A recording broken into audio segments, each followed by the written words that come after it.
Good evening. It is Monday, March 9th, and this is a meeting of the Southborough Planning Board. The Planning Board is now in session.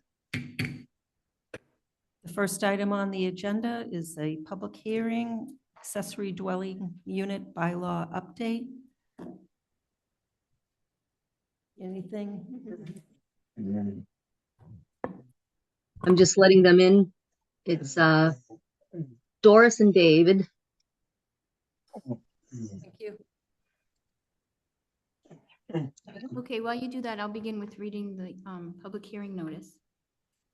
This is a public hearing notice to amend the town code for accessory dwelling units, ADUs, for MGL Chapter 40A, Section 5. The planning board of the town of Southborough shall hold a public hearing on Monday, March 9th, 2026 at 6:35 p.m. in the McAuliffe Hearing Room, 17 Common Street, Southborough, Mass. And via Zoom to consider amending the town code sections 174-8.2, 8.4, 8.5, 8.7, 8.8, 8.12, 174-13.8, and to remove section 174-9B to update language of accessory dwelling units and update any references to these sections as applicable.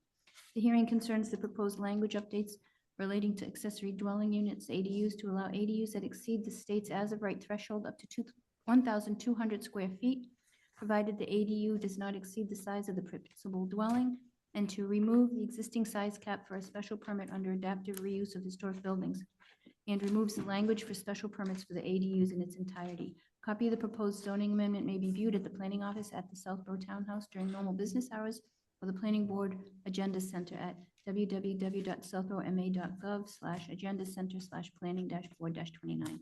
Any person wishing to be heard on the proposed plan should appear at the time and place designated or join virtually at the following link: www.southboroughma.apv/674/virtual-meetings. That's it. And want me to give you a quick update? Sure, thank you.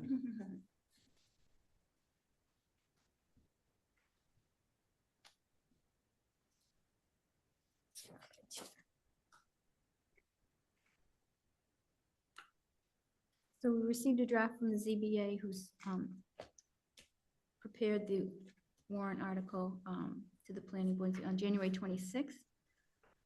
It was referred to the select board's February 3rd meeting and referred back to the planning board as required by law on February 4th.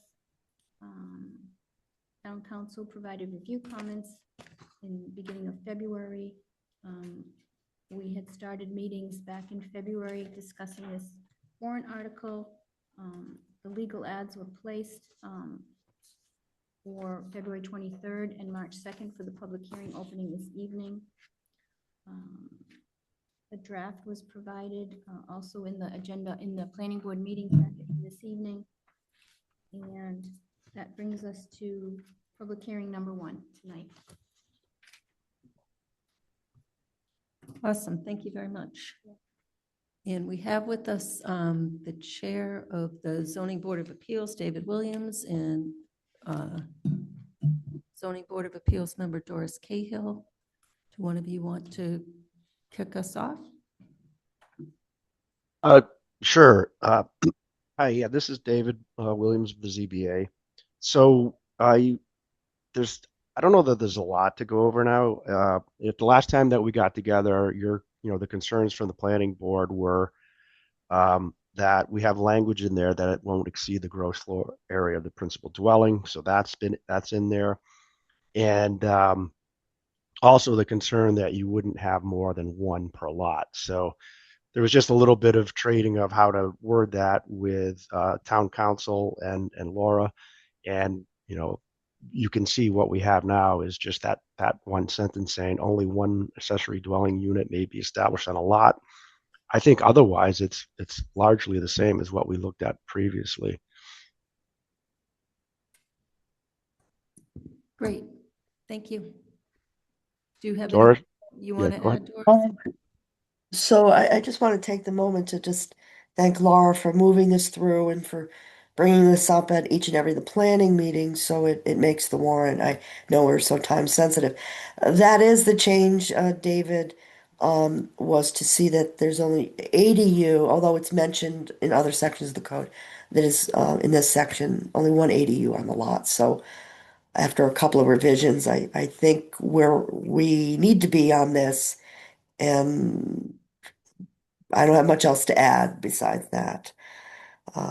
Excuse me for not showing up in person. I usually like to show up in person, but I've got a bit of a nagging cold, and I just don't like getting people sick.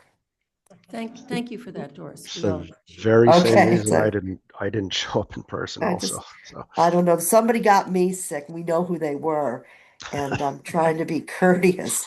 But I'm very excited about this change, and I know Mike Robbins isn't in it tonight, but he also really supported this through a couple of meetings we've had over the last few months. And we're looking towards maybe other minor changes, but not today.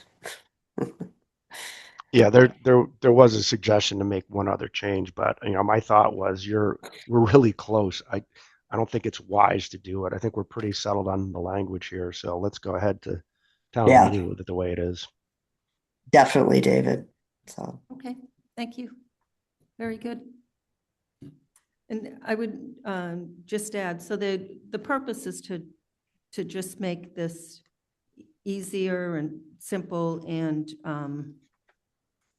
to make it more advantageous to smaller homes. So it's just 1,200 square foot by right. Right. And all the other sections of the code is just all the changes that had to be made just because that's where it was mentioned. But it's Yeah. really the simple, even though it numbering. doesn't look like that. yeah, so it was in fairness to the smaller homes and the simplification of the process, although it's more the fairness to the other homes you couldn't add. But with the parameter, it can't be bigger than the main house, really protects us. They can't go to the 1,200 if they have an 800 square foot house, which is something we Right. wanted. So, Right. yeah, yeah. Perfect. Thank you. Okay, yeah. Mr. Maria. Hi, Dave. Hi, Doris. Thanks for joining. Yeah, it does what we want it to do. It looks great. Thank you for accepting our changes.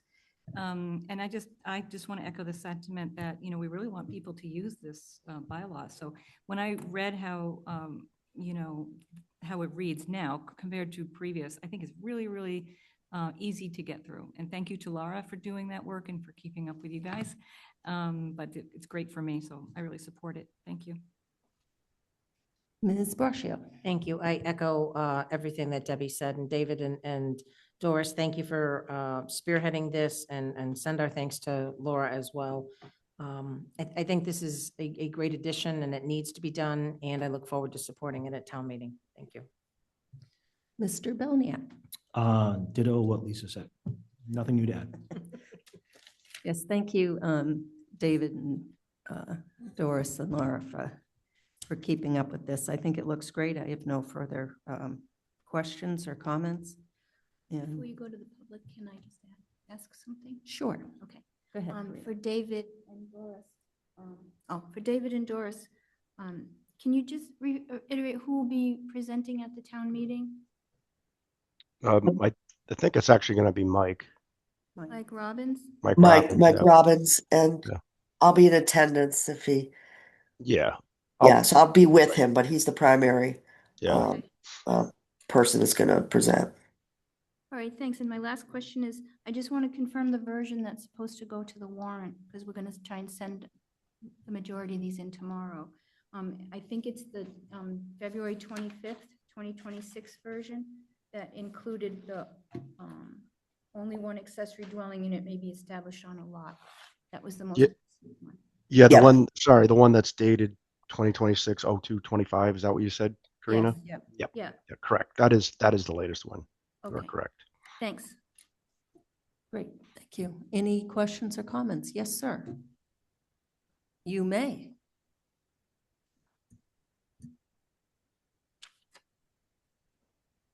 John Vitalini Jr., 4 Wyeth Circle. I'm sorry, this got by me. I didn't see this until just recently. So I guess I need some things explained. Because when I look at this draft of 22526, which is the one we're talking about, you've got remove, in residence B. I don't know why. You got removed in highway business, removed in industrial, and removed special permit requirements.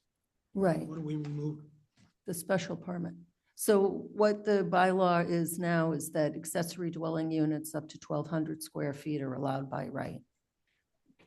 But they can't exceed the square footage, the gross square footage of the primary dwelling unit, and there cannot be more than one ADU per lot.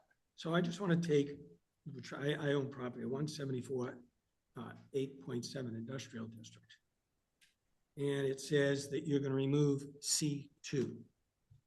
So that's accessory apartments, and then you removed that last year, made it accessory dwelling units. Those gross floor areas greater than, well, less than, I guess, than 900 square feet. So what are we putting in there when we take 2 out? Is that a special permit? No, well, it is. It requires special permit. So there is no special permit.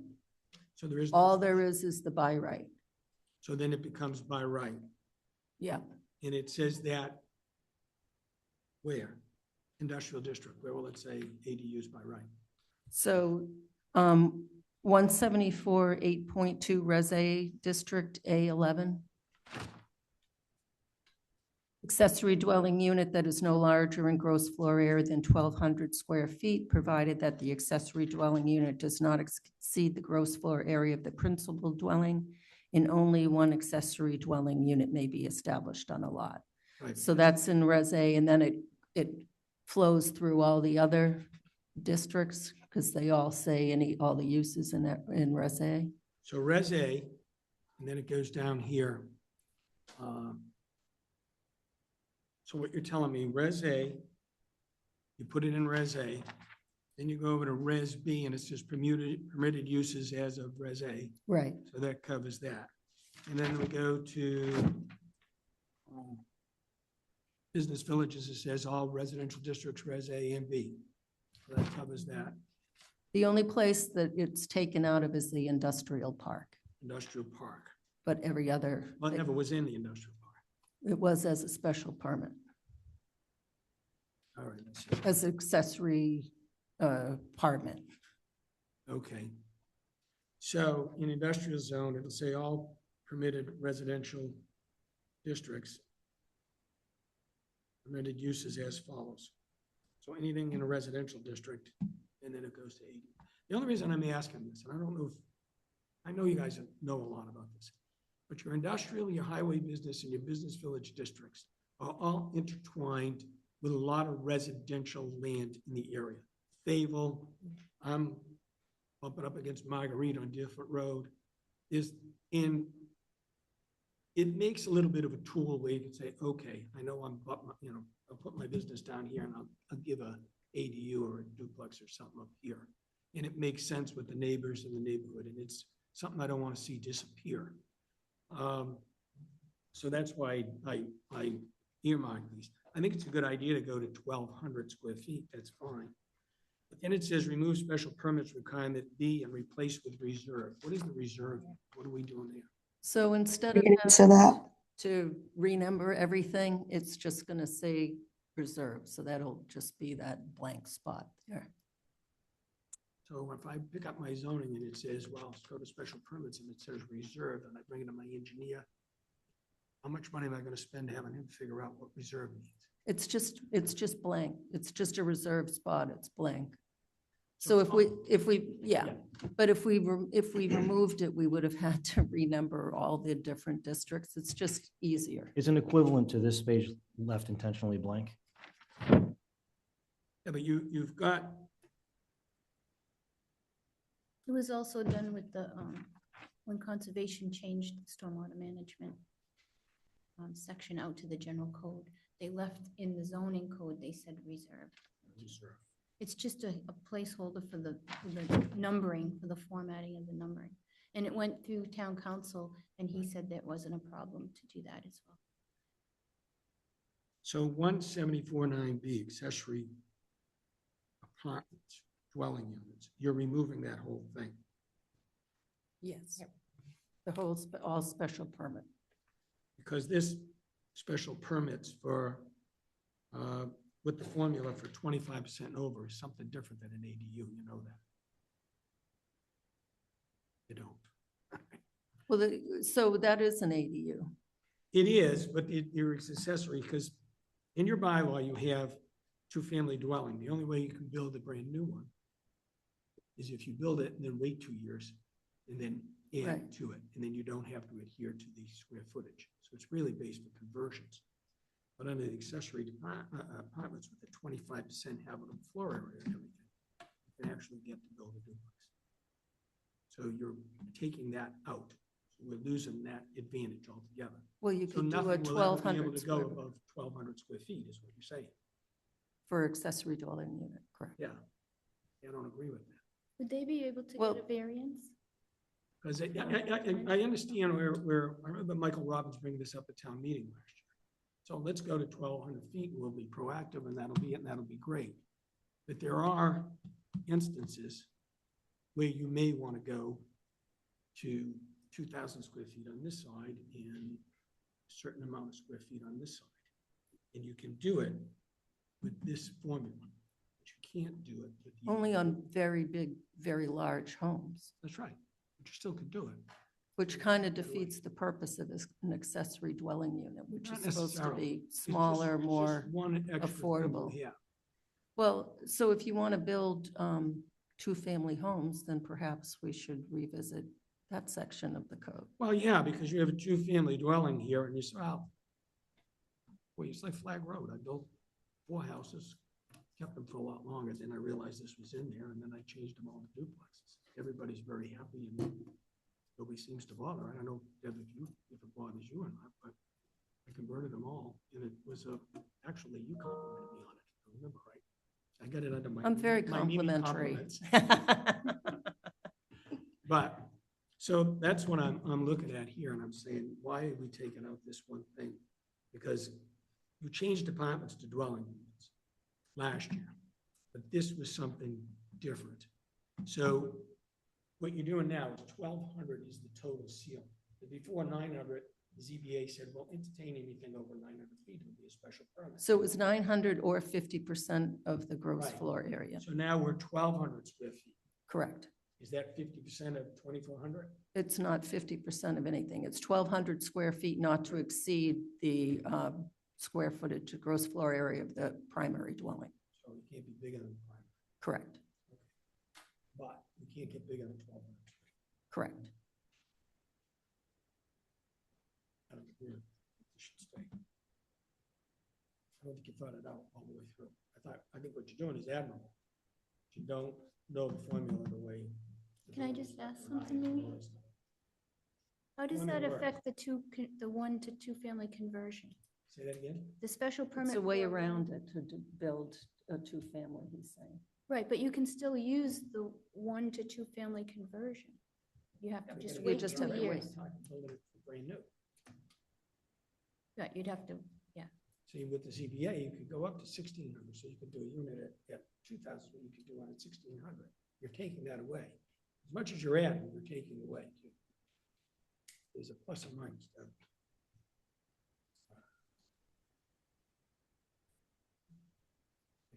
I think if you want to build two families, then that should be addressed, not try to do a workaround through accessory dwelling That's how units. simple it is. You have to hire a lawyer, read this thing, reread it. And no offense, but that's what we do all the time. That's Right. why we're redoing. Well, lot so of by those- rights makes things easier, right? Than the special permit? Well, it does. By right does make things easy. But it also, you're taking away something that I think was a valuable tool because nobody understands what this actually says. I mean, I went over this with David Gusmini, and I built a very nice duplex for my sons up on Maple Street, and it worked out very well. And you're taking that away, and I believe I'm over the 1,200 square feet. But, so I think you didn't understand exactly what this says, because it works out a lot, but the math works out different. You can get up to like 1,600, 1,800 square feet. Well, on a larger On a brand new house, yeah, on a House, large yeah. house, but it's not detrimental to the town. I'm not saying do away with 1,200, I'm just saying keep this piece in, just add it to it. So, all right, you up to 1,200 square feet, anything over 1,200 has to be a special permit. Can I say something? Sure, go ahead, Doris. Okay, great. So we had actually, I actually do think I understand it. We actually did a survey. There's not a lot of ADUs registered in town. I think there's only about 34 of them. And when you look at them and you look at how large they are and the percentage of the total gross area of the house, that it wasn't addressing, and I don't have it handy, but you're certainly welcome to see it. I know Karina has it. It wasn't really addressing these small homeowners. In fact, what you could see if you wanted to look at it in a more nefarious way, that those who would use that, you could see it actually in the statistic that they're actually larger homes are utilizing that 25% more, and you can actually see that. I'm just saying that, Jack. Versus the intent of this, and I would love to address this and place it with multifamily units, would be my thought on it. But this is the opposite problem where someone has it's meant to help the 800 square foot house without the complexity of the 50% and then the 25%. And the 12, no, I think Westboro uses 1,200. So quite a bit of research went into it. I wouldn't say that I'm not aware of the impact of the 25% nor but it was to simplify what's really a mandate by the state to make this available to small homes, but not an egregious addition. And it's just to address ADUs, and then to have people come up before the board to an ADU when you're supposed to simplify it by right seems slightly counterproductive. But I see what you're saying, but I don't think it lives in the ADU world. It's just an opinion. Um, I've lived in multifamily units also. I've rented them also. I do understand it. Well, But you can see what you did. You had 900 square feet. So then you had to go to the ZBA to get anything bigger than that. And now you said, all right, we're going to make this really good for everybody. We're going to go to 1,200 square feet. no, And actually wanted to keep it went back and forth. There was more to it than let's just make it good.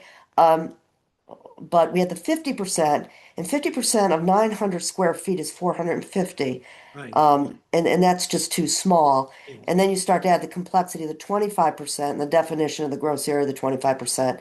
And we liked what we saw Westboro doing.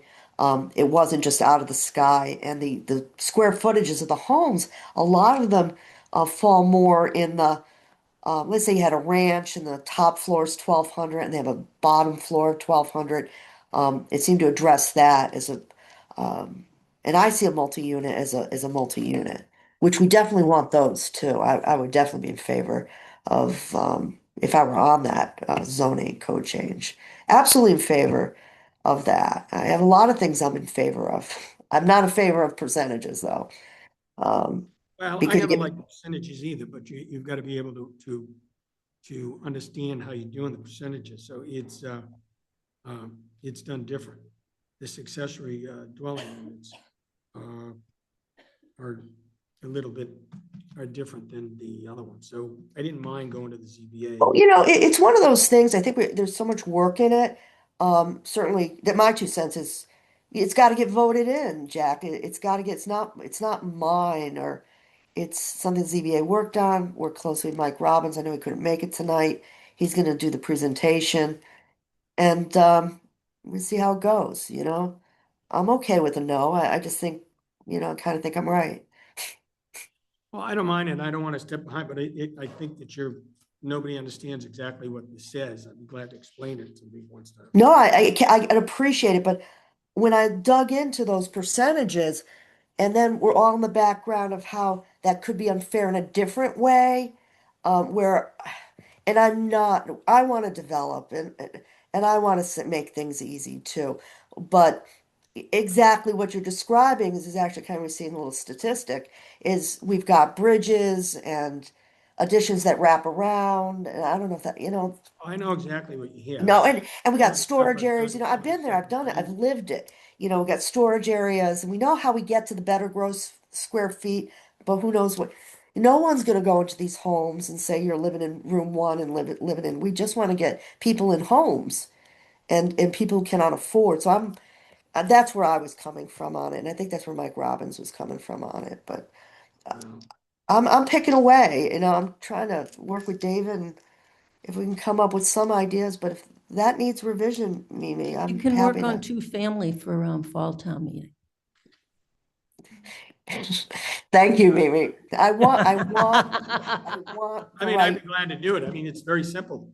yeah, Two-family, yeah. the conversion of a one-family house that has been in existence for more than two years or longer. Just do away with 2 years or longer. You're done. A lot of this stuff is, I like that idea, but let's not get that. I know David's gonna like it. David's I being don't- quiet. I don't know. But I'm all about that. So, I'm all about that. Maybe, I applaud the 1,200 square feet. I did run into one recently. I'll tell you the story. It's somebody that we built a house for in 1979. They called us up and wanted, with their son. Their son was going to sell a house. They were going to sell their house. Because of health issues, they were going to get together. And we were going to finish the basement off for this fellow. He was going to live upstairs. And the 900 square feet just didn't cut it for him and his wife, and he wanted to live outside, and there was some issues with some of the illness that they had. And but to get what he wanted and to do his basement over was going to be 1,100 square feet. And that would be bedroom, an office, living room, yep. kitchen. Yeah. Yeah, well, as it was originally before the state passed their mandatory by right, it was only the special permit, 25%. So it didn't really, for smaller homes, it wasn't worth it at all. No, it doesn't make it, because I mean, Doesn't my father make built it at a lot all. of houses that were at 1,100 square feet. Built Yeah. a lot of split levels. That was his favorite house. He loved that. He came out of the 1930, Yeah. so when it came to the modern house, split level, gave you garage underneath, gave you a Yep. lot of house for your money. And 1,100 square feet, 50%, you're right, you can do anything, but those houses are set up perfect for one family up here and another family down there. You don't even have to really touch them. But this, I think we're losing something, but maybe I'll give Mike Robbins a call. I don't want to be the Grinch that stole Christmas here. I didn't know how dense So- our, Well, Yeah, I so don't we know can how dense pass our- this and then work on the two-family. I think if it's to do two families, then we should just amend two families instead of trying to do two families by Yeah, you can do it. doing a workaround with the ADU. It feels like a second modification. I certainly at this point don't want to really consider any more changes. Like I said, we're awfully close to where we have to submit that. Yeah. So Just a minute. happy to talk about it, but I think I don't see anything changing before town meeting right now. No, I just no, thought no, that you that's- probably, David, you should have kept at least the ability to get a special permit. If in case you had to do, say, 1,200 to another capital. Yeah, I mean, that's fair. Well, so from April to September or October isn't that long a wait. I'm sure we're gonna have another one. This This got fall? by me because I was concentrating on the other one. well, not that I beg to differ, but we're so close and I can make a commitment to bring that in front of, I mean, if ZBA wants to take it out, first I gotta ask the ZBA wants to take out another article change, but I'd be happy to take out an article change to fairly address it for what's not correct and bring it up in September. I don't mind doing that at all, Jack, because I think you're right, but I think it's late, and I think this is good. Well, And I think- I'm in agreement with Mimi. It's kind of a combing, and I'm also in agreement with David. We can't get, I don't think we can get a last minute change in and get a meeting and get it on the warrant. And then I'm not a kick the canner. Maybe I'm wrong, Mimi. I, I actually don't think you're kicking the can down the road. I think you have been very proactive from last year to this year. You said, Mike said, it should be 1,200. He stood up and said it. Now's not the time. Yeah, I did. Get back and working on it. I apologize. Usually I'm pretty good at this, but I missed this completely. So it'll be easy, Doris. Just take that sentence must be for Hey, Mimi, 2 stop. years out of the two family. It'll be better, Jack. Yeah, It'll be better for you. thank you, Yeah, Jack. well, I would like to get, this is something I would have to get on, if Laura can get it on the agenda. We have a meeting coming up this month on the 18th, I think. Um, and I'm participating on the 18th. That's next week, right? We can get on the agenda. And then it takes time, but other people are going to see it different ways, so. Very good, thank you. Okay, Does so anyone that's else have any questions or comments on accessory dwelling unit? Thank you, Jack. Thank you, Jack. You're It's nice to see you. It's been a while. Anyone, I don't see anyone with their hands raised. Thank you, Doris and David. I think we'll move on. Anyone Thank else? you. Thank you, David. See you next week.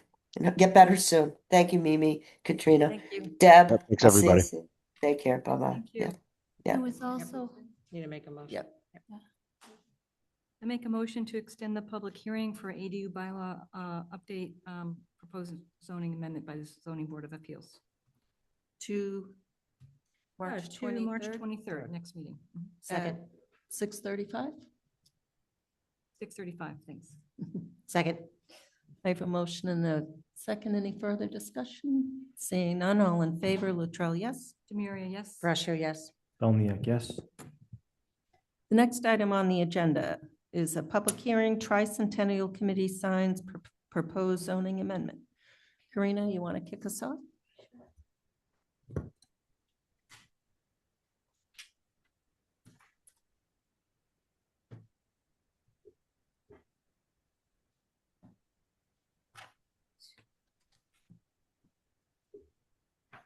okay, this is the public hearing notice, a new temporary sign bylaw for Tricentennial Committee. Per MGL 40A, Section 5, the Planning Board of the Town of Southborough shall hold a public hearing on Monday, March 9th, 2026 at 6:40 PM in the McAuliffe Hearing Room, 17 Common Street, Southborough, Mass, and via Zoom to amend Section 174-11C with a new subsection 16 to permit banners and signage in connection with the town's tricentennial celebration. This hearing concerns the proposed addition of a temporary zoning amendment to the sign bylaw, Section 174-11, that will allow the Tricentennial Committee to promote the activities and events of Southborough's tricentennial celebration through banners and signs on utility light poles in the public way and non-residential properties with select board approval and within the existing size limits. This amendment shall expire on January 31st, 2028. A copy of the proposed zoning amendment may be viewed at the planning office at the Southborough Townhouse during normal business hours or on the planning board agenda center at www.southboroughma.gov/agenda center/planning-board-29. Any person wishing to be heard on the proposed plan should appear at the time and place designated or join virtually at the following link,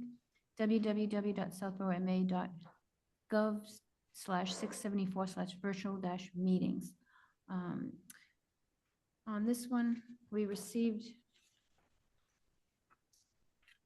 had several discussions starting February 9th, talking about this sign bylaw amendment for the Tricentennial Committee. And we received a referral from the Select Board from their March 3rd Select Board meeting to the Planning Board. A copy of the draft Tricentennial bylaw was provided to Town Council, who provided some red line comments. And that's the most recent version, which is also in the Planning Board packet for tonight's meeting. It was publicly noted in legal ad on February 23rd and March 2nd. And brings us to tonight's public hearing number 1. Thank you very much. Anyone to speak on this?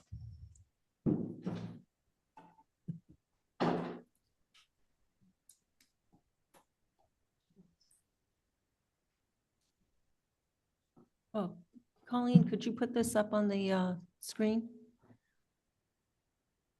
Yes, I will. Thank you. Welcome. Hi, this is very quick. If you could just introduce Sure. yourself. Tricia Burns, Fiore, 10 Winter Street. I just want to start by thanking you and the Select Board for the support of this, for the Tricentennial Committee. And I don't know who it was that brought this to my attention. I apologize, but this person was wondering if the first section, sixth line down, whether that should be section C16, tricentennial banner signage, and then the first paragraph, and then where the description starts, whether that should be subsection A, Oh, and then subsection that was B. OCD me. Oh, was that you? Yes. Okay. But I noticed that it didn't get changed, but it does kind of make sense because you don't start out with a 16A. Right. So, but the town council didn't change that either, right? No, but that's easy enough to change. That's just formatting, as long as Okay. we're all on the same page. Yeah. All right. So it would be. Right.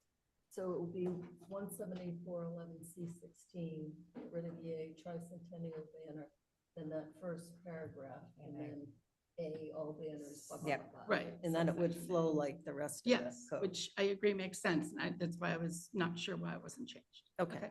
And where would the B go on the, The B stays where the B is. The B is sunset fine. provision at the bottom. yeah, okay.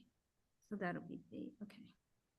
And the top line where it says tricentennial banner signage is just gonna say 17411C16. Yes. And then A, Yeah. and then you have your And the B introductory. just needs to be B, it doesn't really need Right. to be. Yeah. Right.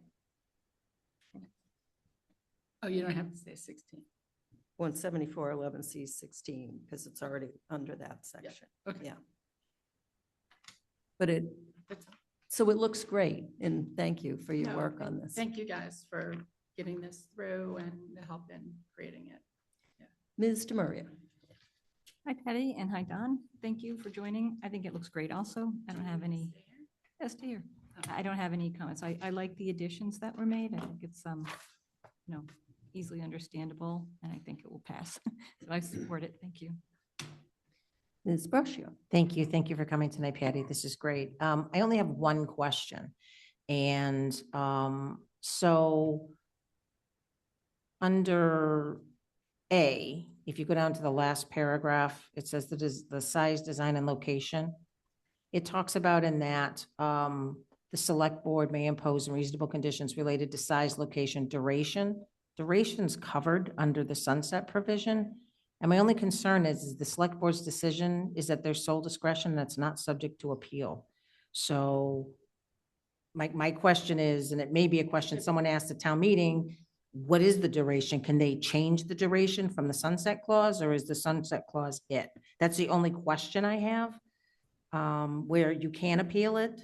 I mean, this, Right, that is a good point, that the duration has been set by August 1st, 2026. correct. To, December 31st, and frankly, after December 31st, 2027, we don't need to advertise the tricentennial anymore. Correct. So I agree. it's just a question that it seemed to conflict in some way. Other than that, I thought it was great and I think it's going to pass very easily. So you're saying just delete the word duration? Yeah, Okay. yeah, Good point. that's just a suggestion. Good point. And again, nothing against anybody, but when there's No, no make it opportunity, clear. make it clear. Yeah, and I think that's what we did with this. was make it Yes. Very clear that. Very this is simple. Really for the tricentennial, really for the tricentennial and nothing else. Yep. Yeah. Okay, that's it for me. Thank you. Great job. Mr. Bellinia.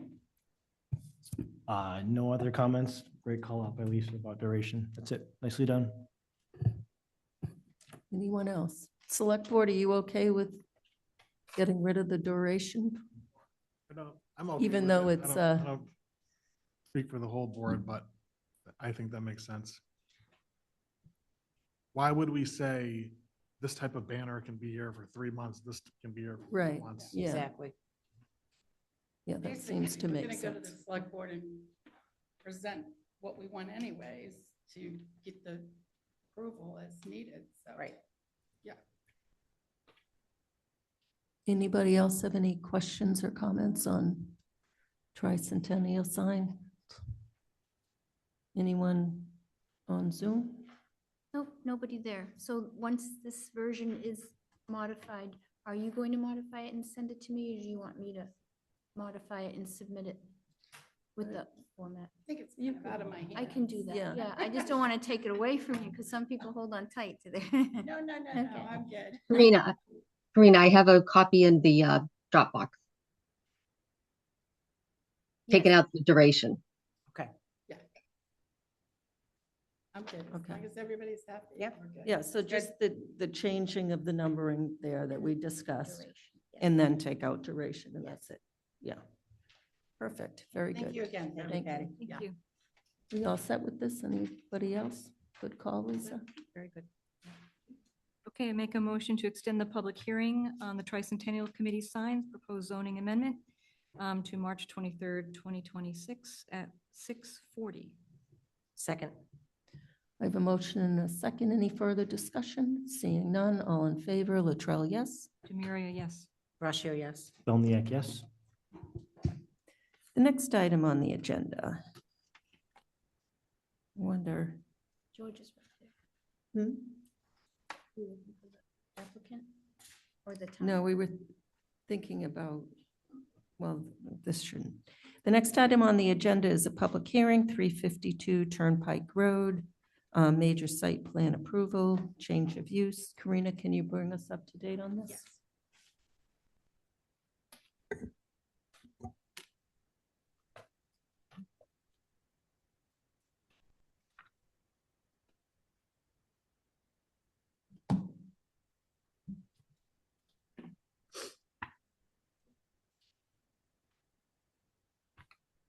Good evening. Good evening, everyone.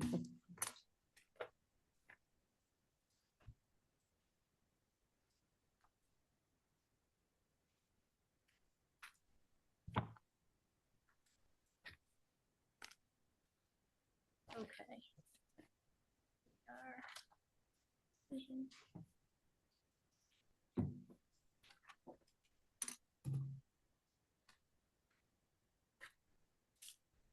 Okay, since the last meeting,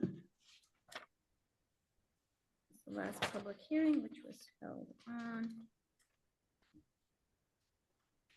February 23rd, this is now March 9th, public hearing number 4. Since the last meeting, let's see what we have.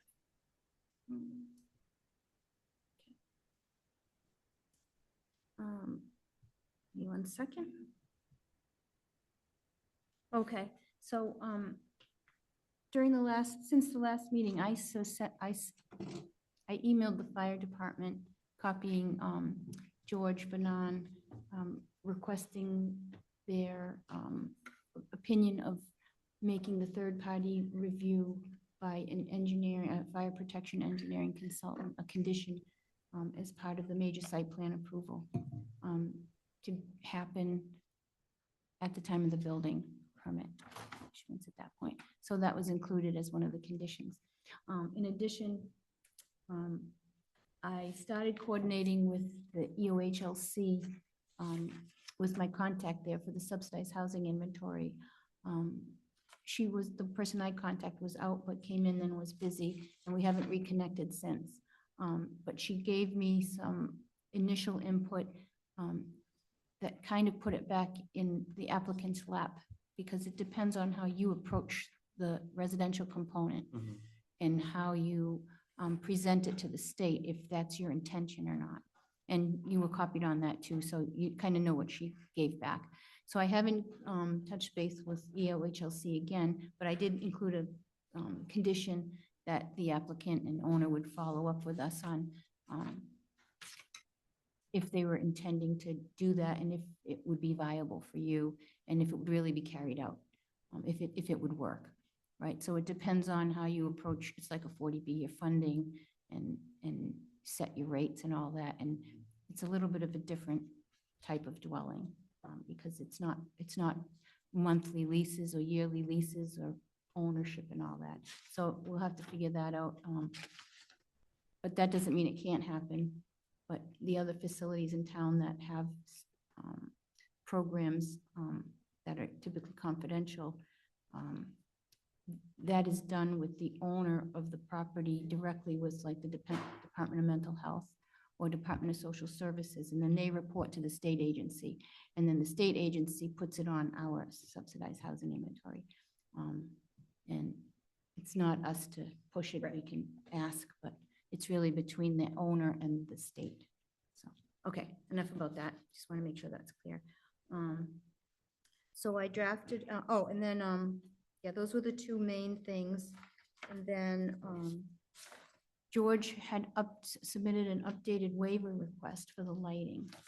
And in that request, there were, and you can elaborate more, but there were some lights that are to remain on 24/7 for the public safety when you have residential component to the project. So that waiver is to be discussed, and that was included in the decision.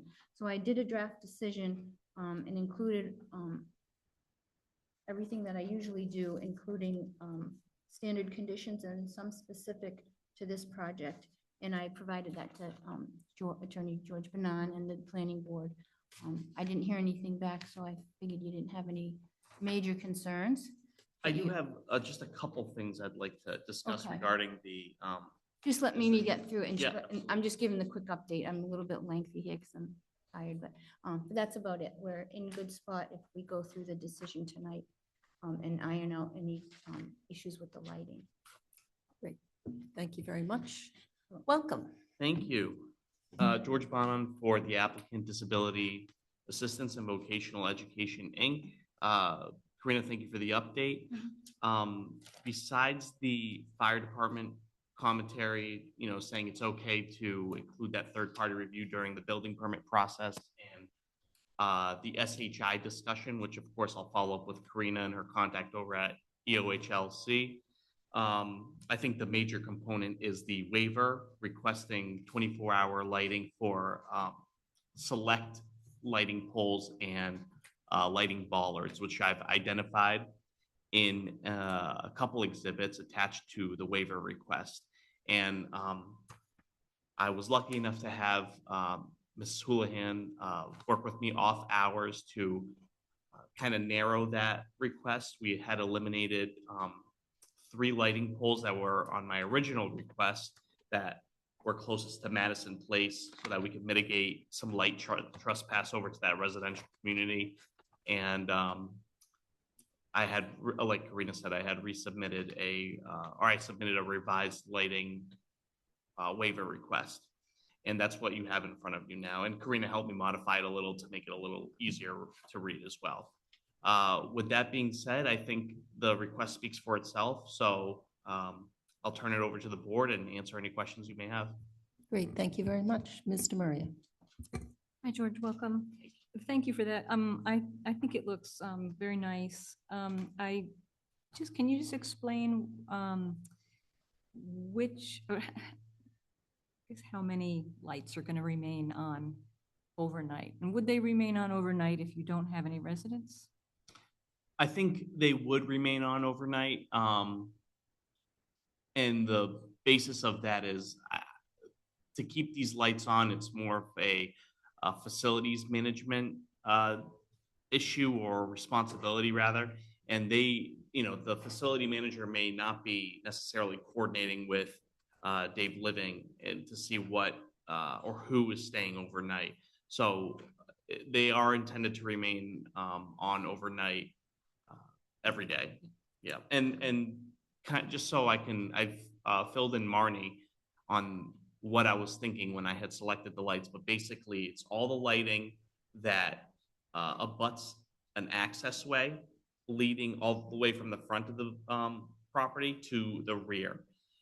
So that someone could safely drive to the rear of the property, which is where they may enter from because the applicant's premise is on the 3rd floor and the entrance to the rear leads onto the 2nd floor and just a short walk up to the 3rd floor using a staircase. So they might use that as opposed to the elevator that they would access in the front. And then I tried to mitigate or narrow the amount of lights I used in parking spaces that I would think that possible program participants and staff members may use. So that was kind of my line of thinking. And the lighting bollards they don't really have a lot of they don't illuminate that much. So them being right in front of the parking spaces and some of the entrances, I thought it's better to keep all those on rather than shut any of them off. And that was kind of my line of thinking. No, I appreciate that, and I appreciate that this is obviously for safety for everybody, workers as well as residents. I personally am getting a little bit nervous that we're getting more and more requests for 24/7 lighting along on Turnpike Road. So I think, this is justified. I do want to, I guess we'll take some time and we'll go through the wording of how it's in the draft decision. Yep.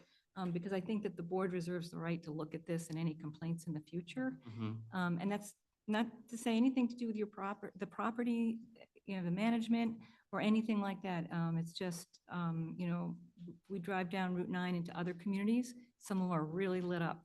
And so I'm Yeah. just, a little bit worried about that generally. So I think I would want to maybe put something in there that says, that we would review it periodically or review any complaints and have a right to come back to the proponent on it. Absolutely. And Debbie, I'm glad you mentioned that because I would like to, and Karina did a great job of putting some language of what you're asking already in there.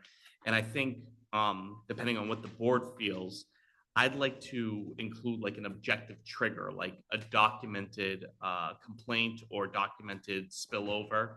And I think that it's better for everyone because that way the board isn't just reviewing any possible like word of mouth complaint that comes through. If it's significant enough to cause an issue, that the person or party should be making a formal complaint, and then it would trigger your ability to review the complaint and make any sort of changes that are needed within the first year, of course. Yeah, I agree with that. So we're going to look at the wording on the proposed language later, right? After we go through, or should we look at that now? It's just my opinion on the lighting. Others have other thoughts as well. Oh, on the decision? Yeah, we can discuss that Afterwards, Mhm. okay, good. Thanks, George. Ms. Brashio. Thank you. I share some of the same concerns that Debbie had. I did reach out to Ms. Houlihan before she left today and was unavailable. And because I did have a concern, I'm like, this is a lot of lights. Mhm. And, she kind of talked me through it about, the type of facility that you're going to be using on the third floor and the need for it. And we talked a lot about spillover Mhm. and because I was concerned, there's 3 wetland parcels within the parcel, sorry.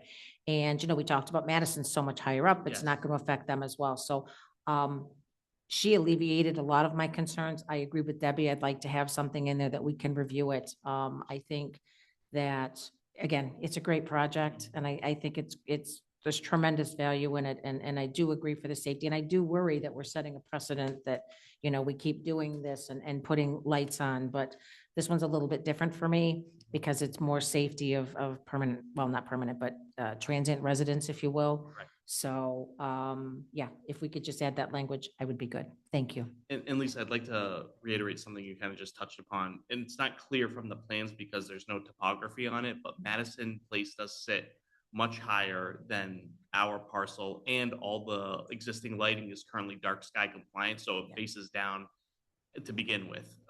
So I just wanted to point that out. Thank you. Mr. Belnier. Thank you. 2 things. One, Karina, can you just go over again? I was looking through the Dropbox and too quickly I couldn't find it, about the housing inventory and about how we can make a request that it get counted toward, but we can't decide. Can you just go over that again? I got confused there. Okay, so it's up to the owner to decide how he is managing or what he's doing in those dwellings, so to speak, if they're allowed to be there. So, for example, if you have a single-family house or automatically like a 40B, automatically those units count Right. in certain ways, depending on if they're ownership or rental. Then you have facilities like New England Center for Children or facilities for people who've had brain injuries. And they have like an 8-bedroom house. And those bedrooms count as a unit if they're staffed and have a client in there. Mhm. Okay, so you can have an 8-bedroom house and there's only 3 bedrooms being used. The owner of the property contacts the Department of Mental Health because they run this facility and they must have to have a certification. They do. So when they get that certification, the Department of Mental Health sends that information to the, Mhm. used to be DHCD, now it's the EOHLC. Yep. The same. And then it's the EOHLC who creates the spreadsheet of the properties and the number of units that are eligible based on their criteria. Okay.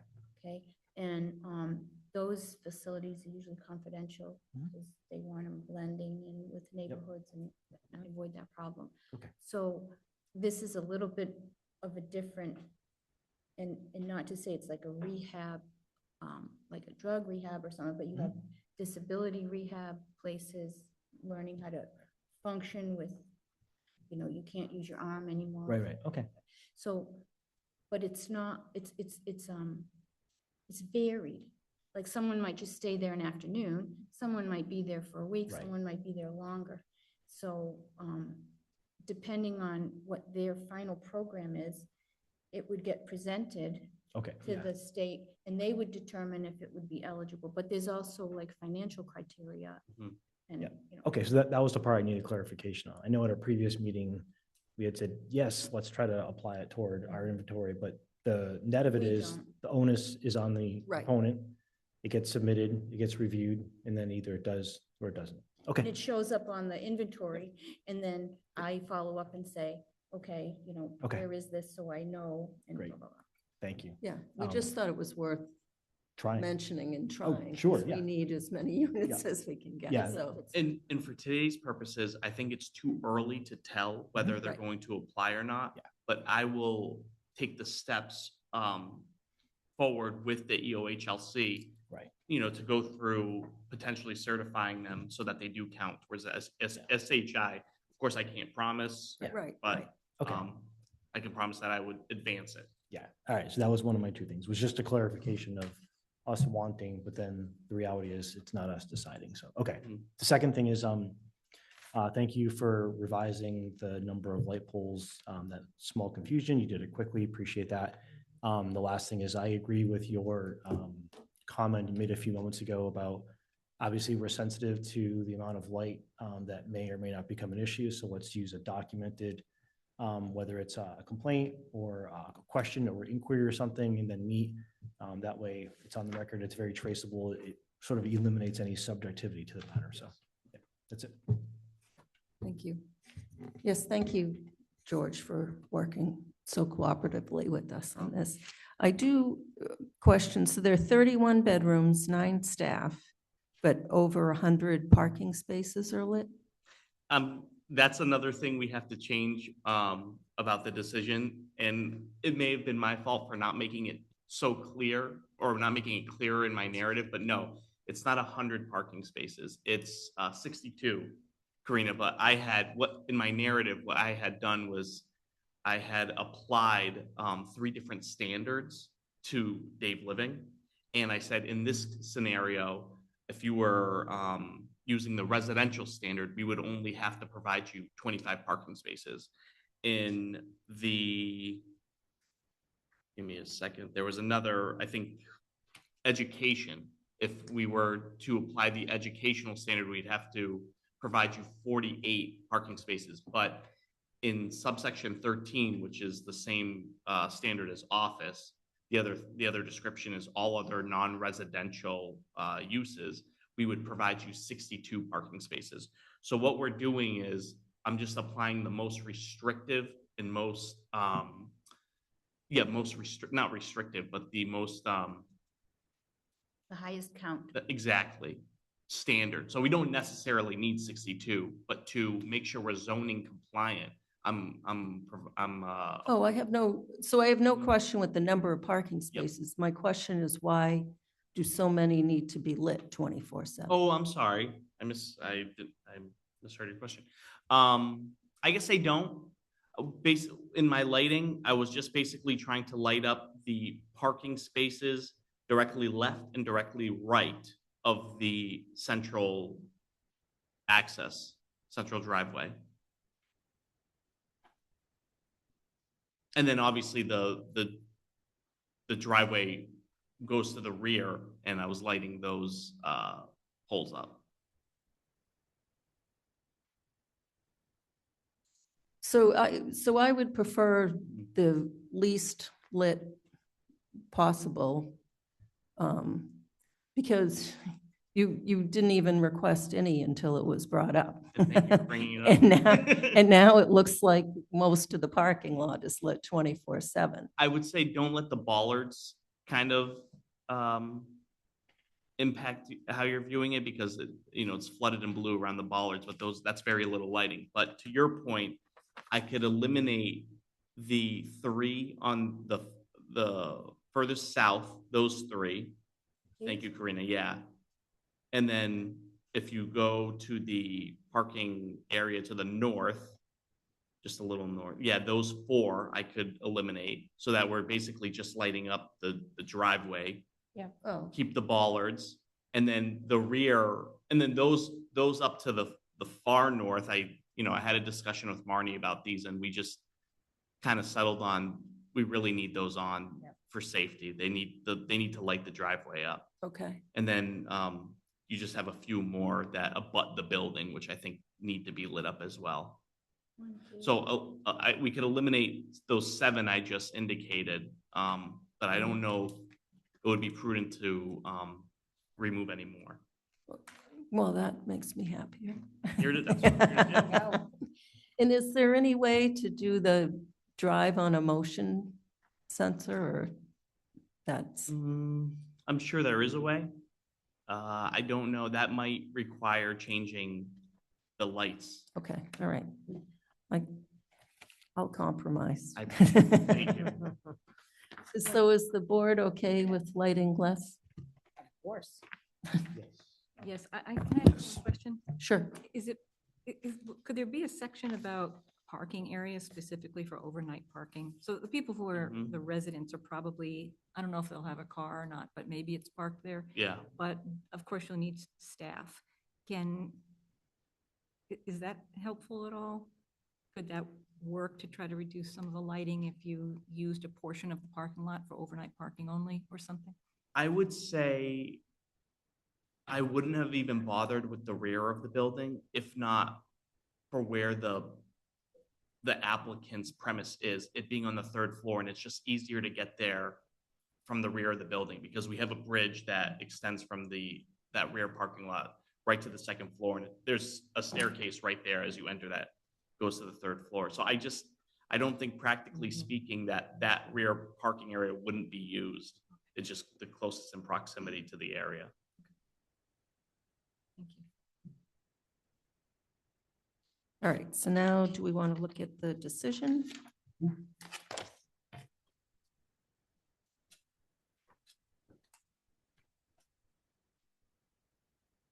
Karina, great job on this as always. Very well done. Thank you. So procedural history, are we fine with that? I am, yeah. Should I just chime in when we get to certain sections? Sure. Findings, One small change, well, under findings or yes, procedural? findings. Okay. Sorry. So in condition 1, just on the 2nd line, Karina, I believe you meant to spell existing, but it's the Exiting? exiting. building. Oh, Okay. Thank you. No problem. you read it, George. I did read it. In condition 5, which is what you, or what I was trying to touch upon when you had asked your question about lighting and parking, was finding number 5 is a little confusing, because it states, and this is kind of starting right after the semicolon on line 4, where it says and. Mhm. So it says, and the proposed residential component requiring 48 parking spaces for the dwellings, and the proposed educational component requiring 25 parking spaces for the anticipated 31 students and 9 teacher/staff, and then included the proposed Dave living area of 17,430 square feet, as all other non-residential uses, adding 62 parking spaces required. If you read it like that, it almost seems as though you need 62 plus 48, plus 25, whereas you only need 62. Oh, I thought that's what you were saying. Yeah, I know, and Because it you was gave poorly me- worded by me, probably in my. So should it be like totaling Ex- 62? Exactly. I think you can eliminate, beginning with And and, the yes. proposed residential component Yeah. all the way through teachers and staff. Yes, exactly. We'll eliminate that and then included, okay. And the so- rest of it's correct, like you land at 220 parking spaces. So it's just that, about 2 lines right there that need to be eliminated. Yep, I follow. You were just comparing. Mhm. Okay. Is everyone else okay with that? Yes. Anything else in findings? I'll make sure it makes sense when I Thank you. look at it close. Okay. So waivers, so this will have to reflect the changes that we just made. Can we get an update of the lighting plan that Absolutely. removes those lightings? I'll send it tomorrow. Okay. So that will be sent tomorrow.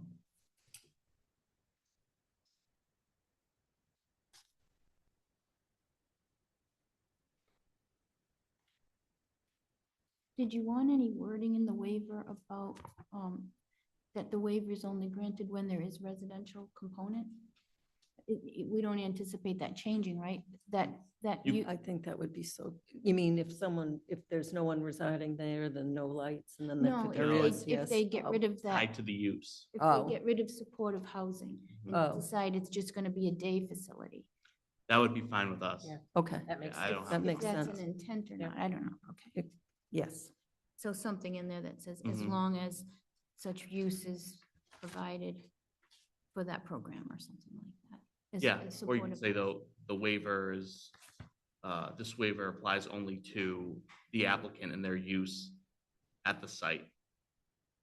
And their specific use, you can, however you want to word it. We can go back and forth on that Yeah. or figure it out tomorrow, but I just want to make sure it's tied to the residential component. Yeah. Because you don't need the lights on overnight if you're not, like you wouldn't get rid of the dwellings and have people come and consult overnight there. Correct. Like they wouldn't have an appointment at midnight to see a counselor. okay, you want to, yeah, that's fine. You want tied specifically to the residential component. Yeah, It's fine. yeah, Yeah, That's why you applies would only need it. to the residential component of the use. yeah. Okay. Agreed? So who was going to write that? And also the other kind of more objective piece of it, did you have some wording that you were thinking about, or can Karina take that? Karina can take it as long as we have, and you're referring to, I think we're gonna get there, Debbie, but you're referring to, oh, maybe you're there now. Yes, sorry. It's Are on we the on next page. Lighting? Yep. Okay. We're on the waiver. Waiver. Yes. Yeah. In the second, so it's gonna be the second paragraph, and I don't have specific wording. Karina, if you want to take a stab at it, but something that says, Wait, where are you? You're on the so second lighting. paragraph of waiver. Condition? Yes, of condition number 5. So there Condition was number nothing 4. before that, right? Nobody had any, Nope. okay, so condition number. So just to be clear, so we're going to change the date of the plan and we'll get a new plan tomorrow that eliminates. That's right. Yes, we'll update your exhibit plan dates so that it's reflected in the waiver. So George. these and these. Yep, I marked it on mine. Okay. Yep, and we'll update that waiver date, and I have to update it in the procedural history number 7. I'll have to update the date of your exhibits, Okay. unless you give me the same date and it's just correct, I can. but it might cause confusion. But if you call everything March 5th, because your waiver's not changing, right? No. It's just your Just the exhibit exhibits of plans. the waiver. So just, About this for a second. Well, I would just change it to March 10th, and I'll just update the waiver list to reflect the date of March 10th, and that way you'll be able to differentiate in the future between what waiver. You'll be able to get a revision date from your electrical engineer? Well, don't forget, I didn't change the dates on the exhibits, just the letter. Right, it references the exhibit that includes the exhibit. Yep. Okay, so you'll make it 310. The updated waiver list will reflect the exhibits as how we discussed Yeah, them as a this evening.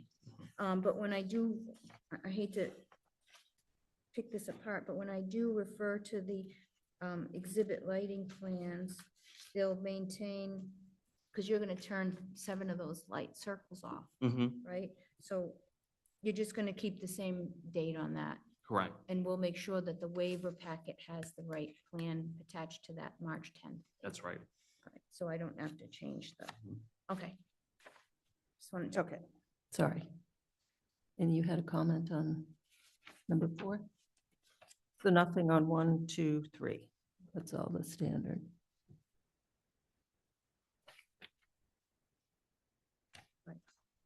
No, I had skipped ahead inadvertently down to the waiver already.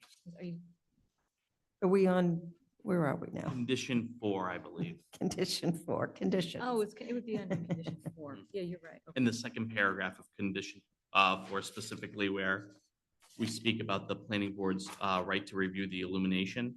Yep. Maybe at the beginning of that sentence, the sentence that says the planning board shall have 1 year to review illumination, maybe preface it with saying, upon documented complaint, the planning board shall have 1 year to review illumination. So, Does that mean 1 year from the complaint or 1 year from the issuance of? Thank you, Al. Yeah, and I wouldn't even say complaint. I would actually No, say comment, because there could be someone just inquiring. I would say,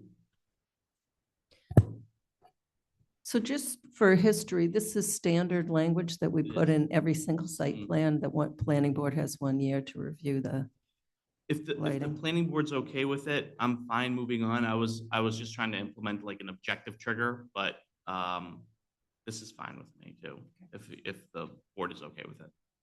So no documented complaint. I document it anyway. If someone complains, I write it down.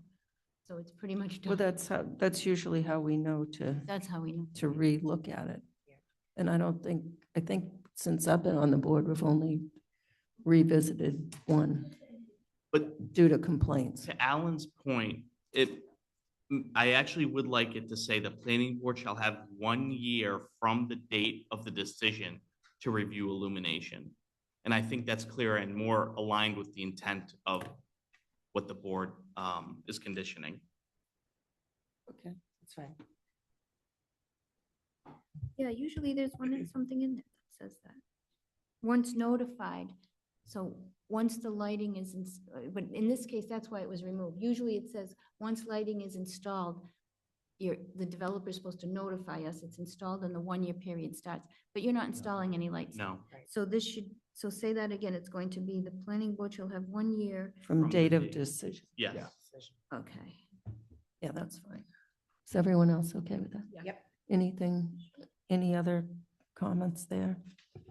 The next, number 5, the fire department, they're fine with that being a condition prior to the issuance of the building permit, that they hire that consultant. I just have prior to building permit highlighted because I wanted to just make sure everyone's aware prior to the building. So when you go for your building permit application, before you get that, you need to provide that third party. Well, it would be due during the building permit application process.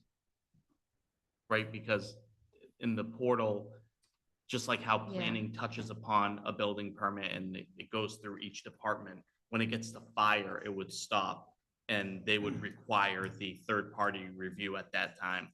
Correct.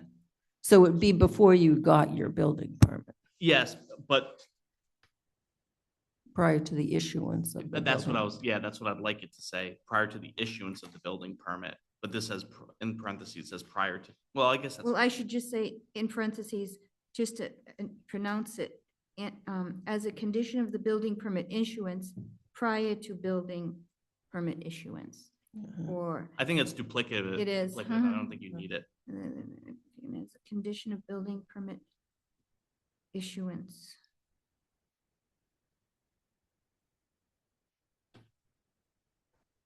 And as a condition prior to building permit issuance?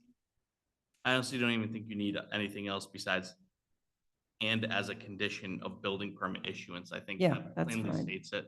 Okay. Okay, One comment on 5. This is nitpicky. Not sure if it's worth commenting on. but I'll There say- are nitpicky people on this board. So we say earlier in one of the findings that there's, this is not subject to peer review, but this is quite clearly a third-party review. So should we say civil engineering peer review in the finding? no, 'Cause that this, peer review is for the application, the major site plan application. okay, They review the, wait a second. Where did got it. you It just see reads, that? I think finding number 5 says there's no peer review needed. But then we hear, so we say. Because third-party it was a review. change of use, there's no exterior construction. Okay. So that's the peer review. This is a Fire department. Yeah. independent Okay, I building. just didn't want someone to code. pick this up 4 years from now and I say, know. wait a second, Yeah. I thought there was no review, that's all, but that's fine. Because it says, yeah. Okay. A good point, but that's the difference. Yep. Also, I just want to backtrack on number 4. Condition I had highlighted in accordance with zoning code, outdoor illumination. So it says, number 4, other than lighting hours for specific exterior lights, no exterior site changes are proposed as part of the approval. Allowed lighting for the site will be as shown in the prior approved site plans and in accordance with the code. Okay. That's okay, fine. right? I just want to make sure you caught that. Okay. Yep. Which it should be. Okay, sorry. That's fine. Um, 6. Number 6, I think we touched on that. I would even, it's fine if it's left in. I would even consider taking this out, to be frank. I mean, it's really just me reaching out to the EOHLC and advancing it as far as I can. I don't know I think there was a lot of discussion on this. if you'd rather keep it in. I personally would rather keep it in. It's Just, not- again, just it, for me, it signifies that, we discussed it and we talked about it and Yeah, Okay, it was valuable. and it's That's- just a touch base with Right, town planner. That's There's fine. obviously, we can't right. force anything. On the consideration too. It's a very soft That's fine, condition. yeah. Very intangible. It is. Okay, just a reminder. Okay, and I have a comment on number 7, just to clarify. So typically, we have site plans get recorded with the decision as an exhibit on letter size as a reference, because it shows, at least you can see the planning board endorsement. You may not be able to read all it, but then they know that there's a set of plans. In this case, where it's a change of use, I wanted to require that all 4 of the exhibit plans, which was the site plan, and the floor plan, and then the lighting plan Mhm. with the circles, and the photometric plan with the circles, that those be attached to the decision. Because you have them, right? So the lighting plans with the circles, I just want to make sure we're clear, are exhibits to the waiver request. Correct. So would you like me to attach the waiver request in its entirety with like the letter and the attached exhibits as part of an attachment to this decision? Because I think you'd have to do that so that it's whole. True, and I was tossing around because initially you had supplied a lighting plan and a photometric plan to show what was there. Exactly. So I guess I was trying to capture that. And in the decision I wrote here, if I may, if it were me, I would mandate the attaching of the site plan, the floor plan, and the two lighting plans, the lighting plan and the photometric plan, and that's it. I wouldn't attach the plans and the waiver list, or waiver request rather, to the decision, because we haven't done that in the past. And that's what the intent was, because if you read the first page under procedural history, number 7 usually iterates what plans were attached. Mhm. To be good. And those two plans, the site lighting and the photometric, were the initial ones that Marnie had asked for, Yeah. that you Mhm. provided. The waiver will be part of the record anyway, with the circles on Right. there. And the waiver and the waiver request, I think, specifically says the blue circles. Yes, and you'll have reference to it. It'll be With a dated March date. 10th. Yeah, Okay, I'm okay with that. okay. Is everyone else okay with that? Yep. So, okay. Anything on 7 or 8? Nope. I'm fine. You all set with Yep. them? Should we entertain a motion? Okay. I make a motion. Can I just interject? Do we want to close the public hearing before we vote? Oh, wait, we should ask if there are any questions first. Yep. So, thank you, Lisa. Any questions? You up to the microphone over here and give your name? Thank you. We want to make sure we hear you. Oh, so this is, I came here from New Hampshire to hear about the golf range, but I walked in here at 7:01, and I guess you had already done it. oh, no, we haven't done it Haven't done yet. it yet. Oh, you haven't done it yet? No, Yep. Okay. It's I didn't coming. Understand that. Okay, great. Thank you. Well, let's see if there's anything online. so anybody on 352? No hands raised. No hands raised, okay. Okay, I make a Great. motion to close the public hearing, major site plan approval of 352 Turnpike Road, Disability Assistance and Vocational Education. Inc. Second. I have a motion in several seconds. Any further discussion? Seeing none, all in favor, Latrell, yes? Demiria, yes. Brascio, yes. Belniak, yes.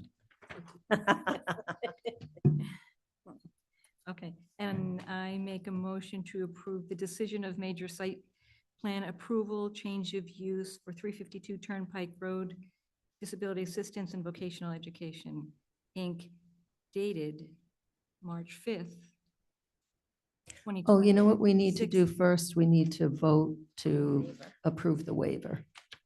Yes. Yeah, Not as part of the document, no, it's separate. separate. Okay, rescind that. Okay, so I make a motion to approve the waiver as provided, dated March 10th. Contingent on receipt of a new plan tomorrow. Second. I have a motion and a second. Any further discussion? Seeing none, all in favor, Latrell, yes? Demiria, yes. Brascio, yes. Belniak, yes. Now we can approve. Okay, the let's try this site again. Okay, I make a motion to approve the decision of major site plan approval for change of use in 352 Turnpike Road, Disability Assistance and Vocational Education, Inc., dated March 5th, 2026, as amended. Second. Is it dated March 5th? Oh, the decision. Perfect. I have a motion and a second. Any further discussion? Seeing none, all in favor, Latrell, yes? Demiria, yes. Brascio, yes. Belniak, yes. Awesome. Thank you very much. Thank you for bearing. When will we see you again? I have a feeling very soon. You Take care, everyone. too. All right. So let me ask the board, the next item is 22, but there are two very quick zoning items, and the select board's here to hear zoning items. Plus we have, don't we have 3? The Industrial park? Industrial park. Oh, industrial and park is CBA now. zoning. Yep, and then the Yeah. other two, yes. Should we move the other two up till Yes. after industrial park? I think so. I don't think there's gonna be much And discussion. Shop C, MCOD, above industrial park. Is that what you're saying? Up right under industrial park. Right under, okay. Because Yeah. again, there's not Right. gonna be a whole lot of The discussion more on procedural, those. Yeah, okay. Yeah. Okay. Yeah. All right. The next item on the agenda is a public hearing, Industrial Park District expanded uses.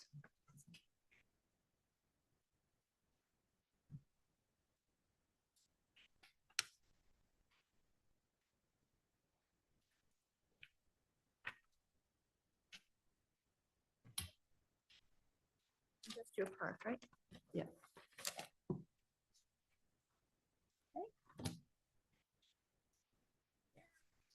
Well, this isn't the first.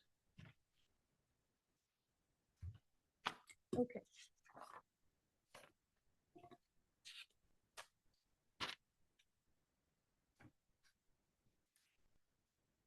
So public hearing number 2, the last one was on February 23rd, continued to this evening, March 9th. On the 23rd, we received some information from Tim Litt with some interesting articles on data centers, which was distributed to the planning board for their information. Then we went through several drafts of the IP being revised from comments in the last meeting, and ended up with a February 24th, 2026 version 4 that was sent to town council for review. Town council provided a review of the draft, and in doing so had provided a red line draft that split the article, the big warrant article, into 2 warrant articles, differentiating between the IP uses in the IP district, which is 174-8.6. And then further down, there was the adding of the data centers as a special permit into the special permit section, which is 174-9. When I asked town council about the reasoning, as in his review, when he first saw the motion, it only included the 180, the IP district uses, where it's in 174-8.6, where they list all the uses that you can have by right, by special permit, et cetera. And in that section, we have data centers at the very end. It's a special permit by the planning board, number 13 in the list of uses by special permit. When you go to the next section is where it then defines what that use is in section 174-9 under special permit. So we also found out today that we need to put out another legal ad to cover the 174-9 aspect of the warrant article, because our legal ad focused on IP district expanded uses, and it only referenced the 174-8.6 section of the bylaw. So that's one thing to consider. The other thing to consider is it more advantageous to do 2 warrant articles out of the one, or to use one large, one continuous warrant article? Something for discussion tonight. There are pros and cons to each one, depending on the philosophy of town meeting historical votes on how something is presented. Right? So if Article 1 passes, right, if you have 2 articles here, and the first article says we're adding data centers as a use, and it's just a simple little line, and if that passes, but then the second warrant article does not pass, which defines the dimensional requirements, the definition and the, setbacks, et cetera, you would have an open data center use with no guidelines, right? The other point is, if you leave it continuous, you need to update we need to update the motion that says, not only are we adding this we're expanding the uses, which includes the data center, but we're also adding to 174-9 special permit, section K, for data centers, so that the motion is clear. And then also state, we are fixing 2 small renumbering references in 174-9J2. I only know all these numbers because I've been looking at it all day. So, you know, that's the thing to consider, which way is best. And sometimes when you have, my opinion is when you have a warrant article that is very descriptive and there's a lot of information there, it becomes very onerous. And I don't know how the town feels about data centers. I don't have a survey. I don't have a general idea. Some may like it, some may not. There's all kinds of publications right now that go either way. So those are the risks, you know. If you put it all together and people don't like data centers, you could lose the IP expanded uses. If you do it in 2 separate warrant articles, you're focusing in that the data centers are something onerous, and it might give people fear there too. Why are they keeping this separate? Because they're afraid they're going to lose this. So that's my take on it. So here we are. Thank you, Karina. You're welcome. Mr. Murray. Well, I did want to look at Marnie's copy, because I think what she was doing last minute is kind of collating some of the last minute thoughts, but I think we have to get through this first. So my initial thought, I mean, I'd like to hear from the rest of the board, but my initial thought was I liked the separation because I am afraid there's too many people in town that haven't been following this thread. Not everybody is like Mr. Litt, who provides the board with information and comes and informs us, as well as other members of the public.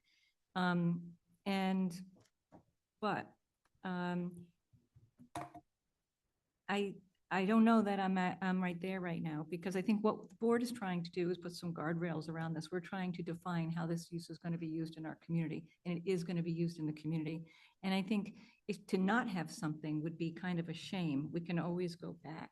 So I think what I'm leaning is to not take council's advice and to keep it, because from my understanding is we would not be able to post the public hearing, and it wouldn't be brought to this town meeting. It would have to be brought to another meeting. Is that correct? There's not enough time for you. There is time. I There think is we time. would have to call a meeting just for this hearing. Oh, I see. It's our own timelines. So town meeting is April 11th. So there would be enough time to post the hearing? There would, if the planning board voted tonight to continue this to a added meeting on their regular schedule, you could add one on March 30th. We have until this Wednesday to post the legal ad for that, and it would be for the special permit section, or we can do it April 6th, that Monday. Okay. Of which we could post the legal ad next. Oh, I misunderstood. I thought that there wasn't enough time for that. Okay, so now I have to think about things. Because the discussions have been ongoing, and we've been talking about this. It's a formality so that people who aren't aware that there's a special permit change have the opportunity to chime in. So would we then put the second article, if we're going to hold public hearings, we would include it in the warrant? And then hold the public hearings? Well, so that's the first Process. discussion, is whether to split it into 2 articles. You don't have to, but town council said we do have to notice it. Okay. We have to notice it if we split it, Either. Either way. either way. And the draft can go to the select board for the warrant, because it's not getting signed and printed until, I think, the 17th, right, Andrew? I think it's the 17th. So it gets signed at a little bit further down the road, and we would, March. Yeah, but tomorrow night's meeting is the meeting where we really want to, Define. we want to basically have it just be kind of a formality on Tuesday, the 17th, to sign it. So we're hoping to have it be in as final form as possible tomorrow. And town council said to me today that you have plenty of time to still publicly advertise it. And I'm guessing he's fully aware of the timeline of the It warrant. sounds like if what the planning board want to do is to have two different articles, you could just split it up, send it to Mark, have two different articles, and then that's the way the warrant will be. The draft that we'll see tomorrow, and then that's what we'll. But it could be one, too. You need that legal ad no matter what, because we're affecting 174-9. So whether it's one article or two, the public needs to have the opportunity to be. I understand, yeah. Right, so, the question I think is, if the earliest we can have a public hearing for the second part of, for this 174-9 impact is the 30th of March.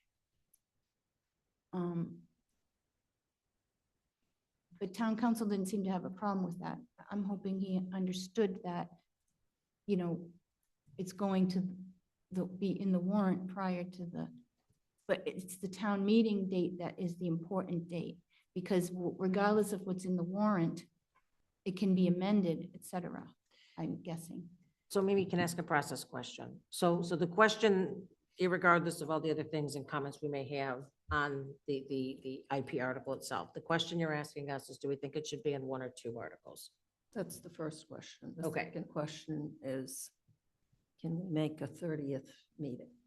Yeah. We'll make it For a work. hearing. We'll make it work, you know? So I think it will become very confusing if you put it in two articles. And I think there's a greater chance of it being shut down instead of all being in one where it really should be. That's just my 2 cents. I don't know, Alan.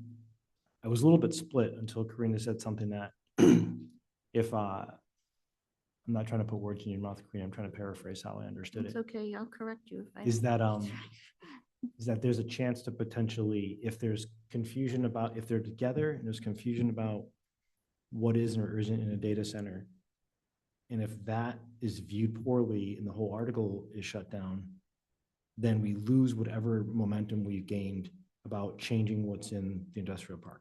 Is that right? But amendments can happen on the floor no matter what, which could change everything. Yeah. So you can't put all your eggs in one, you know, it doesn't matter, really. Okay. It's just, I wanted to get some different, Yep. viewpoints of my experience. Okay. I can understand what Lisa's saying, but my visceral reaction to what you were saying is we've made great strides to change how IP is defined. Mhm. And if all of that could be subject to someone saying, wait, how big is a data center? No. And then, But someone can amend it on the floor. right, yeah, now I get that. If but- one big warrant article say, I want to amend it by taking out that use, because if it's not listed, it's technically prohibited in the code, But it's not. but it really isn't, right? So let me ask something you said. So if we do it in two articles and the second article fails, then we've opened the door based on what's in the first article to no restrictions, basically, no setbacks, no. Well, it would Well, be the IP. The basic language for special permit, but not Not- all the guardrails Yeah. that we have there. That's my fear, Yeah. is if we split it in two and one passes and one doesn't pass, we've now opened a door.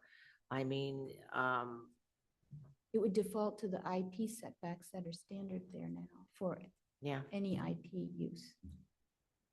Or do we just take the data center piece out for now, get the uses passed, and come back in the fall with the data center piece? I think the data center is going to merit some discussion with people. I don't know. Yeah. Could someone Yeah. amend it on the floor and add it, though? If it's not in there, someone could say, Agreed. but that's not in the, because it would be in the four corners once we advertise that 174. Well, it would be because it's an added use. It would be in the four corners of the legal ad anyway. So just correct me, because I've got a little confused with all the versions, but didn't town council already make a version for us where he just pulled it out separate? Yes. So it's already ready to go. It's not that we. So would he have to pulled bring it to out, the full- he pulled out the special permit separate, but the use is still under the IP. Mhm. Yeah, and there's some other things, little number fixes were still left in the second warrant article that relate to IP and not data centers specifically. There's some minor corrections. So I just want to also say that Marnie had when I was talking to Marnie about this, because she can't be here tonight, initially, when we talked about it, we thought 2 warrant articles, because of the fact that we thought, oh, we might lose all the IP uses as well. But that was not as full of discussion as is happening. Can we add a separate warrant article for the special permit, but add also in that 174.8.6, just that use data center? So that would go with the special permit. So they would, so if there's an issue with data centers, the IP uses would pass, and then the data center would be a whole separate conversation. So you wouldn't have the special permit fail and then still have data centers Yeah. in the IP. So we're making it potentially cleanly severable. Yes. Yeah, I think that's great. And that's because so my understanding is that the data centers are allowed right now. They're partly covered by Dover, correct? So no, No? that's the Oh, battery that's energy battery. storage Okay, systems. so they're allowed and they're going to zoning board of appeals right now? Well, so I don't know. We don't have an allowed use for data centers, but we have data centers. So they were coming in under some other umbrella that is not coming before any board. I think it makes sense what you're saying, Mimi, what you just said. Okay. Any other comments on, oh, the other thing was the underground garage. Yeah. And I think Marnie made a good point that I didn't She think did. of. So while I appreciate the thought behind adding that, I agree that I think at this point, we should definitely hold off on that. Yeah, Yeah, I think I Marnie's agree with email that. made complete sense that we Yeah. just got tonight. Any other comments on that? Okay. So I would remove that, Yeah, that piece of it. just that piece, yeah. And then also, and Marnie's back tomorrow, so I can brief with her on this, debrief, and then explain the approach of taking the data center use out of the first warrant article piece and lumping it into the second warrant article. And then you don't need a statement about if this doesn't pass, you take that use out. It's clear cut. This is the IP, and then the second warrant article would have the use defined Yeah. for that section. To add it to the IP. Yeah. Yeah. And regardless, we still have to do the legal ad. Yeah. This is the special permit. Yeah. Okay, got it. Oh, and the other thing was town council's comment on noise, vibration, odor. And I get his point, it's difficult to enforce, but I kind of like having those kind of standards set there. I think Marnie grabbed this from like other towns and stuff. I thought it was nicely written. I mean, you have 2 different options. You could say, audible at the property line, or you could say how many decibels. And so this topic came up when the noise bylaw was being considered, and for residential noise, they kind of cited on, residents aren't going to have any kind of meter to start, measuring, noise at the property line. But this is IP. So what this does is it puts, I think, the businesses on notice, basically, that, these are the standards that we would like to have within our community. So I like them. I can tell you, many know that in personal use, to go out and get, noise monitoring and hire a noise or sound engineer is a $10,000 thing. You don't just have you can't really just use your phone. That's not, it does measure noise, I think, but it's not, like valid. So I think this is really kind of a nice balance between, basically stating up front what we think the performance standard should be. So I would prefer to keep it. I as well. I respectfully disagree with my planning board members. I get the intent, right? We don't want something that stinks. We don't want something that's loud. Totally get it. As it's written, it's really hard to practically enforce. There actually are near professional grade free applications for measuring sound. I have one on my phone myself. But like, it's hard to how are you going to define what odor is? To do what? How are we going to define what odor is? And what's an offensive odor and what amount of odor is odorous, right? I know if I smell when it stinks, I get it, but that's very subjective.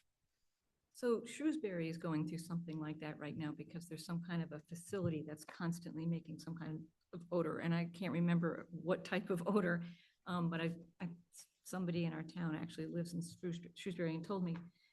So, I think what it does is it sets forward a process to say, okay, this isn't allowable. So if a resident comes forward and in that case in Shrewsbury, multiple residents, that there's some kind of a process. The process isn't going to be clearly defined here. But the thing about your noise,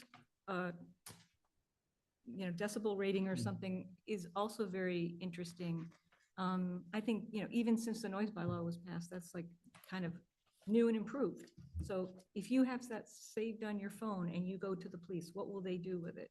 The first line of, where do you go? You're going to go to the police. If it's a standing noise, which is constant vibration, like you got a parked truck, a refrigerator truck, I think that the businesses should be on the hook to measure that noise and make sure that it's not audible beyond the property line. Yeah, again, I'm not arguing about noise. It's just that there's no specificity. Like, what is it with any one person complains? If one person complains, it's only noisy at night. If it's a little bit too loose. I agree. If I live next to it and it's noisy, I wouldn't like it either. But it's just so hard to defend how it is there. And council even said it as well. It's a state regulation. I don't want to interrupt. It's a state. Jack, can you come up to the mic? Sorry. Sorry.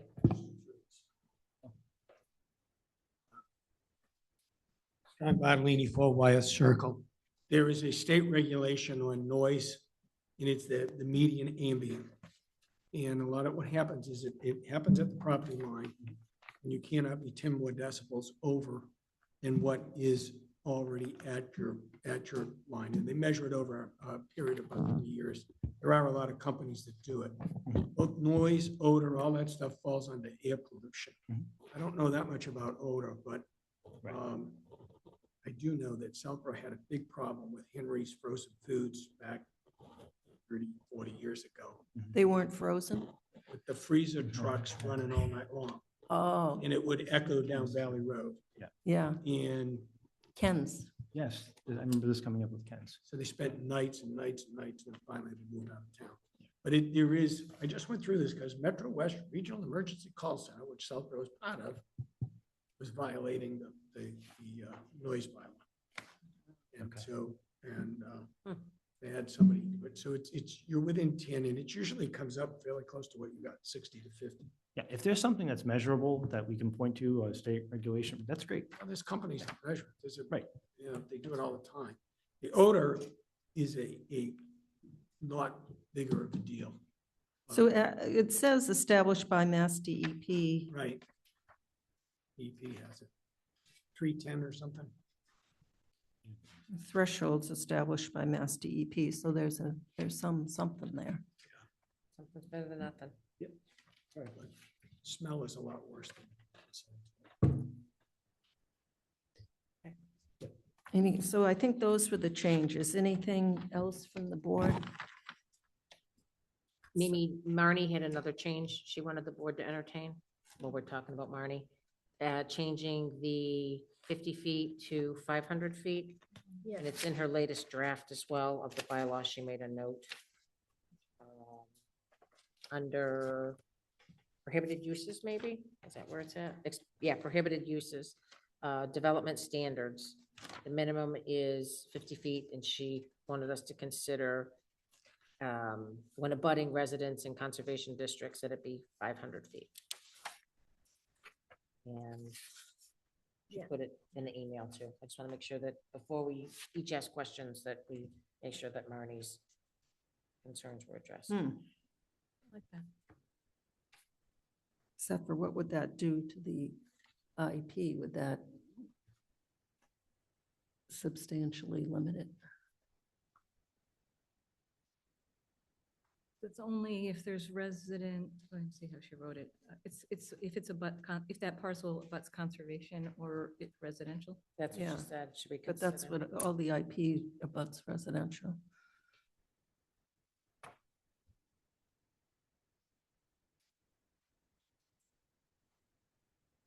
That I'll have to think of more.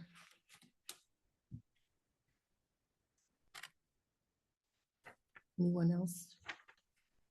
Mr. Litt. Tim Woodland Road. Not to throw a monkey wrench in this, but I'm going to repeat the comments I made when the highway major retail, Costco thing came up. Splitting one purpose into two articles is almost always a bad idea, and I think it's a bad idea this time as well. I think you may be being a little bit conservative in assuming that there's going to be a major upset over data centers. We don't have this type of data center today. There's none on the horizon, and this is saying that they're not desirable for the town without an awful lot of reviews. I think it's important that it be presented clearly and explained clearly. That said, if you insist on doing the wrong thing and, and splitting it into two, my suggestion would be to have the first article insert the definition. That way, if it passes, the second one has a reference to it, and if it doesn't, you amend the second one to remove the reference. So I mean, Say that again? just invert it. So you have the first of the pair would insert the definition of data center. Oh, in the It's special harmless to permit? strand a definition. It's not harmless to strand a reference.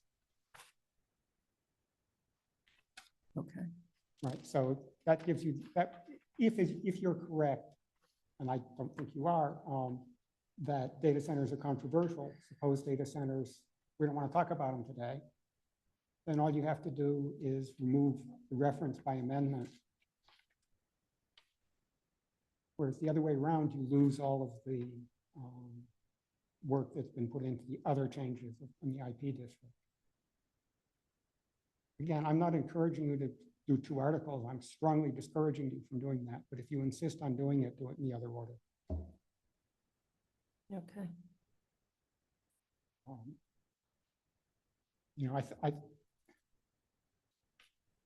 Fair amount of thought was put into defining, data centers and distinguishing them from what's currently allowed, which is data processing.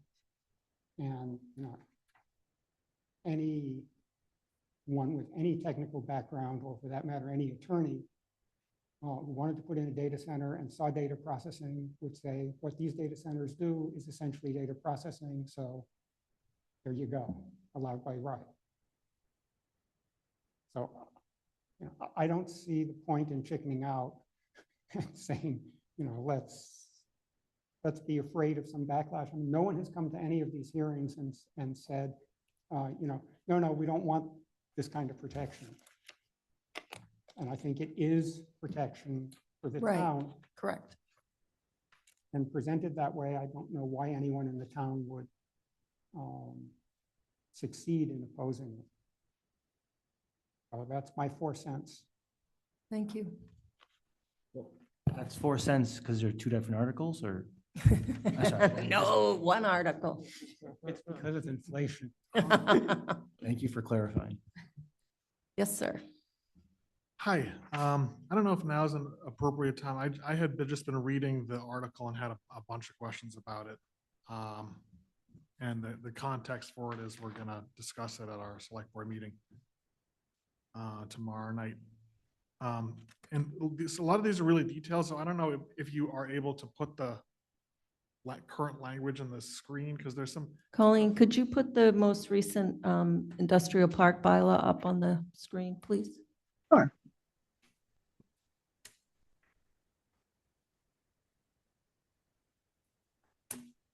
And the version that I'm looking at was the one that was It's in our select board packet. So this is the version of the warrant that's marked on March 6th. So I think that would have been Friday.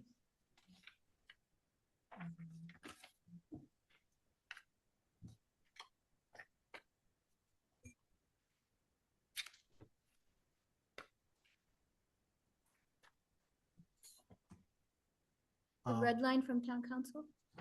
No. Not that, before that. Right? I have them all right. Well, so if it's gonna take some time to find the Word version to put up on the screen, then I maybe just go to some other comments while you're Okay. trying to get that. Did you hear me, Colleen? Yes, I was looking for okay. it. There we go. All right, okay. Thank you. So, all right, if you go to the next page here. Next page, Colleen. Yeah. So you get to, there's section C.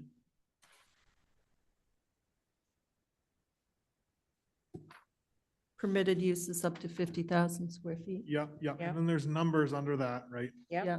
There's one, okay, so 1, 2, 3, 4, 5. Then you get to 6, which is small clean energy infrastructure. Mhm. Okay, Correct. all right, good. Because in the version that I had, you see that the A through F indentation, it was like the indentation was not, it was to the left of where it says 6, so that looks better.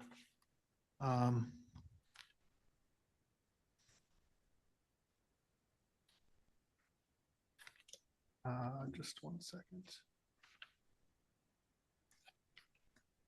And then, so I think that deals with my concern, the one indentation error I saw there that was confusing to me. So this is the 3.9 version. This is Okay. The most current version we have. I'm wondering if it's not that much different because this 3.6 version may have been, This looks better. This looks better than what I've got in front of me. yeah. It all depends when Mark put this in. Because it does say 3.6 Okay, revised. and then if you go up to the top, and this question has to do with the data centers issue that you were just discussing. Okay, so it says there to, if you stop there.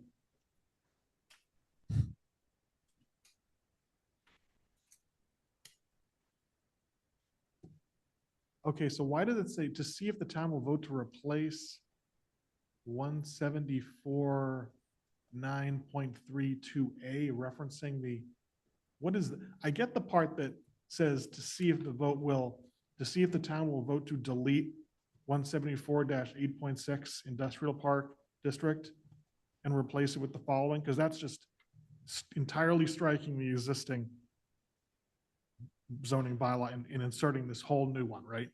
But what is that part that, the first part of that, to see if the town will vote to replace 174 9.32A? Those are the two fixes because the numbering changed on, so when data centers was added to the IP as a use, it became number 13, right? So I don't have in that. 174-9J, Yeah. 2, right? If you look under special permits, it references back to the IP district, the uses.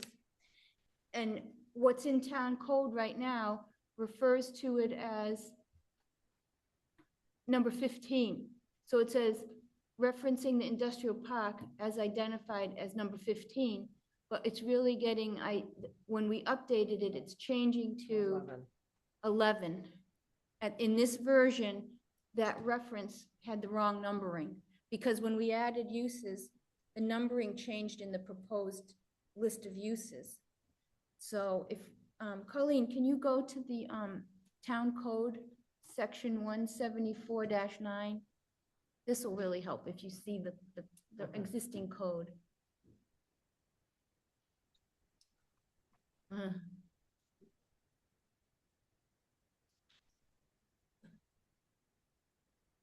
town code, the actual town code, Colleen. I am. I just don't want you guys to watch me search. Okay. Thank you.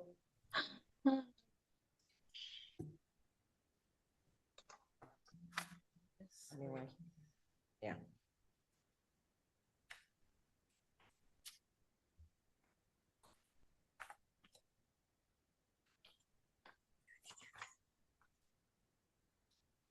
What I see 174-9J Yep. as right now is medical marijuana. It's the part of the, Right. And then under C, it references back to industrial park. 174, 8.6, like 15 or something. J2. um,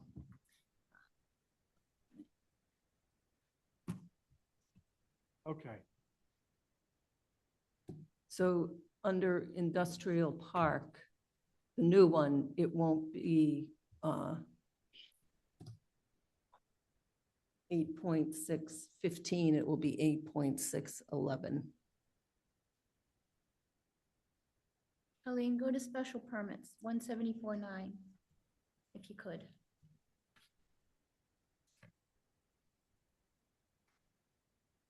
That's it. Now go to J, go all the way down to letter J.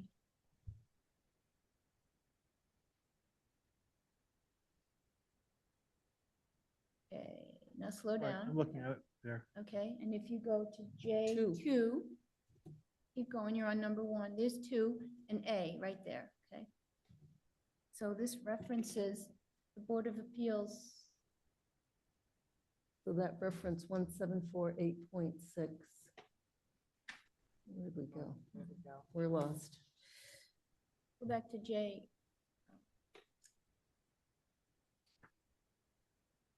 I'm sorry. There we go. You gotta go to 170, yeah, no, 174-9. You're in 174.10. I'm sorry. I'm floating around. Right, so is but is the idea that Just the number changed. Yeah. The reference number to the use. It was one number, but the use Oh. number changed. okay, I get it. You see what I'm saying? I get it now. This is why zoning's never easy. All right. So then, That has to go with the IP uses Okay. regardless. and then the part of the end of the bylaw has adds this, really makes an amendment to 174-9, not to add the data centers, not. So do you have something that says, shouldn't it say, to see if the town will vote to amend section 174-9 to add a new section K? And I don't know if that's in the version that you So have. so that's the question, whether to split them or do them all in But one. I think you could have one article that just has, you just need a preface in there Right. that says that, because right now, because I read it and I'm reading all this stuff about I don't have that. 174-8.6, and then I got to special permit requirements and it just made no sense because it didn't. There was no opening. Yeah, kind of so if motion. you could bring up the new version you have, I can see, if you quickly go to that, I can see if it's been addressed.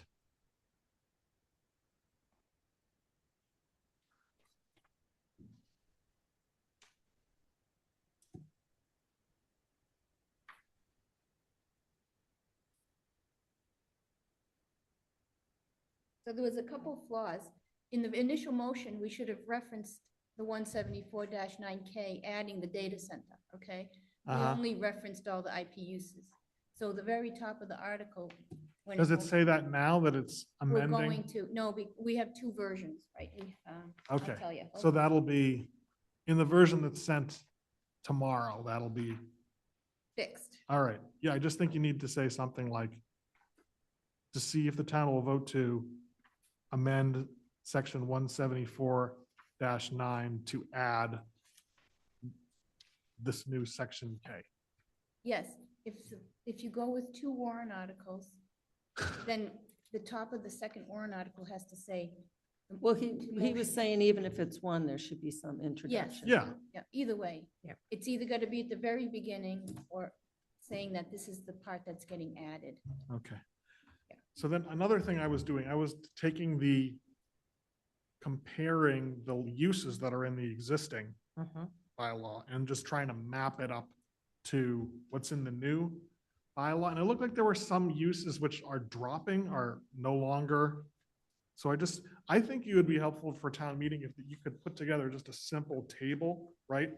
That shows, by section, the uses that are permitted in the current IP district. I Oh, was gonna okay. say, yeah. All right, good. And then it'll show like, are they being discontinued or they are now chained from, Newspaper Night printing. Watchman. okay. But what bank? I was looking for that. Is bank now gone? No, it's No. under office, I think. Oh, I didn't see it there. It says, I see office as use permitted by right up to 50,000 square feet.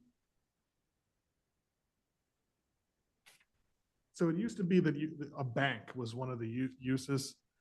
I mean, I just don't seem like that would be an appropriate use. I don't know why you would, if there was some thought that went into why. I don't Maybe. see it. I don't see it either. Yeah. So I would just add that to office. Yeah, it's.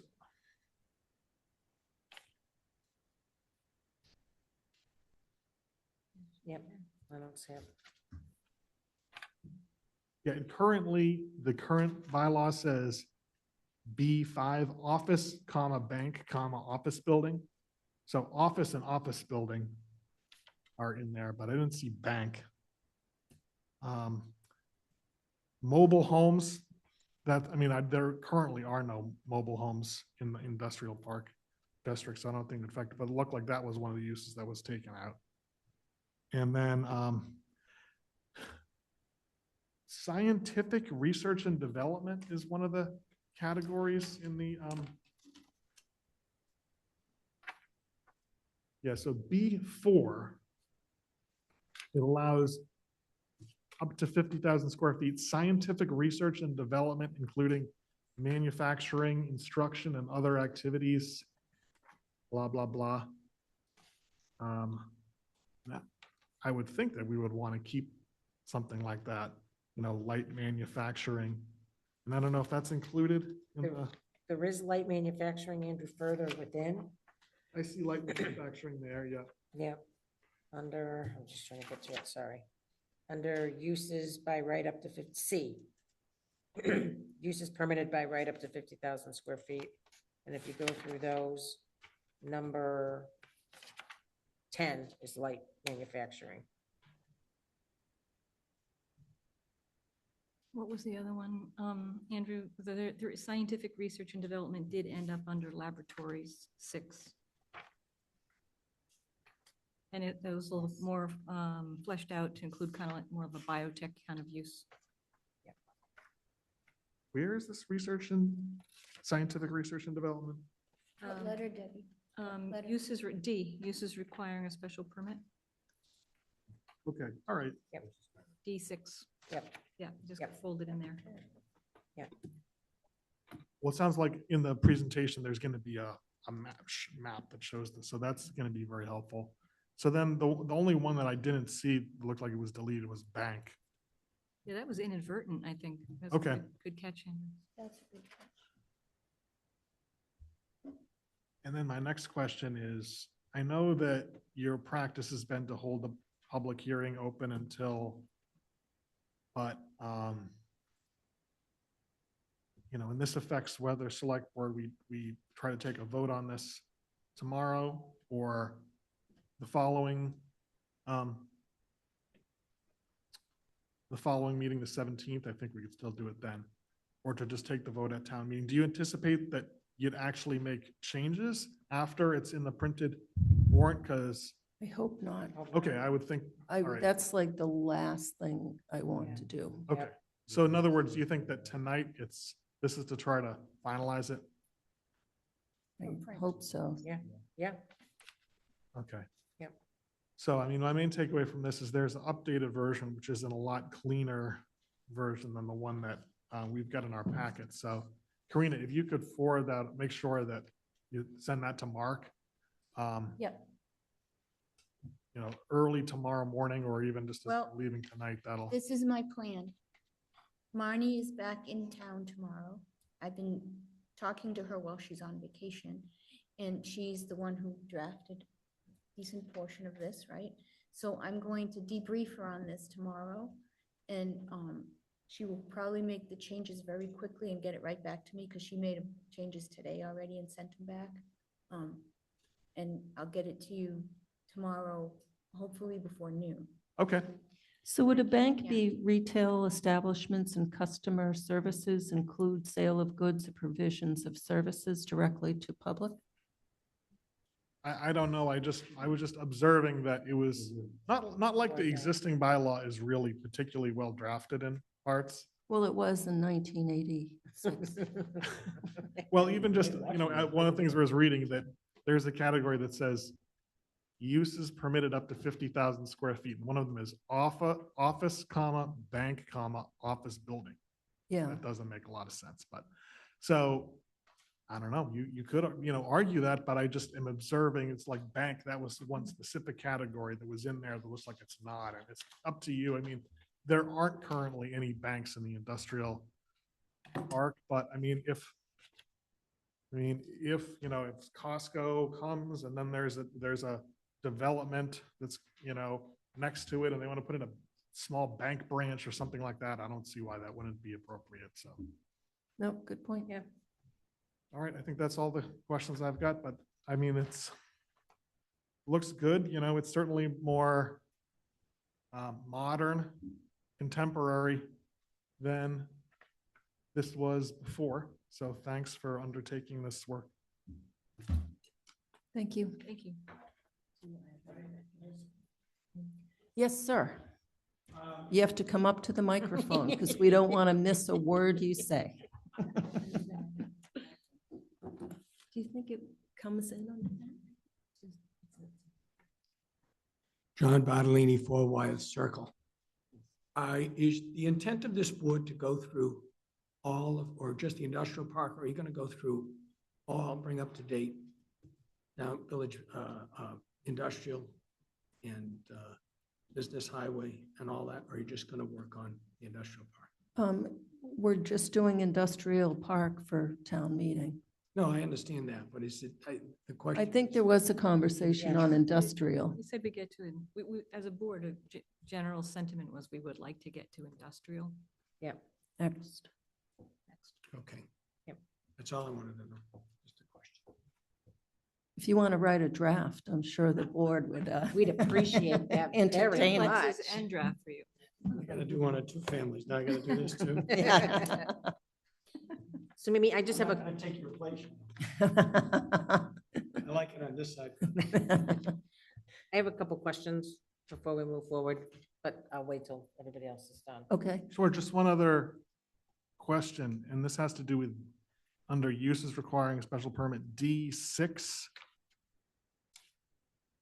So The laboratories one, Andrew? laboratories, life science, research and development, commercial manufacturing. Yes. It looks like a lot of it, this is really focused on life sciences. Mhm. Now, another use that, you know, I'm thinking here about like what's done in the Amazon facility in Westboro, that's robotics, right?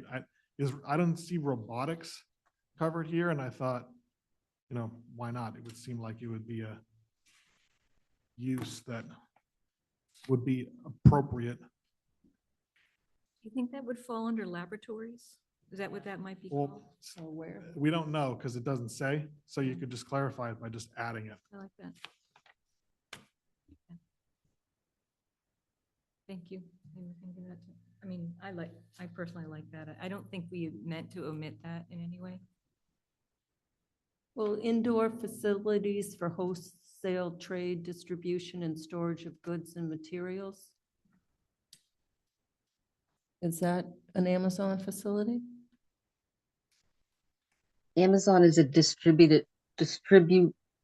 I'm sorry, I can't even say it. Distribution. Distribute, yeah, center. That's what they call it. Well, I think we might be talking about two different things. One is the use of robotics for movement of goods and services or something like this. But But another would be a that's, facility that might be building robots. oh, is that what you're talking about, Mr. Dennington? Is a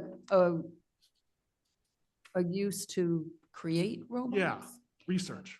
Ooh, that's Yeah, scary. that's what they're doing. I thought that's what, That's I don't, Oh. It's like in Wilmington, it's in Wilmington? somewhere up there, yeah. Okay, that's something to consider. What'd you say? There's a different location for that. Oh, okay. But, I mean, so do you think we should call it out specifically? Building robots? Well, I mean, like if we were to I'm get. afraid of the one that said Stop and Shop. I can't imagine. Well, that's what I was thinking. Wouldn't that fall under light manufacturing? I'm looking at that too.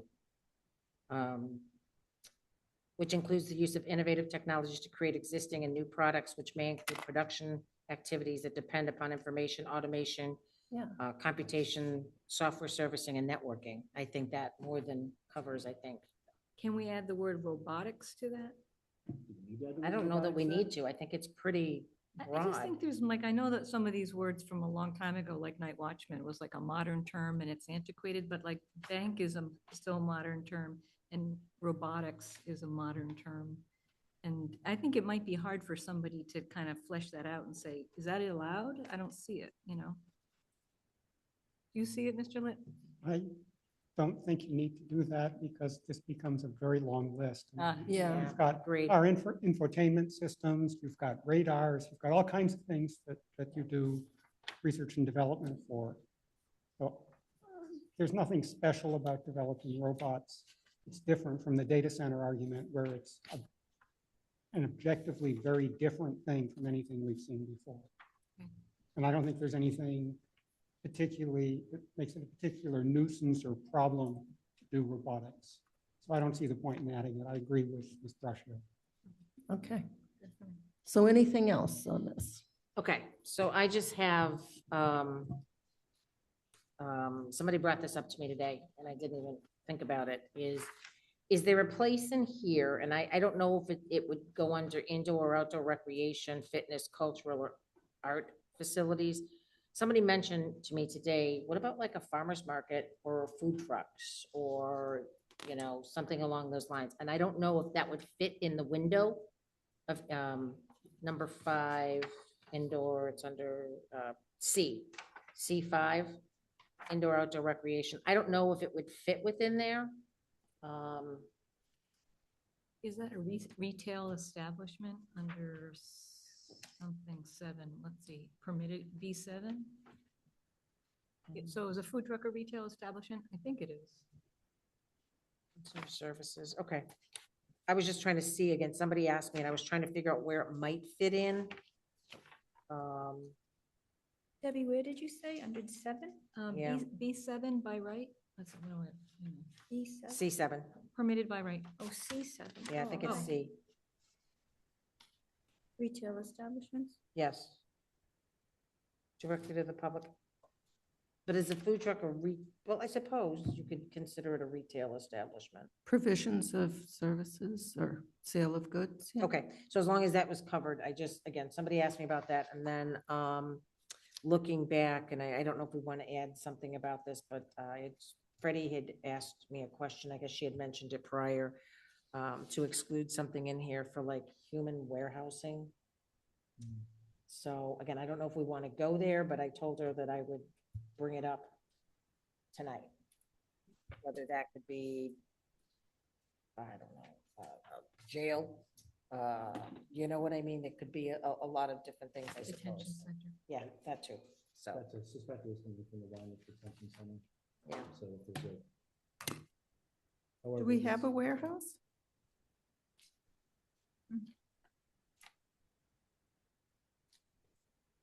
Well, I think there's different uses. So again, I'm just throwing this back out there. She felt very strongly about this and she couldn't be here tonight. And I said, I'll certainly bring it to the board and, you know, the board can decide if it's something that they would be willing to entertain in some way or if it even fits within what's been done.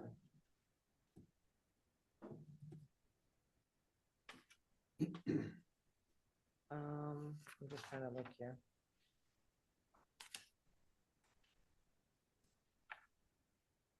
I mean, I don't know if what we have as our allowed uses would allow that anyway, I don't think so. but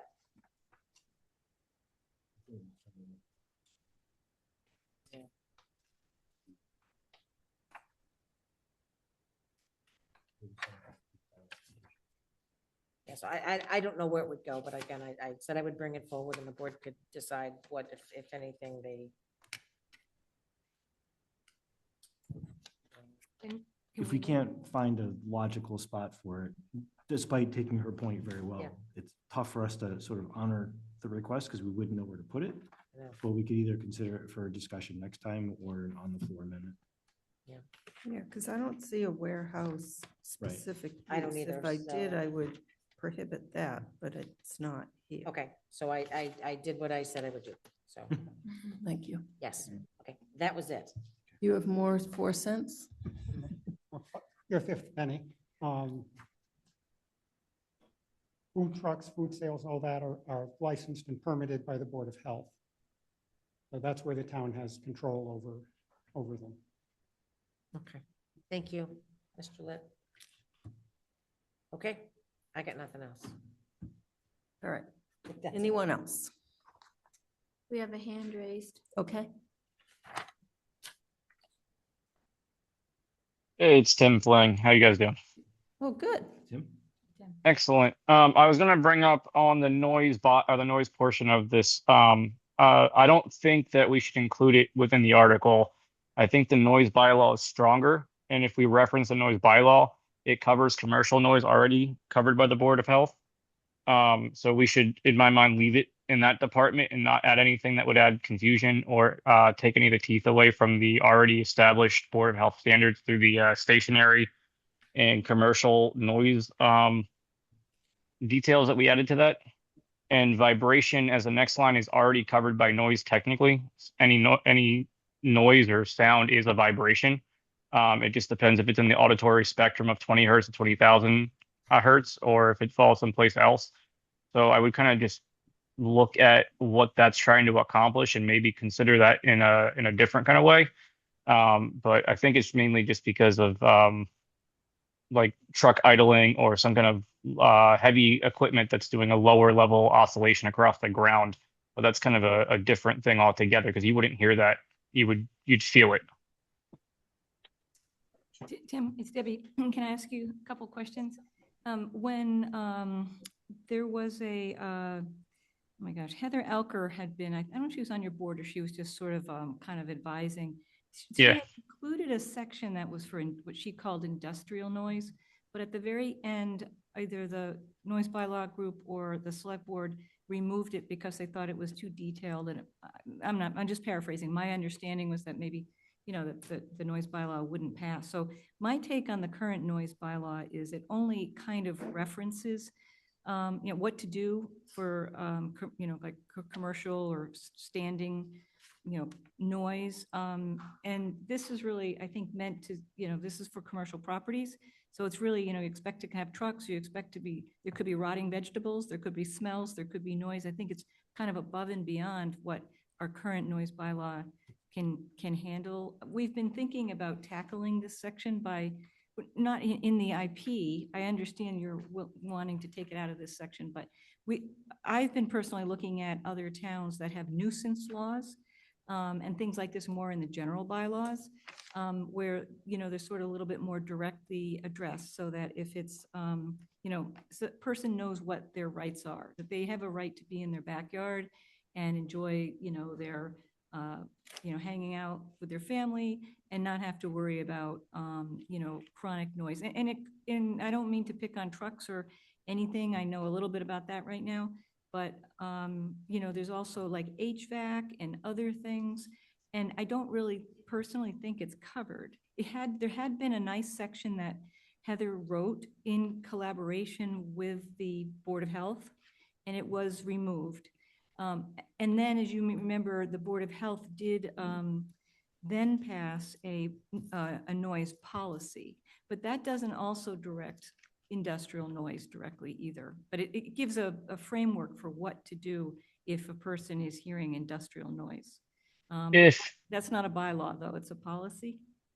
if I recall, and it's been a couple of years now, so I'm a little muddy on this on the full piece, but I believe it's covered by the state. So our solution was the let the state standard take over, which covered everything that was going on with the Ken's Food property and the industrial noise there going past the line and what the HVAC equipment was doing, as well as the truck idling. I believe it's covered already, and it's not necessary for us to cover it again. But I would have to remind myself of all these independent conversations along the way that we had on this. But if I recall this piece, number one, the police department does not have noise meters. They would have to get them and calibrate them to even be able to upkeep this. I believe the Board of Health has one that they keep calibrated that they could use for this purpose, and then the study would come in. But the commercial side of it is covered by the state, if I recall correctly. Yeah, I'm glad that you mentioned it and brought it up, because in the future, I think we're trying to add more language into our, I've been asking to add language into decisions and things like that. The issue is, I think, who pays for it. So you're absolutely right. As a resident, I paid for it. The commercial business didn't pay for it. So to be 100% honest, residents shouldn't have to pay for commercial noise. So I see that we really have to have something here to protect residents, because this is in the, it gets expensive to hire a sound engineer. And even, complaining to the state or complaining to the police or complaining to the building inspector, they really don't know what to do. So these are getting referred to, any sort of standing noise. And occasionally I do a search on this, probably on records requests, just to see, are there complaints, for example, within town, and they do pop up occasionally. But my big takeaway, I think, is that I don't think a resident should have to spend $10,000 to get a sound engineer. And so I think the commercial, property should be aware that it's just it's a zero tolerance is what this is. I understand. If there's some wording that you like, though, maybe, we could take a look at it. I was looking at town council's comment, and he said, this will be very difficult to enforce, and some other comments like that. It's a difficult standard, he says, and difficult to enforce. So my thought today was to go back to the piece that got taken out of, the bylaw, the noise bylaw. Maybe we can work on that, or I can contact you about that. If you're interested to kind of modify this for this purpose. Yeah, I mean, I would be willing to. I think that, and I'd have to go back and reread all the language fully to make sure that it covers it. But I believe the noise bylaw that we passed says any noise beyond the property line that is audible, and it even talks about music being able to be heard and distinguish the sound from it. So I think what we have is almost stronger than a decibel level, because this doesn't even specify in DBA, DBC. Yeah, there's a lot of things to this particular area that I think have the opportunity to sink this if somebody wants to really press the issue. Okay, thanks. And would you be willing to have us, mention the noise bylaw in this? Like, are you opposed to that? Or? I think that that's fine because it's already withstanding. So if we just make a reference to that you must comply with the existing noise bylaw within the town, that's fine. That's already on the books. They have to do it anyway, technically. And it makes no harm, no foul for that to be included. And if you would want to reference the state statute, that's what we did as well in the noise bylaw, was we referenced the state statute because that, is also enforceable. So this does reference state statutes. It doesn't give the actual citation. It No. says what is it? DEP noise. It uses DEP as a definition, which isn't really the state statute. It just says that there's a definition for what decibel means within that. I would think that what you want to reference is the adherence to the stationary, I forget the exact name. I pulled up the bylaw here. The exact industrial, stationary, commercial, and business, which is the state noise standard. Okay, well, I'd be interested to take a look at that and try to consider some wording that references already existing documents. There is the Board of Health policy as well. I don't know if it's right to reference a policy and a bylaw. No. No. So, okay, so, but, state law and our other bylaw that Tim mentioned? Yeah, I think, Yeah, I mean, I think what we're trying to, I think you understand, we're trying to establish that, it's held that we won't be, tolerating noisy neighbors, because, and it's trying to get to, as Mimi said, so much of the industrial park is abutting residents. And so we're expanding the use. We have to make sure we have the protections for the residents. yeah, I mean, we think we called it a good neighbor policy within the noise bylaw. If it's literally, if it's the last one that I have pulled up on my screen here, it's called the good neighbor policy on section 2.1. Okay, and can you just let me know if there's the word industrial is even in that noise bylaw? I had this at one point, and I just don't have it at my fingertips. Yeah, there's a reference to it in section 3.2, or section 2, item 3, number 2. Okay, maybe that with some of the wording that we've been using, I think, in our decisions, because in our decisions, we've also been using some wording for, proponents that have, maybe using machinery or overnight noise or something like that. What do you think?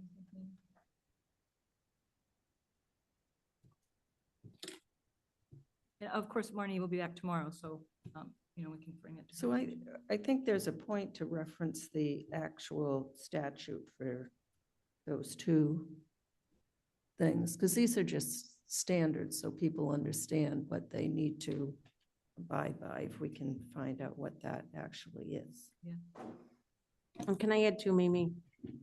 A lot of times over the years when different things are done, come before planning board, come before ZBA, the first thing I've always done is go to the code. Correct. To get some level of guidance. Right. If we take this out, I'm Joe taxpayer, and at least in looking at this, whether there's teeth or not, it tells me where I should go. If I have a question on noise or odor or emissions, it gives me an idea that it's governed by limits set by Mass DEP. So, well, I understand the concern. I really think something needs to be there, because I think again, as citizens, when something goes wrong or something in our neighborhood, the first place I've always gone is to go to the code, and it gave me some point of reference or something. That's just my 2 cents. I think sometimes something is better than nothing. And I understand wanting to get something better in there. I completely understand that.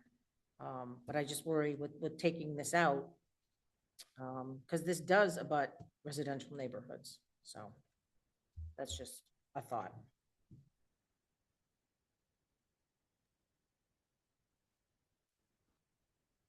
I have one more thing, if I may. Sure, go ahead. The other thing I would say is, if we have these as 2 separate items, I would be more supportive of the way that Mr. Litt recommended, the wording be an easier transition to follow than maybe any other way. But my preference would probably be to keep them as one, if you guys would consider that, as it might be just easier and less confusing, knowing what we've done, how people get confused on some of the other ones we've done in the past that have had 2 that are coalesced. So I think mentally it might be easier to follow for people if it is one. That's the only other comment that I would have right now. Thank you. So where did we land on that? 1 or wrong 2?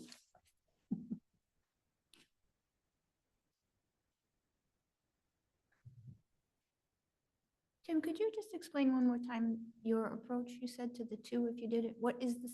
Sure. Just in summary. But first, let me just add that data centers K2 references the noise bylaw. So I did put that in when I drafted it. The argument for putting the definition in first, in a first article, is that if it passes and the second one doesn't, all you're left with is a stranded definition that doesn't hurt anybody.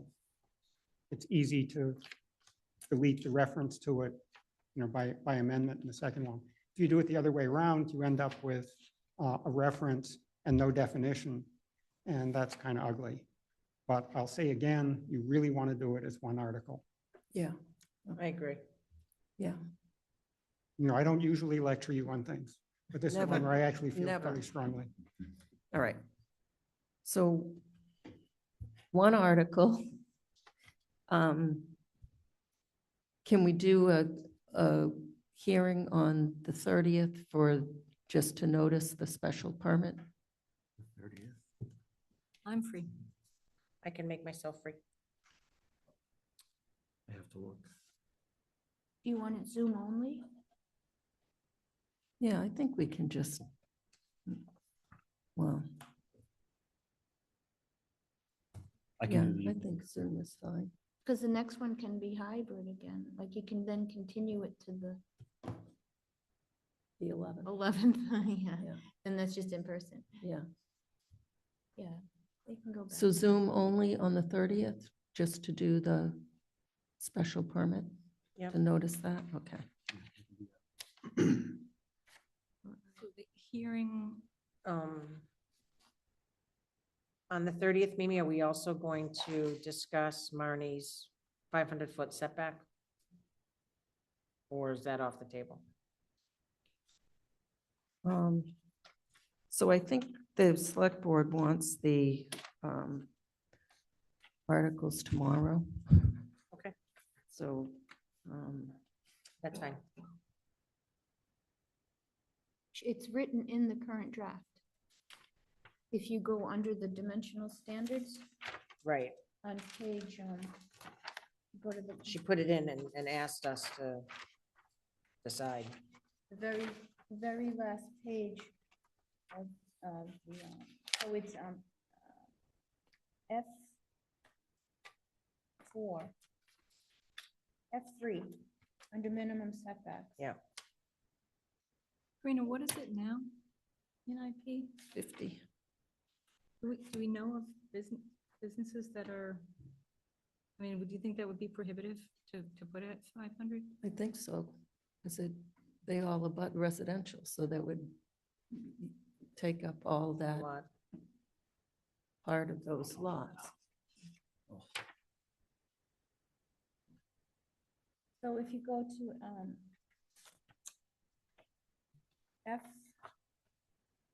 F3, the last two bullet items. So there's also the question if you can restrict battery energy storage systems to a 1,000-foot setback. Well, so town council didn't say anything about that, so I'm willing to just go with that. I think, What about, instead of a 500, we considered 100, 150? I don't know if Marnie took that from another example. Okay. Right? Okay, then just, I Anyone guess, can, leave it as it that's is. just my and- thought, because I've been talking to Marnie, but Yeah, I think I'd asked her something similar. I think it was originally 1,000. And I asked her where she got that. And she said it wasn't something that she read. for the whole industrial park, 1,000? No, sorry, I'm sorry, excuse me, that was specifically for data center or. Yeah. it was that big document right here called, this one here, maybe, local guidelines for data center development.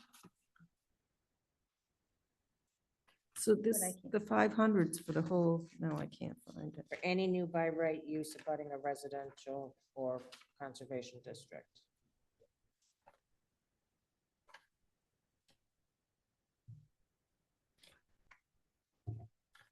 You know, we can just leave it as it is for now. And Last again, page of the IP section. that's one of the things that if we need to adjust, we can always go back and adjust. This, It's, what version, are we using the packet Mm. version? this is what was on my desk. So here, Andrew, do you need to adjourn your meeting, seeing as you have, development standards. 1, 2, Okay. 3. because Tim's on Zoom. So those are the regular IP, and then you have these two. Okay. Right above the- That's fine. I just wanted to make sure before you leave. Thank you. So you Oh, so have I don't have them. version before, when she just did Bob, this is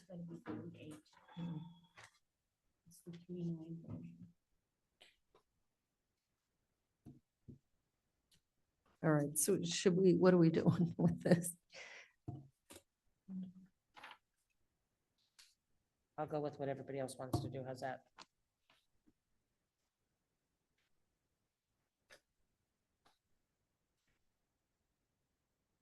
So right now, we're just talking about the 500 feet versus some other value. 50, yeah, it's Yeah. currently at 50. I mean, 50 isn't a lot if you're gonna get Right. a big building that's gonna come in right. True. You know what I mean?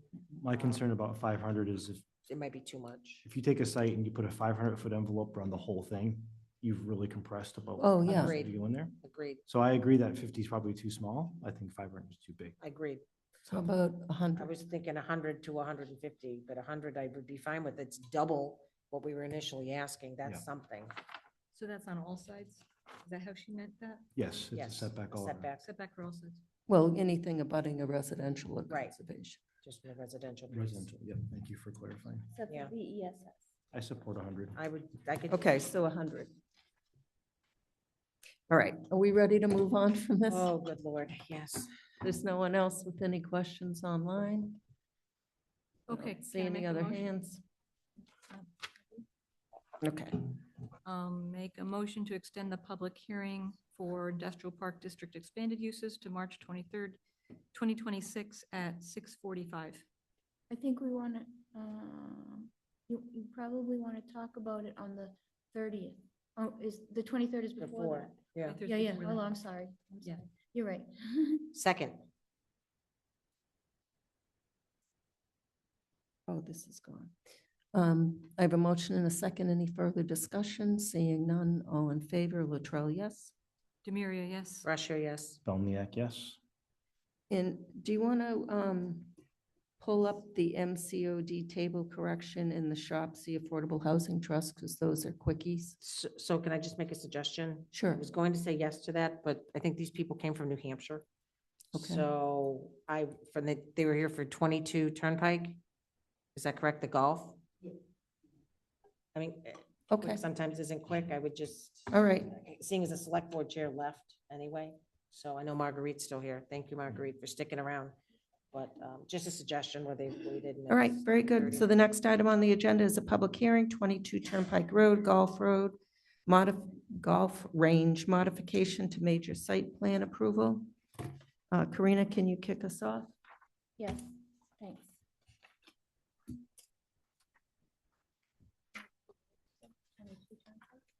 22 Turnpike? Yes, that's what we're doing. Yes. Sorry, 'cause I was trying to shut this. Okay.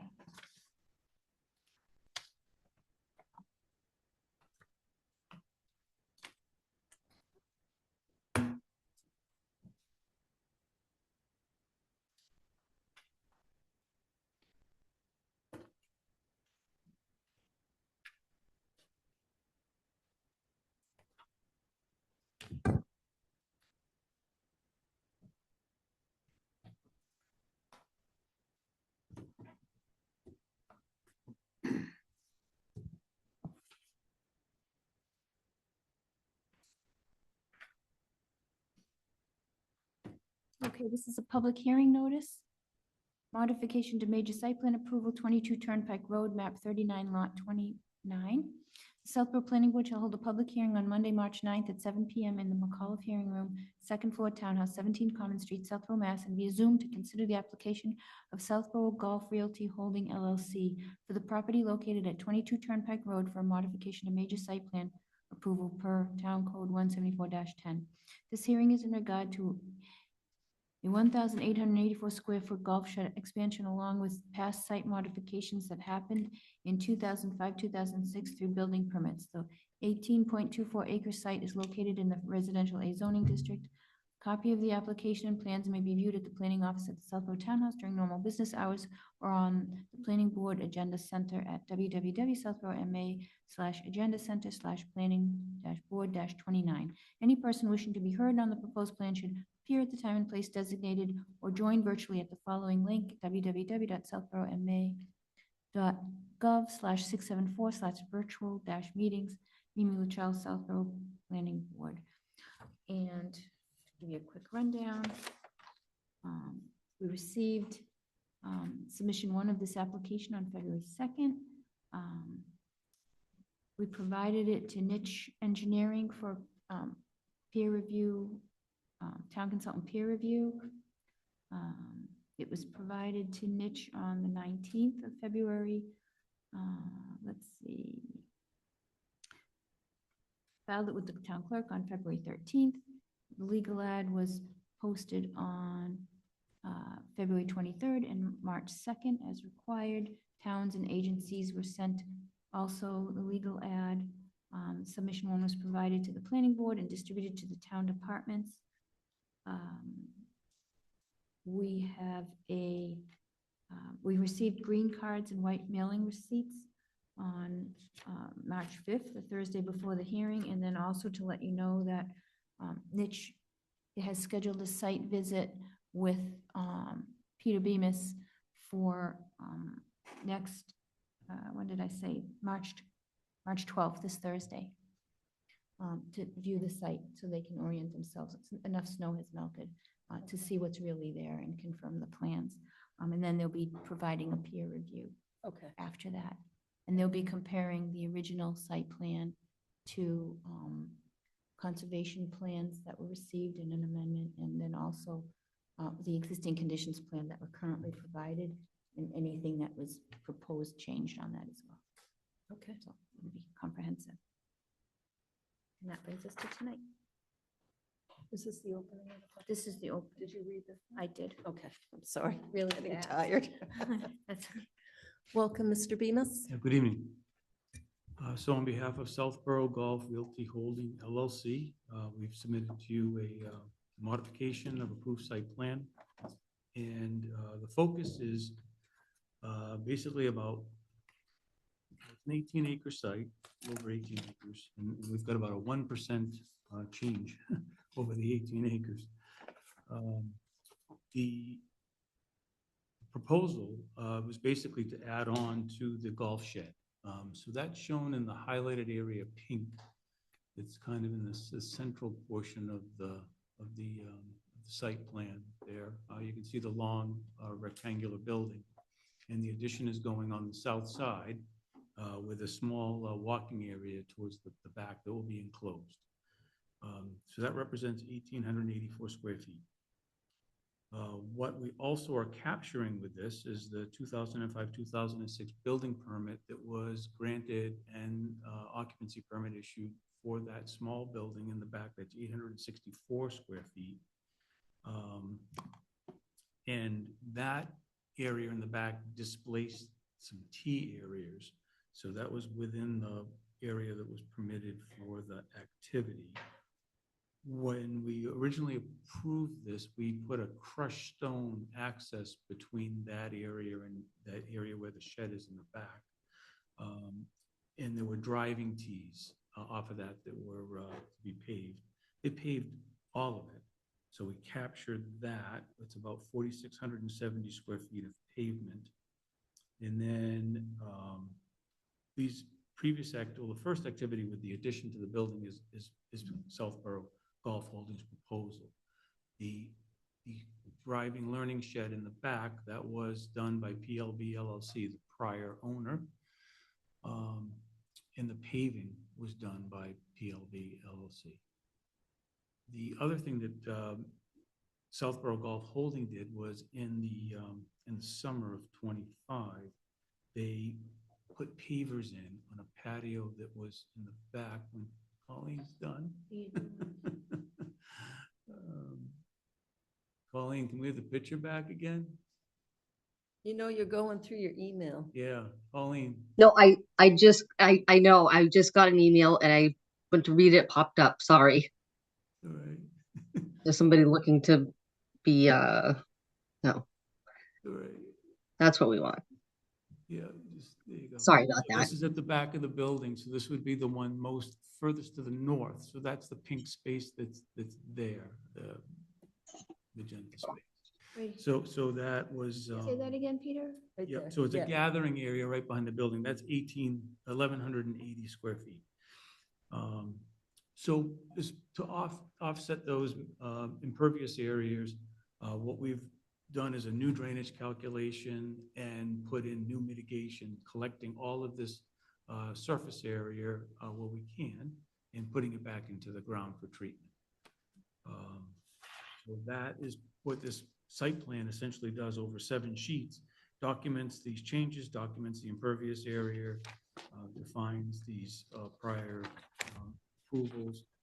We provided you with the documents from the prior approvals for your ready reference, and we do have the peer review pending for Thursday. I believe that they would find everything in order, but we obviously would await their commentary and be prepared to address that at your next meeting if they have their report done in time, and otherwise we're not backed up to a deadline for decision.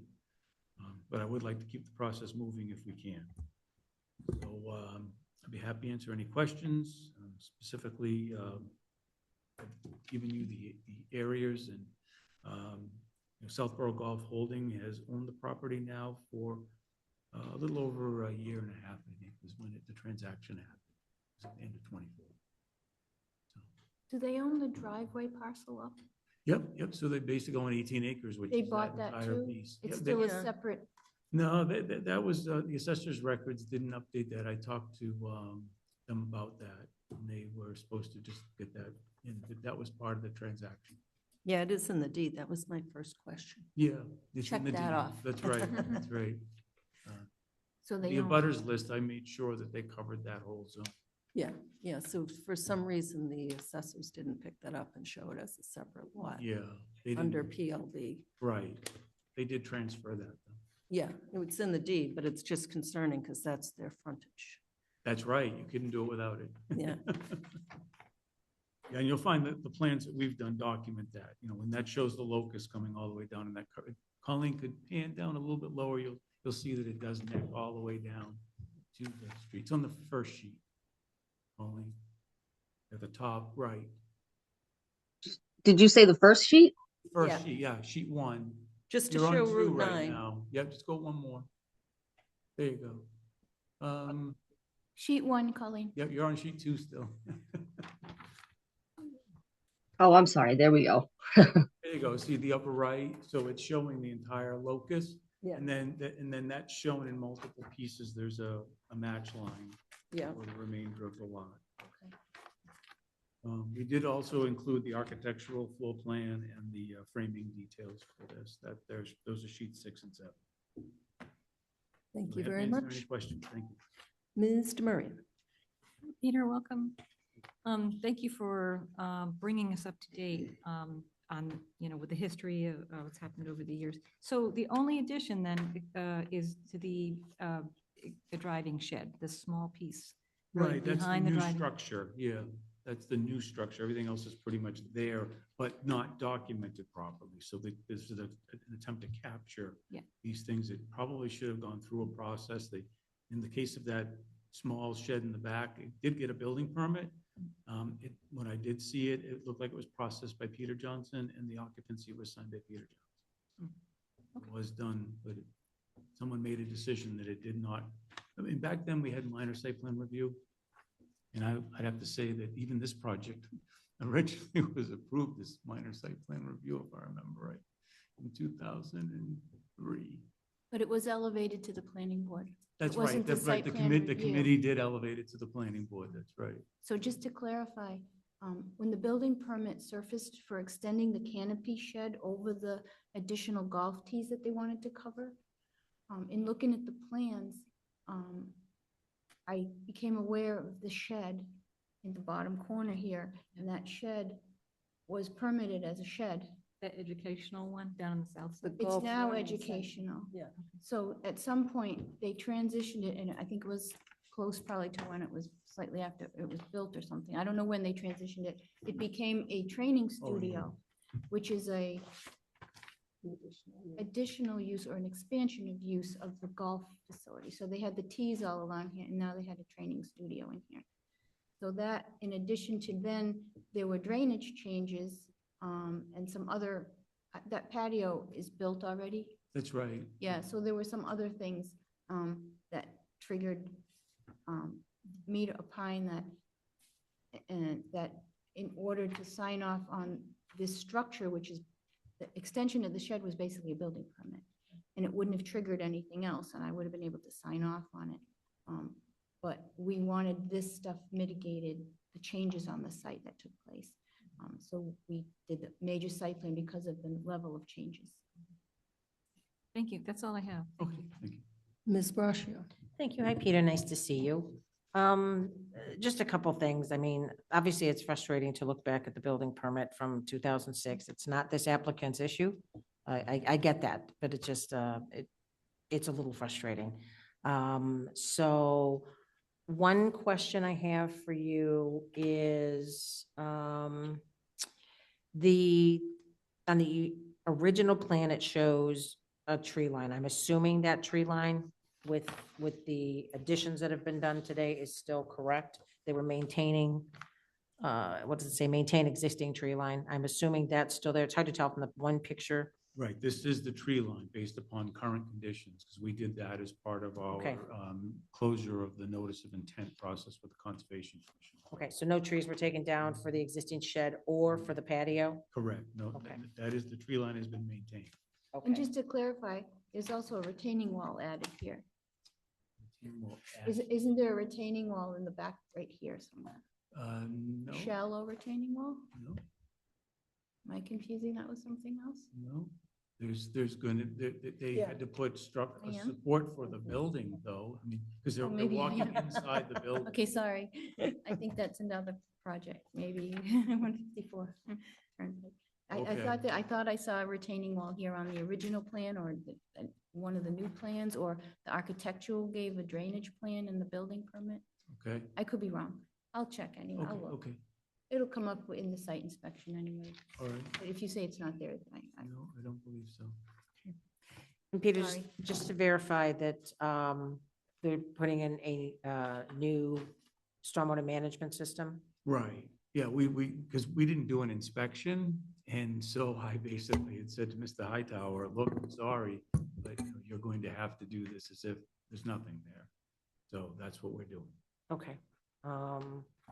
So I guess that's all I have for the moment. I know I wrote down some other notes, but no, may not have brought them. So thank you, Peter.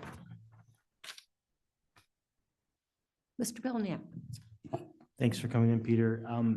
My overall understanding is that the bulk of this work you're doing is just to update the site and bring it into compliance because of the previous transgressions. And that the work that's being proposed is minor and it's really in kind with the rest of the site. Yeah, basically, I mean, this is a good use for this site. This used to be a runway. Yep. Actually, I have the dubious distinction of eliminating 2 runways in town. I'm glad No, that we have happened. so There's many only one more runways. left. One more private runway left. But yeah, if you went back and you look back at the history of this, it was a pretty rough site back there. This was a good use, and this recreational use is caught on. Yep. Doing quite well, and he's making a good investment in the town. Okay. So this is going to platform for him to look at this in the future to hopefully make more investment. I don't have any other questions. Thanks. Thank you. Thank you, Peter. So you answered my first question about the assessor. So you Mhm. spoke to I did. Mr. Sabelli. So is it the same lighting? Are you adding any lighting? I believe this to be exactly the lighting that we had done that was there. Yes. It's So the, no change because they were the sport lights and we provided you with a photometric Yeah. and the poles are pretty darn close to where they were proposed to be. We showed them all. So, yeah, so the photometric doesn't zero out? 0 out. Like usually it goes to This is how we did- 0.0? This is how we did it then. I provided you with what I had. I'm sorry, I've got nothing in addition. That's the original approved photometric plan? That's right. With the site plan? That's right. Yeah, we're not modifying anything. It's just how we did it. So I can't see whether there's light trespass or not because it I'm just not stops. going to suggest that there isn't or there is. I mean, those sport lights that they, at the same time, the sport lights were going down at the ball field down the Yeah, the street. worst things I've ever seen in my life. I know, and we were all following a similar format in 2004 timeline, if you will. That's how it was done and approved. That's what we were asked to do. I know what your expectations are today. So well, today you can't trespass, and the previous 2005, you couldn't trespass. I'm not sure about 2005. I'm sure I pulled out an old zoning Okay. code. Well, when we originally, submitted this for approval and we permitted this, that was the plan that was approved. Be it right, wrong, or indifferent. I'm not looking to modify. So there's no additional lighting in the patio area there in the dark? No, I'm just saying that's what's there today is what's there, and we've shown. So on the photometric, it shows that there's no light at the patio area. There are likely some incidental lights on this building that I am not aware of. When we permitted this, I'm showing you all the lights that we had done, and they're located on all those poles. There's no change to that. Do your Okay. existing conditions that you show in the plan set include the current lighting on site, exterior lighting? I Yes. guess that's what you're asking. Yes, me that's to right, say. but as far as a light around this kiosk building, I'm, So if there are lights Well, so there- there's a patio there and they have a liquor license, so I assume I people are going to believe be, that the select board, in their infinite wisdom, gave them a liquor license. Yeah. That's a good idea. I think So that they're they need gonna- to support the business. yeah, but they're going to be on the patio at night in the dark? Again, I believe there's a sufficient lighting there. There's sport lights on utility pole 2140. I know there's lighting on that pole. Okay. So when Niche goes out on Thursday, their whole intent is to just view what's Yeah. there and what's shown. So the other thing is that the photometric, although it doesn't zero out, it doesn't show any lighting for that driveway that comes down to the new shed, the new golf learning center. No, there are lights on all of those poles. That's what the photometric is showing. Well, it Sport shows lights. not on that side, there's nothing here. Again, I'm just saying to you that when you're there, there's sufficient lighting there at Sheds night over to here. support the business plan. We're not proposing any new lighting. Oh, okay. So could there, it sounds like an Yeah. imposition, but could Right. there have been lighting added post the original site plan? So those poles evidently aren't picked up in the These two are photometric. new then. Right. One, So two, these three, poles four. that go along that driveway aren't picked up One. on this. 1, 2, 3, 4. So there's 2. The other utility pole that they brought, when they brought the power to this site, they brought the power from that location. That's how the Right. public utility fed the So the power to 1, this 2, 3, project. 4. So are those light poles that go along that road? There's overhead wires that go along that route. So those little dots aren't light? No, they are when they get down to the driving range. But the others are just service lines. Yeah, the public utility. I'll wait to determined that hear was from, the best way to bring power to this property. so in the original site plan, there was screening that was behind those trees. Yeah, I know, they planted a number of trees along. So will the there road. be additional trees behind the expanded? There's not, the trees are not being affected behind the building. Is that what you're asking? No, I'm asking, so there was screening behind the original T area, Yeah, so it's unchanged. correct? Yeah. But you're adding to the T area. But we're not, we're displacing existing. Isn't that what that pink is? Yeah, but it's on top of what was already there, so it's just displacing. There were outdoor tees, now they're indoor tees. So maybe there are existing golf tees all the way down here. Tee Right, stations, right? all connecting, linking them. Underneath here too. So the existing tees here, they're just covering with that shed. Oh, okay. So if anything, they're probably gonna accommodate a few less people as a result, because what they do is they get a box area within the building, which probably would have supported, say, like 1.5 to 2 people. You know, only one person would be inside that box, because it's more desirable, it's more attractive to that person who's using that space. Okay. Safer too, right? As you can tell, I don't golf. So Yeah, I haven't a clue. I used to, and it's not fun. So what are the hours of operation? Hours of operation are per the special permit from the zoning board of appeals. Which are? I don't remember. Did I write it on here? I don't know. I don't remember. It's in the decision, though. I did give you all of them. It's the special permit granted on 4/27/05. 9 a.m. to 8 p.m. 9 a.m. to 8 p.m.? That might have been the original one. Is that the one from that date? Southborough Golf Center, tracking range. I'm just looking at Google Maps, not the decision. This says 9 Oh, a.m. okay, okay, yeah. No, that decision, I believe it goes later than that. But it is per the decision. And they may have reduced hours in the winter time. I'll be prepared to, the next meeting, to give you the exact hours. Question, I just don't know.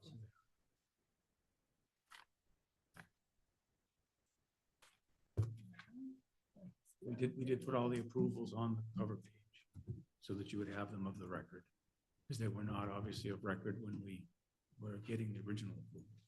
So, Okay, so that's a question. Let me find out for the next. Does anyone have any questions or comments on the golf range? Yep, or this, whatever's your pleasure.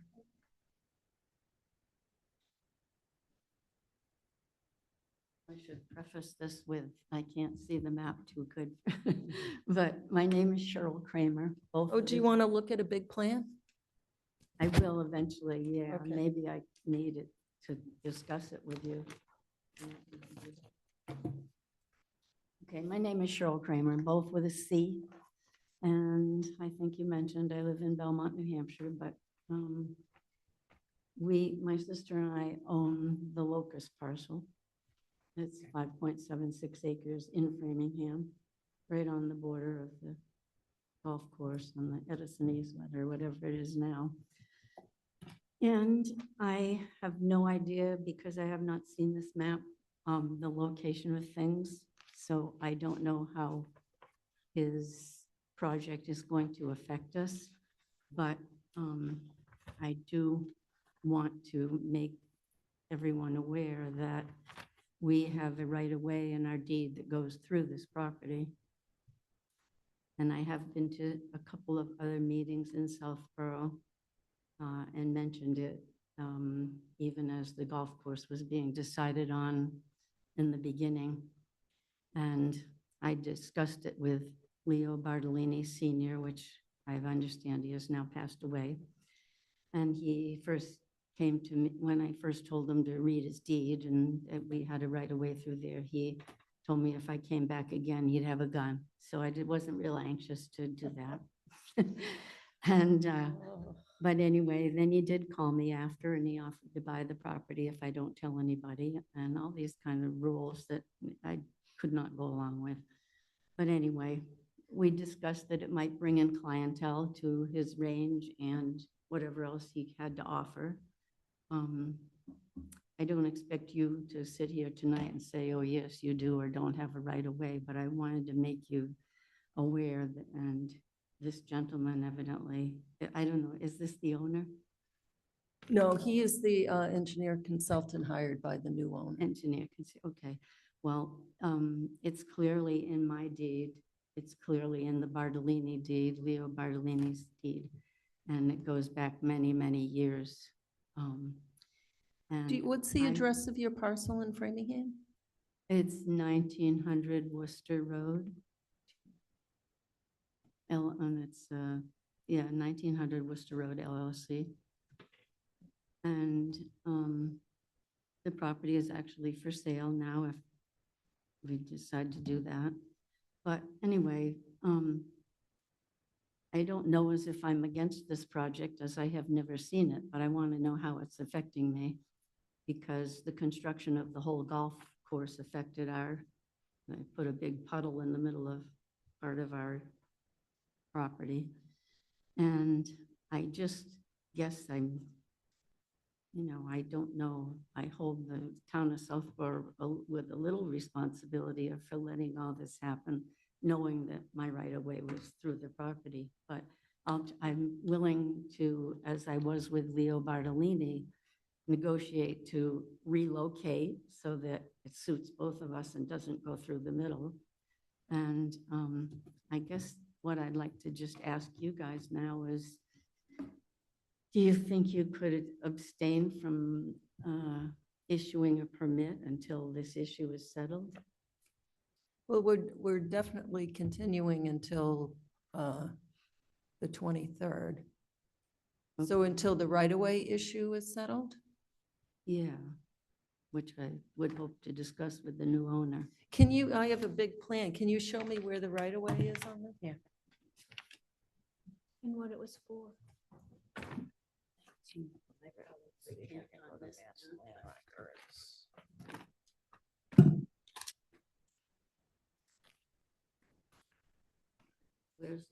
This is our property here. So this Where is, is it this on is here? this property.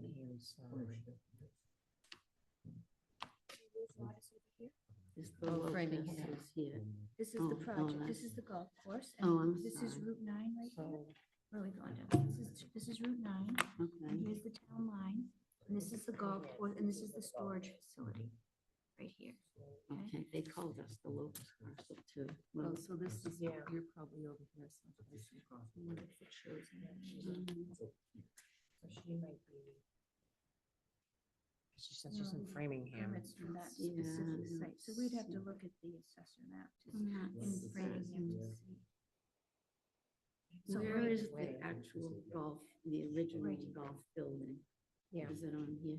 So this is the clubhouse, and these are the okay. tees. And what they're Well, they'd doing affect the is just club, yeah. adding a roof on top of these, and these tees. I guess are haven't still seen the there. tees, but our property is probably right here somewhere. Let's So see. this is the Chinese Gospel Church. I think you're on the I other think side. we're on the here. other Yeah. side. See now, right yeah. here? That's here. Over here is here, okay? And then you go down the driveway. If you're in Is Framingham, Route 9 here? Route 9 is way down here. So this is your property. So it wouldn't be here if you were notified. This is the I buffer was through- notified. Oh, you were, oh, okay. So Sir. yeah, you're here. But I Right can't here. tell you where I am on there, to be honest with you. So. Let's see. Where This was is- the right of way? 1900, so Like if this is your land right It here. originally came in right on the driveway that goes into the golf course. Here, Oh, this is the driveway that Worcester comes Road. into the golf course. Off of Route Okay. 9? So you were able to add, Yes, off Route 9, Oh, okay. in Southborough. and what was it for? To pass have through. We access? passed through here and went right And out to the go. other way. Oh, okay. So you have something to Right. look for. Yeah. Okay. But, So there's nothing going on this side here. okay, where is the, It's over here, it's just So cut the off. tees are here. where is the new building going to be? So there's no new building, there's just a roof that's going on Over the the tees, the existing tees that are there. This was built in 05. 2005. You say I'm over here, huh? Yeah, you're Yeah. over here, so I see this line? Yeah. That's Well, right we here. got golf balls over See there. all right the time. here? I could pick up a bunch. for This it. is this. So this actually comes down here to here, here's the deed. and then the plan cuts it off right here. The town line Yep, would be here's right the above. deed. So you're over here. So you're on the far end of where the range is. Make it bigger. And the driveway comes up over here. Comes from Route 9 and comes up like Evidence. that. And this is to the storage Route facility 9 is, over here.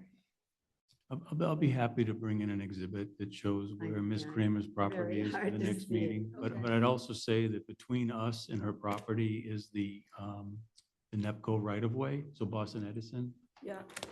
has a right-of-way that they own the fee interest of that runs along the Framingham town line. So her property's on the other side of that, so she's east of that. Our direct abutter is Boston Edison. However, the Boston Edison deed states that they do not have a right of way to our right of way that we use. I'm not gonna debate what No, land rights I'm you may just- have, ma'am. You can hire a Well, land that's good to surveyor know, and so you can we'll look at- establish what those we'll look rights into are. that. And For the next. Yeah. And so are you interested in relocating them right away? Is that what you said if until? they're we- willing to negotiate that, I mean, it does show, somebody showed me it goes right through the middle of the golf course and, but, Do you have a I'd be plan, willing to talk to you, no, not with you. Cheryl? But do you I have all one? The deeds and things like that. Okay. It would be helpful if you had a copy of a plan that shows your It's in the easement Leo Bartolini deed, I believe. it in the describes Leo it exactly. Bartolini. And there was a deed before him, Louis Bouchard, that it describes it. The piece that they have is sitting with some land surrounding it. So the Staples property. Yeah. Go out to Crossing Boulevard, they go out to Staples Drive, but their piece is kind of within that. Yeah. And then the fee of the Edison line is all part of Edison's property.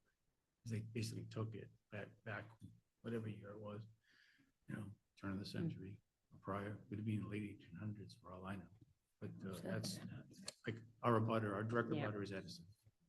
We did go beyond with our abutters to make sure we covered everyone. So I knew that they would. Okay. Something. I would love to meet the owner and talk about this. However, I am willing to negotiate the location, but do I get so many days to appeal this? Should I decide to do that or Appeal. appeal your decision to issue a new permit or whatever? I just need to get this settled. It's been a long time. My family has owned this property since 1957. And it's, why. So we're not making any decision No. today. No, I understand that. But I there just is, wanted to make you aware and hope that you didn't issue a permit until I can speak with him and settle this. And by him, she's not meeting me. No, because I I'm mean- Yeah. not trying to prevent her from doing anything with the No. property. She Yeah. has every right to do. No, what she needs to understood. with I her say property. you just Yeah. because you're the spokesperson, but. So I think what might be helpful is we generally meet every 2 weeks. We don't make decisions in 1 to 2 meetings. It's usually more than that. So now is probably the right time to start those negotiations and discussions, but I don't think we can commit to a timeline as to when No. we'd be done and you can't commit to yours, but it would probably make sense to start that now and, we understand your point of view, but Okay, thank you. Yeah. And could I receive from him the name of someone that I can make contact with? This application is a public record. It's Southborough Golf Realty Holding LLC, and you received a notice from our office. Okay, I and didn't- It has their address on it. So by all means, you can reach out to them. Okay. Thank you, and thanks for continuing this tonight, because we did travel. Appreciate it. Application. Thank you. Does anyone else have any questions or comments on? Yes, ma'am. Peter, while Freddie's going up there, there's a catch basin out in the middle of the range. What is that? There's a little symbol of a They- catch basin. Is that Yeah, a typo yeah. or is that? No, they something else? they put a catch basin in to, because they were getting surface Is it in the runoff. document? That was eroding the area there. Oh, It just goes Does down. that make it easier to get a hole in one? Yeah, I suppose if you get it in the drain. Maybe we can talk to Nitch about what that is. You can explain. Yes, ma'am. I just had a question, and I'm sorry, I didn't hear the whole conversation, but about the lighting. And Peter, you were saying that it was the same from the original plan. And I haven't reviewed, I wasn't planning on being here for this, but I haven't reviewed the lighting bylaw we passed, is that mean anyone who was here, not any project that was approved prior to that went in is grandfathered? So, sort of. With the exception of light trespass, they cannot, they have to be compliant with the 2005 outdoor illumination bylaw. And they don't need to come into compliance with the new 2021 unless they change their lighting. So if they add a new pole, is that changing? Yeah. So is this compliant with any of the 2005 or? Well, it's hard, I can't tell. So our engineering consultant will look at that when they go to the site. Okay, thanks. We're just, I'm speaking, I didn't say, Freddie Gillespie, 78 Southfield Road. He's very concerned about the environmental impact from lighting now. It's a bigger and bigger issue being identified for the negative impact it has environmentally to insects, pollinators, and people too. So studies are coming out every day. I shouldn't say every day, but more and more studies are coming out identifying how negative the impact is. So especially around Route 9 where there's a lot of non-compliant lighting. I actually have some Girl Scouts who are working on a silver badge that want to have this conversation. I'll be putting them in touch with members of this board. They're working on their silver award. So not for this project necessarily, but just overall how they can help reduce the light pollution. Yeah. Particularly along Route 9 was their request to me. Thank you. Thank you. Can I make a suggestion? Sure. So it's public record. Can we share with Ms. Kramer? Is that correct? Maybe Karina could email her a copy of the application, which has, Oh, sure. information on it. If you'd like to share your email with the town planner, she can forward you the application, which does have some contact information on it as well. Thank you, Lisa. Give me your email address before you go. So anything else on this? So hopefully we'll have heard from Niche by the next, We'll just Hearing. continue for 2 weeks and Yeah. hopefully they'll get their comments. Okay, great. Thank you. Have a good night. thank you, you too. Thank you, Peter. We do. So I'll make a motion to extend the public hearing for 22 Turnpike Road, modification to major site plan approval for the golf range to March 23rd, 2026. Can we make it for 7 PM?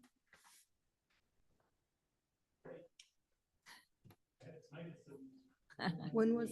If I can make it for 7, then we can get the other 2 bylaws, so the bylaws will be together. When were the others? So this is going, so this was 6:45. This was, yeah, this was the 55 plus originally, so we filled it in there. So we have. So this is going, so this was 6:45. 6:35, so I was thinking. So we that's could get 7. Squeak the other 2 in, 6:50, 6:55, and put Peter at 7. Or we can just split them up and put Peter at 6:50. Oh, that Yeah, makes sense. 6:50. We get all. 10 minutes is okay. Oh, so no, she's putting all these bylaws together, which we haven't. Absolutely. So put this at 7. Leave 22 at 7. At 7 PM? It's only a half an hour away, yeah. Yeah, okay. We should get there. Thank you, Peter, 7 PM. Thank you. Thank you, Peter. So I guess we have to take a vote. We vote? No. Yeah, We did? so we have a Second. motion and a Okay. second. Any Sorry. further discussion? Seeing none, all in favor, Latrell, yes? Demiria, yes. Brashear, yes. Bellniak, yes. The next item on the agenda is a public hearing, MCOD bylaw dimensional table correction. I don't think there's anything new on this one, is there?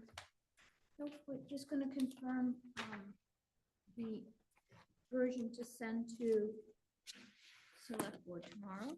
So this is the MBTA Communities Overlay Bylaw. There are a couple lines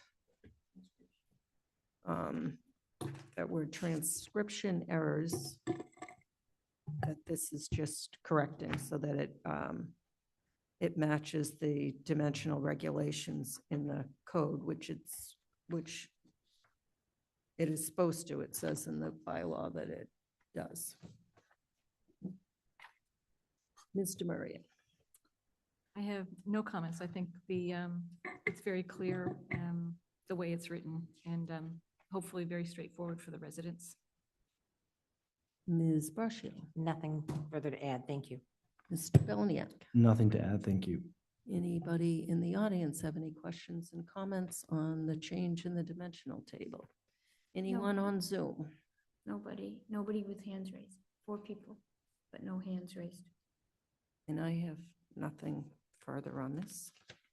Okay, so I'll make a motion to extend the public hearing on the MCOD bylaw dimensional table correction to March 23rd, 2026 at 6:50 PM.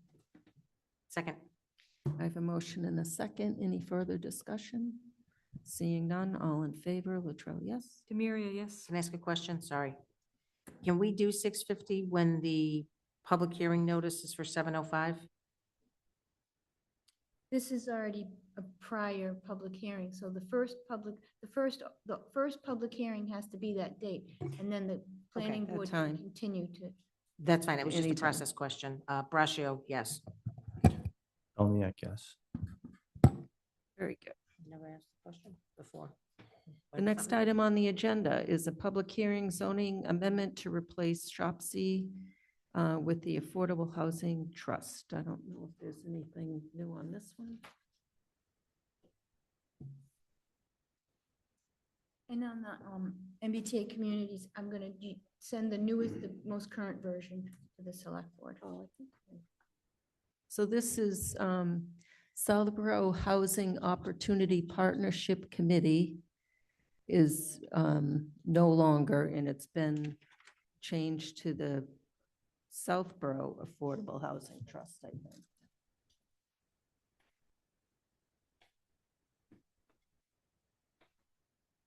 What is our, And we had asked town council a question regarding this Shop C to Southborough Affordable Housing Trust bylaw article onto the consent agenda. We know that the MBTA communities bylaw would require a majority vote, and the Shop C would require a 2/3 vote. Can those be requested to go to consent agenda? And I think we received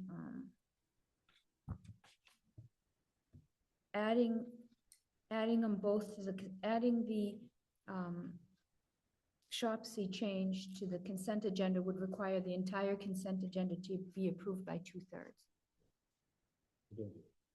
Right. No. Are you looking for the official name? No. I'm just looking Not at at the all. latest version, just to make sure, because there was some Affordable Housing Trust and some Southborough Affordable Housing Trust. I want to make sure that it's all. Yeah, the current version is the 2/24/26 version 4 by Marnie. Revised. What's it say on the revised? Schedule. 2/24/26 version. She removed 2/24. a section that was in there redundantly, was the last change. 2/24/26 version 4. So in the Dropbox is the most recent. There are 100 things in the drop. Okay, hold on, it's usually the bottom one, the most recent. I'll tell you. Shop C. Yep, version 4, February 24th, 2026. Okay. I moved them all up there. In that particular one. So that's how I knew. Okay, so that would be, So this is just updates the code, changing the name. Mr. Murray. No changes. Ms. Brascio. No changes. Mr. Belniak. No changes. Anyone in the audience have a question or comment? Anybody on Zoom? no hands raised. Okay. Okay, I'll make a motion to extend the public hearing on the zoning amendment change to replace Shopsy with Affordable Housing Trust to March 23rd, 2026 at 6:55 PM. Second. I have a motion and a second. Any further discussion? Seeing none, all in favor, Latrell, yes. Demiria, yes. Brashear, yes. Dukenyak, yes.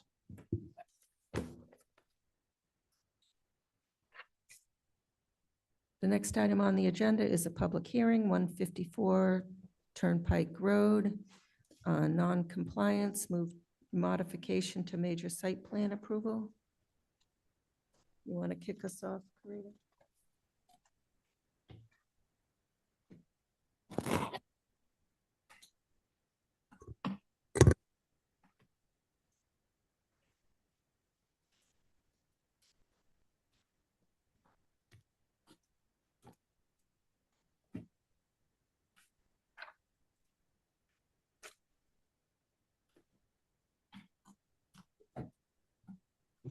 Okay.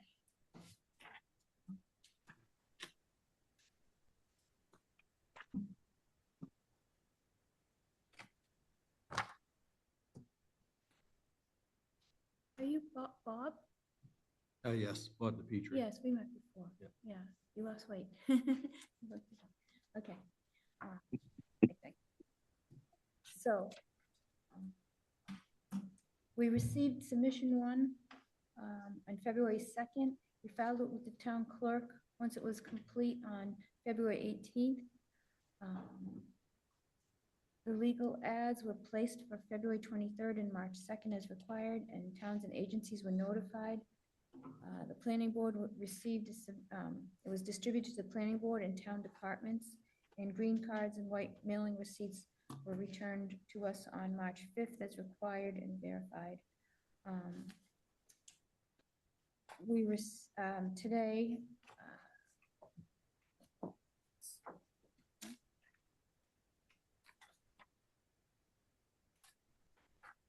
okay, so,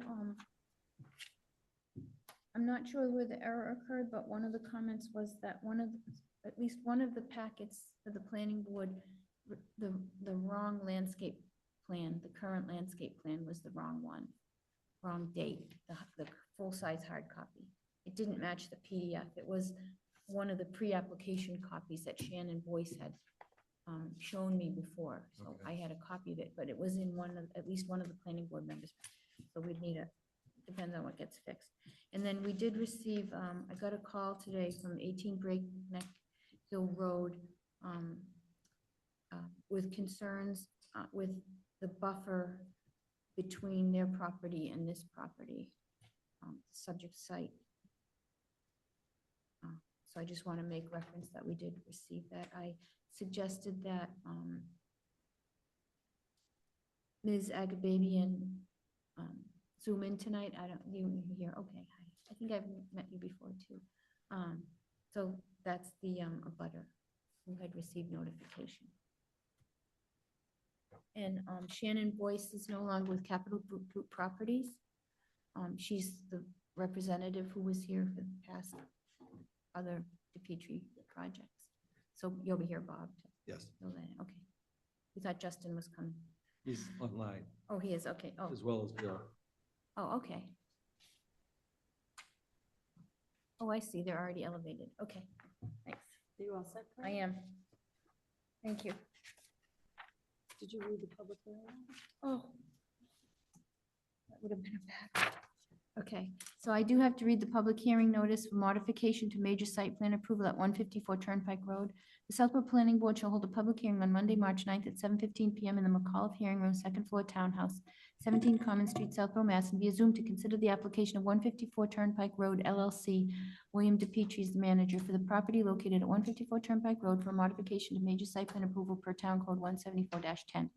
This hearing is in regard to documenting the existing conditions, plans, and confirming compliance with the originally approved 2002-2003 site plans, as well as proposed additional exterior lighting and restriping, grading of 2 existing accessible parking spaces. A copy of the application and plans may be viewed at the planning office at the Southborough Townhouse during normal business hours or on the planning board agenda center at www.southborough ma.gov, Agenda Center / Planning Dashboard -29. Any person wishing to be heard on the proposed plan should appear at the time and place designated or join virtually at the following link, www.southboroughma.gov /674/virtual meetings, Mutual Southborough Planning Board. And I also just want to caveat that included in this application, if you recall, Chase Bank was a change of use in the prior restaurant suite. That's correct. And at the time of that approval, there was no exterior work proposed. When they filed for a building permit application to do the interior work, the plan that they proposed included 2 additional exterior lights on the building at the entrance to the new bank. That in addition to some regrading of the existing handicap spaces in order to make the grades proper. Restriping. Restripe, yeah, and they said also some regrading there too.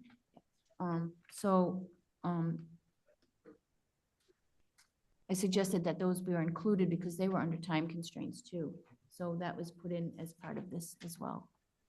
So existing changes that happened previously that weren't approved, and then a couple of new things that are included as proposed. Okay. I'm done. Very good. Thank you. You all set, Karina? I am. Thank you. Thank you. Welcome. Thank you. You could introduce yourself, and if there's anything you'd like to add. Bob Petrie, Capital Group Properties, representing the owner of 154 Turnpike Road LLC. Also here tonight is Bill DePetrie and Justin DePetrie, all from Capital Group Properties. I'm just going to run through what our submittal is on this project. The submission responds to the Planning Board's recent review of current landscaping, lighting, and site screening elements, and incorporates supplemental documentation verifying that the site remains consistent with the intent and purpose of Section 174-10D1 of the Southborough zoning bylaws. No new construction, building additions, or changes in use are proposed, and the property will continue to operate as a multi-tenant commercial center as defined in the 2003 special permit and subsequent approvals. In addition to documenting existing conditions, this application includes 2 limited tenant-specific requests. 1, installation of 2 additional exterior wall-mounted light fixtures serving the tenant's interests for security and safety purposes, which is shown on Exhibit C. And 2, restriping and dimensional adjustment of 2 existing handicap parking spaces to bring them into full ADA compliance. These improvements are shown on the attached Exhibit J, site plan prepared by Bowler Engineering, sheet 301, dated October 17, 2025. Do not alter site circulation, parking counts, impervious areas, or overall site layout.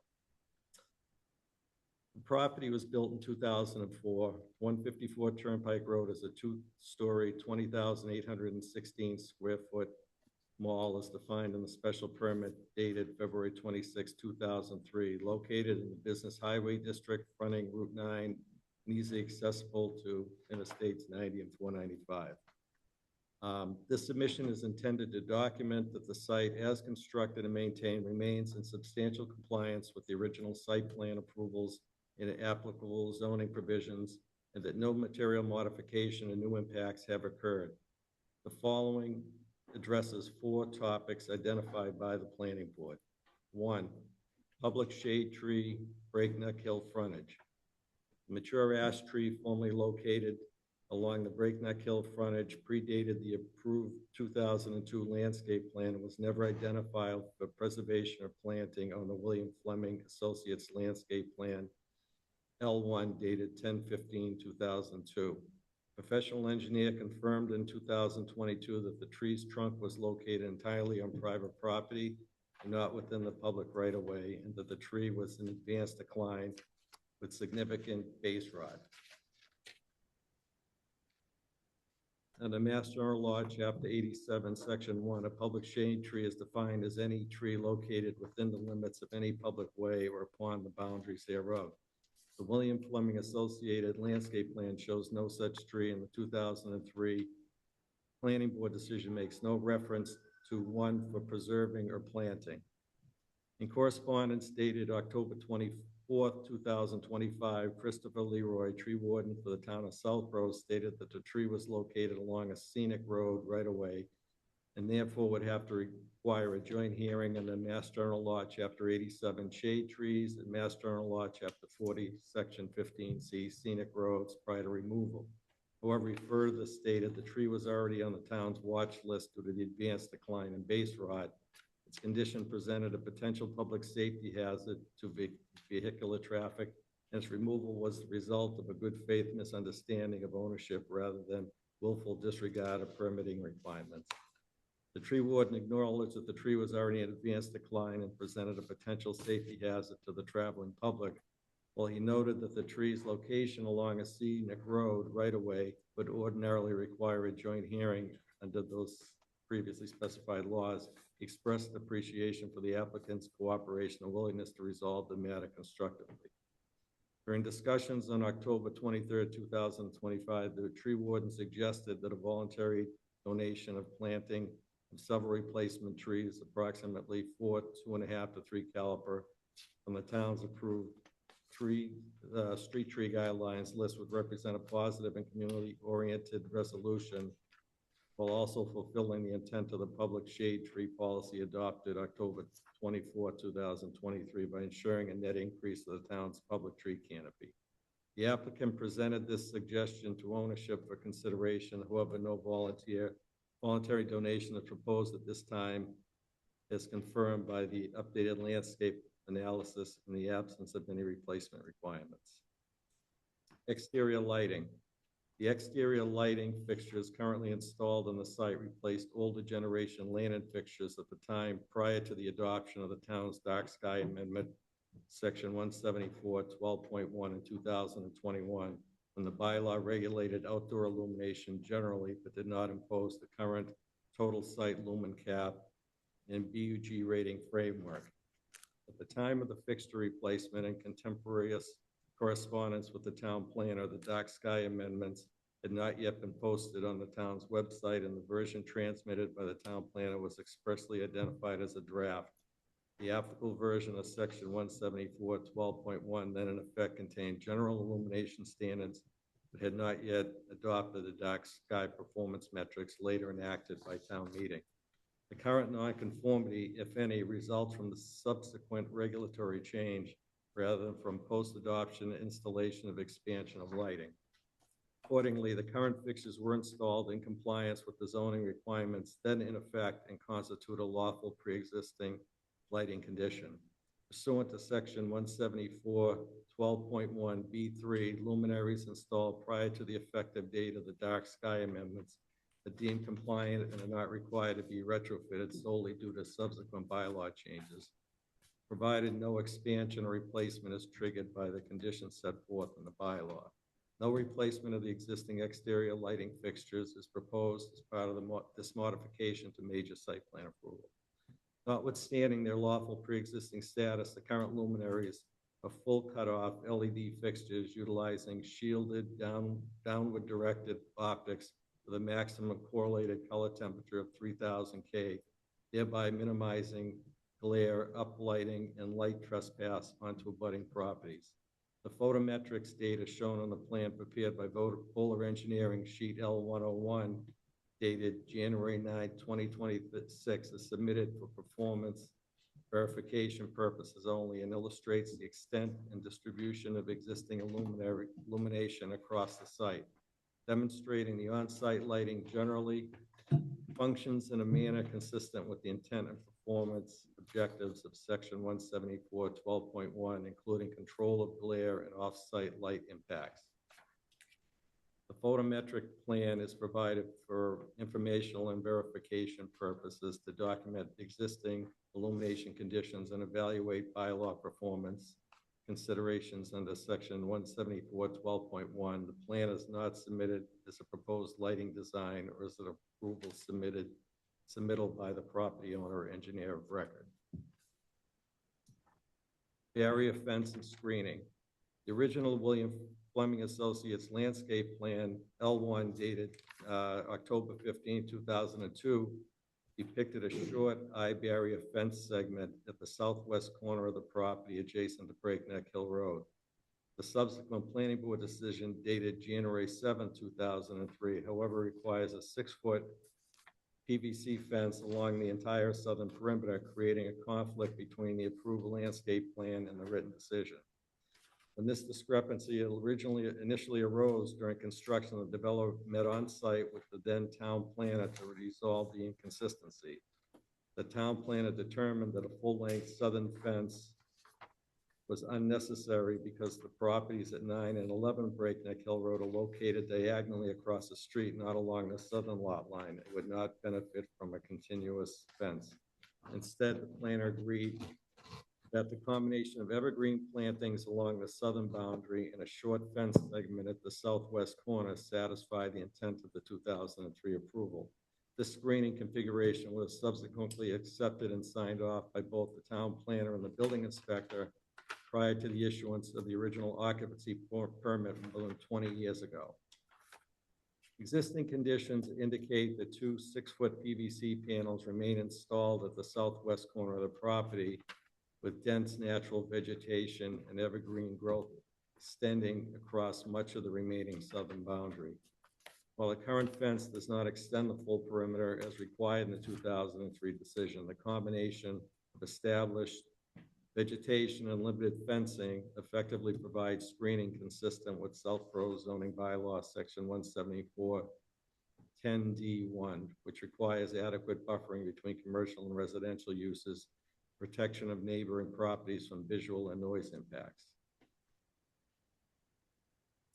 The updated screening analysis by William Fleming Associates L1 dated 1/21/26 demonstrates that the combination of the existing fence panels and mature evergreen vegetation provides screening equivalent to and in several areas superior to what would have been achieved by a continuous fence. To further illustrate this, the applicant has prepared the below on-site photographic documentation of multiple GPS verified locations along the southern property line. I think that's in the package that shows a series of pictures around the back of the property and the side of the property. Importantly, in more than 20 years since the issuance of 2003 site plan approval, the owner has not received a single complaint from any abutter regarding adequacy of screening, fencing, lighting, trespass, or visibility into the residential properties. Accordingly, no further fencing or supplemental planning are proposed on the updated landscape plan submitted. The applicant engaged William Fleming Associates to prepare an updated landscape plan L1 dated January 13, 2026, documenting current field conditions and comparing existing vegetation to the originally approved 2002 plan. The updated plan is a stamped field verified as-built analysis prepared by the original landscape architect. It is not a redesign or proposal for new work. The existing tree canopy consists of a mature and diverse mix of species, including pear, oak, fir, and pine, together with preserved tree lines and understory vegetation designated to remain. Any native species counts shown on the plan are provided for informational purposes only and reflect existing conditions. No minimum native planting requirements applied under the original approvals, and no supplemental planning is required or proposed. The plan confirms to the site meets or exceeds the originally required tree and shrub quantities along both the Route 9 frontage and the southern sideline buffer. The updated plan shows that 12 trees currently exist compared to the originally specified 16. However, the shrub count exceeds the original requirements, 111 shrubs provided versus 105 required. The plan expressly identifies 17 existing trees designated to remain, together with preserved tree lines of vegetation designed to remain. The existing mature canopy provides a screen and visual continuity consistent with the performance-based standard of section 174-10D1. No additional plantings are shown along the Route 9 frontage. Along the southern property line, the updated plan identifies substantial overcompliance. 17 trees are provided where only 6 were required, and 60 shrubs exist where only 24 were originally required. The plan graphically documents continuous evergreen and deciduous vegetation designated to remain, providing a buffer materially exceeding the original approval. This overperformance, combined with the mature evergreen vegetation already on site, provides screening superior to the original contemplated condition and satisfies the buffer requirements noted in the 2003 Planning Board decision. So this table as well in the submittal,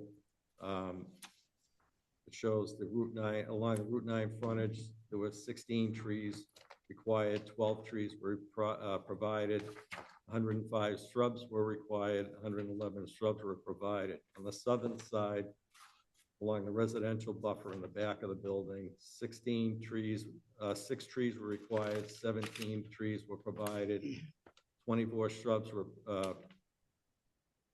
required, and 60 were provided. Based on these verified counts, the site exceeds the original required landscape quantities by a significant margin. The southern buffer exhibits the strongest overcompliance with 11 more trees and 36 more shrubs than required. This results in a buffer that is substantially more robust than the minimum standards contemplated in the 2002-2003 approvals. The only location shortfalls along Route 9 frontage where 12 trees exist instead of 16. While the updated analysis confirms that the existing vegetation provides substantial functional screening and mature canopy coverage, 4 additional flowering crab trees are proposed along Route 9 to comply with the originally required landscape quantities to satisfy the performance standards set forth in Section 174-10B1, which require adequate screening and buffering performance rather than strict numeric equivalency. With the addition of these 4 trees, the Route 9 frontage will comply with both the numeric and performance-based standards. The updated stamped landscape plan confirms that the site's existing vegetation, much of which is expressly designated to remain, fully satisfies the numeric and performance-based requirements of the 2002-2003 approvals. They choose tenant-specific site improvements.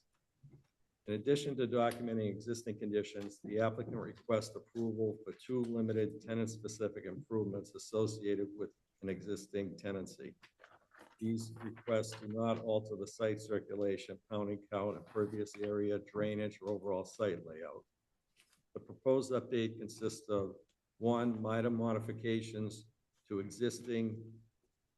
the 2 existing accessible parking spaces to ensure compliance with current ADA requirements as shown on the site plan prepared by Voller Engineering, sheet C301 dated October 17, 2025, which is attached as Exhibit L in the package. And 2, the installation of 2 exterior wall-mounted lighting fixtures at the tenant's entrance as documented by the manufacturer cut sheets included in Exhibit C. The applicant requests approval to install 2 additional wall-mounted exterior fixtures at the tenant's entrance for security and safety purposes. Proposed fixtures WDGE1 LED are full cutoff luminaries designed to direct light downward and inward toward the building facade and to avoid material increases in glare, uplighting, or light trespass onto abutting properties or public ways. Manufacturer cut sheets for these proposed fixtures are included in Exhibit 3 for reference. The applicant also requests approval to restripe and adjust the dimensions of 2 existing handicap parking spaces serving the tenant spaces to bring them in full compliance with the applicable ADA requirements. No increase in parking count or modification to traffic circulation is proposed. These limited improvements are accessory in nature, do not intensify site use, and are consistent with the intended performance standards of Section 174.10 and Section 174.12.1.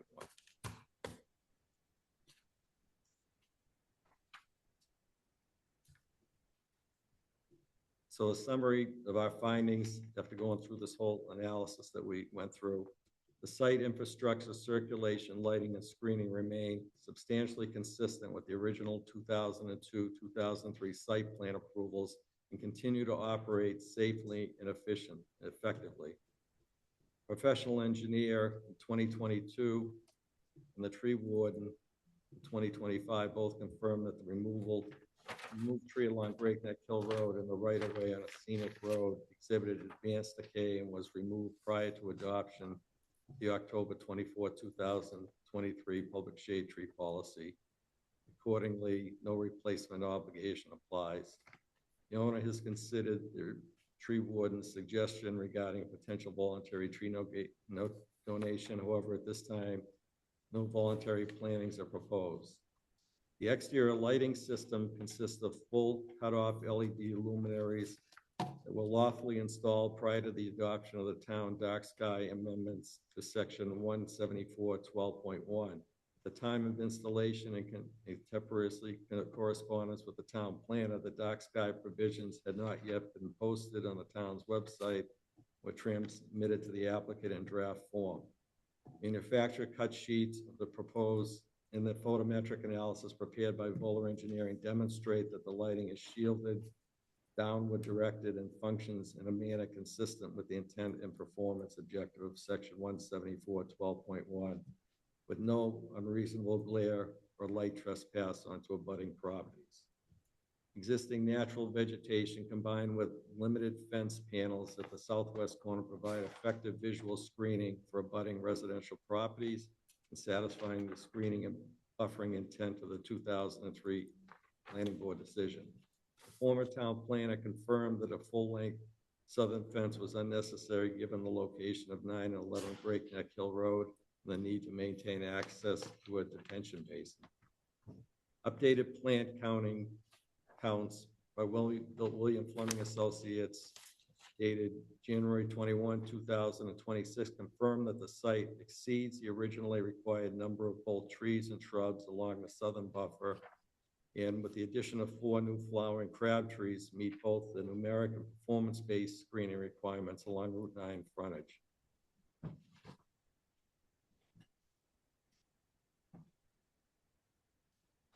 This modification to major site plan approval continues to satisfy the Planning Board's review standards under section 174-10D1 of the Southborough zoning bylaws based on existing field conditions, updated documentation, and the findings summarized in this submission. We believe the site meets the applicable design criteria as follow: traffic, access, and circulation. No changes have occurred to driveway, curb cuts, internal circulation, of parking configuration. Site distances at all access points remain adequate, and on-site circulation continues to operate safely and efficiently, consistent with the original 2002-2003 approvals.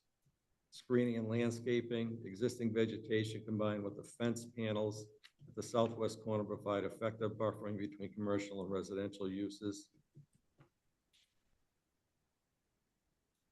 The updated William Fleming Associates plan confirms that the site meets or exceeds the planting quantities required under the zoning code in effect at the time of approval, as reflected in the planning schedule approved with the original 2002 site plan along both Route 9 and the southern residential buffer. All existing exterior light fixtures are full cutoff LED luminaries and were installed prior to the adoption of the town dark sky amendment to section 174-12.1 in 2021, and at a time when the bylaw regulated outdoor illumination generally, but did not impose the current total site lumen gap or BUG rating framework, and therefore constitutes a lawful pre-existing lighting condition. Again, the manufacturer cut sheets are included in Exhibit C. The photometric plan Exhibit D provided for informational and verificational purposes illustrates the extent and distribution of existing illumination across the site and demonstrates that on-site lighting functions in a manner generally consistent with the intent and performance objectives of section 174-12.1, including minimization of glare and control of off-site light impacts. No regrading, expansion, or disturbance of impervious areas has occurred since the original approvals. Existing stormwater and drainage structures continue to function as designed, and no modifications are proposed as part of this application. All existing trees, shrubs, and landscape areas have been preserved. Updated planting counts confirm that the site's existing vegetation meets or exceeds the 2002, 2003 requirements. No additional plantings are proposed other than the 4 trees we previously talked about for any additional shrub plantings as well. That's it? That was a lot. Save the best for last. Thank you. Ms. Demurria. Hi there, welcome. Thank you. Okay, I wonder how we want to go through this, because I think there's like 2 parts to this. There's the compliance aspect and then there's the new part. And so, Mimi, as the chair, was your intent for us to just think about what we want to ask here tonight, or did you want to tackle one versus the other? So do you want to go through as is listed on the thing, like 1, the public shade tree, 2, the lighting, Yeah, I mean, those are the high 3, highlights. like 3 and 4 together, we can discuss landscaping. So do you want to do that? Yeah, I think that's So the way to do it. public shade tree removal. My recollection is that we haven't had a tree hearing, so even though the tree was removed and you have spoken to the tree warden, we would still have to have a joint meeting with the planning board, and it would be the board and the tree warden together that would decide on the tree replacement. Am I correct about that, or is it tree warden alone? We usually make a recommendation about tree replacement. So I understand it was a 24-inch ash tree. By the way, the day that was removed, I got a phone call directly. So I just want to say the neighbors thought that that tree was a public shade tree. And it's disappointing to think that you didn't know that. But it looks like Mr. Leroy was keeping track of that tree as an ash. There are, have been some problems with ashes, with emerald ash borer. However, the replacement that he is suggesting, in my opinion, isn't satisfactory, because we're Tree City USA town, and typically we would ask for a 1-to-1 replacement inch for inch. How I understand that you're looking to Mass General Law to see if there's a replacement. There's nothing there. So I think that we would need to have a joint, just add it to the next meeting, for example, for the joint planning board tree hearing. We can discuss that. I don't recall we discussed it in the past, right? So we discussed the removal back in 2022. But not in a joint hearing? No. Correct. So that's where we would decide the replacement, or we would make a recommendation to the tree warden at that time? Or I think we can condition this approval on replacement. Okay. Okay, so we'll go down the line, and that would be fine with me. Okay. Ms. Bush. Thank you. Thank you for coming. I'm on the same page of Deb on this. The tree warden was very clear in his letter dated October 24, 2025, that it was a right-of-way tree. I think he made that pretty clear, and admitting it was on the watch list, and whether or not it was healthy or not, there is a process that needs to be followed. And he gave a mitigation. His suggestion was 4 trees, 2.5 inches to 3 inches calipers. To the town seemed like a positive solution. So I think there needs to be some mitigation. It definitely was a right-of-way tree. I remember when it came down, as Deb said, I had gotten a phone call about it as well, because it was literally. Colleen, could you put the picture of the tree from the Dropbox up? Yep. So again, I think in conditioning, I think the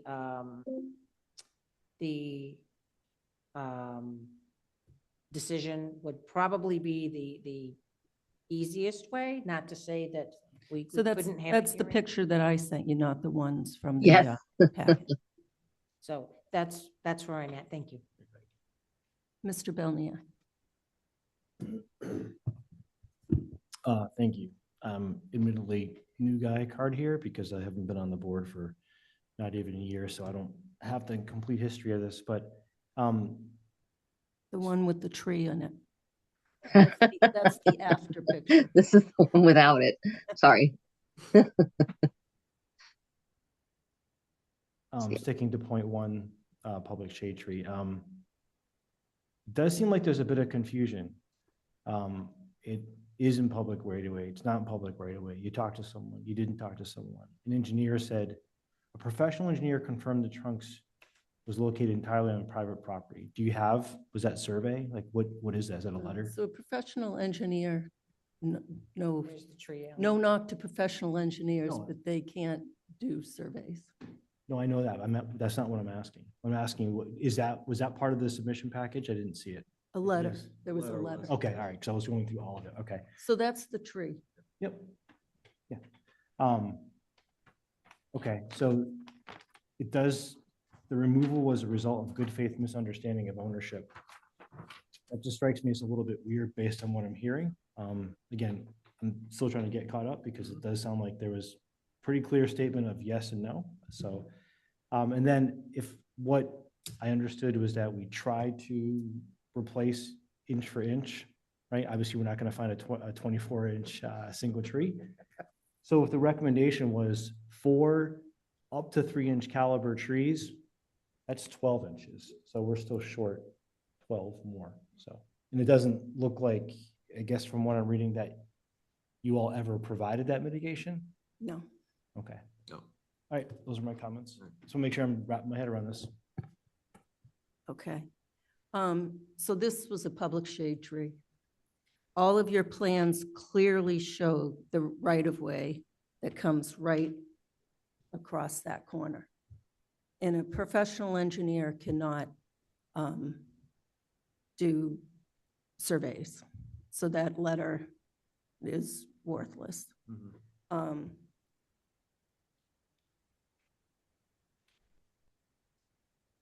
And usually, public shade trees aren't identified for preservation on plans because they're owned by the public, and they shouldn't have to be identified for preservation because they shouldn't be taken down because they're not yours. There was a 2021 arborist report that was done on Breakneck Hill Road. And so although Chris said it was an ash and it was on the list, it wasn't. It was a pignut hickory, and it was deemed to be in good condition. In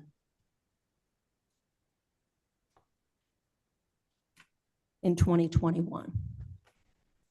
So I don't know what the discussion before that letter with Chris was or who said what, but it wasn't, there was no ash trees on the whole, I don't think, Breakneck Hill, the entire report. So I don't know where that came from.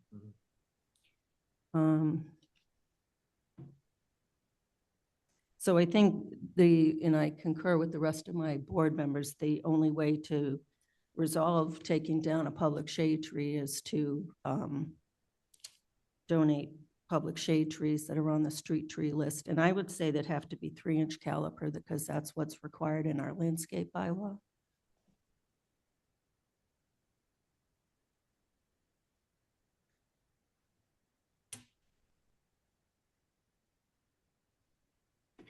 So that's number one.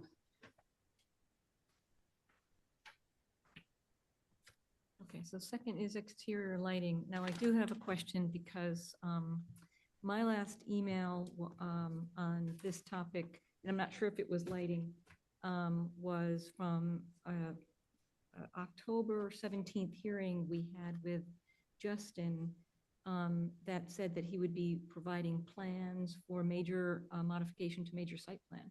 Right. And the trail goes cold. I don't have any more emails from him. I can't recall. The trail went cold. The trail went cold. So so a question that's not really having to do with lighting is, what was that? What was that for? The modification to major site plan? Do we have those plans? Do the plans today match those plans? So What we was only have the proposed? original site plan. So there was a driveway that was put through from 144 to 154, which was in violation of the special permit or site. It was in violation of some approval. So they came for a modification to discuss that, and then they withdrew. Okay, so there was no lighting plan associated with that plan? Well, we didn't get any further than them coming in July of 2022 and then not coming back. Okay. Okay, so in terms of lighting, so do I understand correctly, one of the residents' requests is to change the lighting? Because I heard and I read the letters that Shannon wrote and you just read, and you're saying that there's no change in lighting, but just at the very top, there's a statement in the letter that you have a resident request number 2 to change some sort of lighting. So if I can ask you about that. Or the tenant request. Tenant, sorry. Yes, and that's for 2 light fixtures on the building, I think on either side of the entranceway. It's on the plan for security reasons. Okay, so I just want to confirm with the board that if the lighting is changed, then it needs to be in compliance with the 2021 dark sky compliance bylaw. Is that correct? Correct. And further than that, well, go ahead. No, go ahead. No, I mean, so that's what kind of conflates the two things is you have, your letter states that you're not making any changes to lighting, but your tenant request is to make a change to lighting. And if you were to do so, the whole plan needs to be updated. Am I correct? I agree with you. Okay, I just want to make sure I'm clear because Marnie usually covers this and other members of the board know a little bit more about this, but my understanding is more on the compliance side that the plan would have to come into compliance. Ms. Braccio. I agree with what Mr. Maria said. I know Marnie is our lighting guru, yeah, so it's tough to not have her here in this. Am I correct in understanding that the lights, I'm looking back to an email from 2022, that at that time, it was said that the lights that were changed out were dark sky compliant? Is just to verify, is that correct? Yes. Okay. All right, thank you. And those are the same specifications in this packet. In other words, from Correct. 2022, we received specifications. And now those specifications are in here too. And I think those are the same specifications. Yeah, I didn't see the You don't know? 2022 submittal, so I think what's in here is what's there, what's Yeah, existing today. it's the same cut sheets.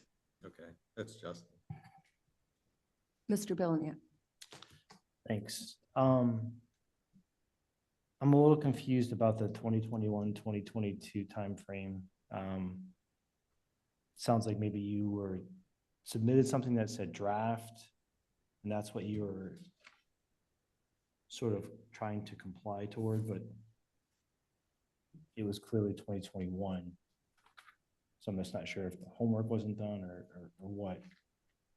No, I think what it was saying is the lights were changed before the current bylaw went into effect on the lighting. Look, Did you guys, oh, okay, I didn't, I guess, is there the date of installation compared to a date of the bylaw?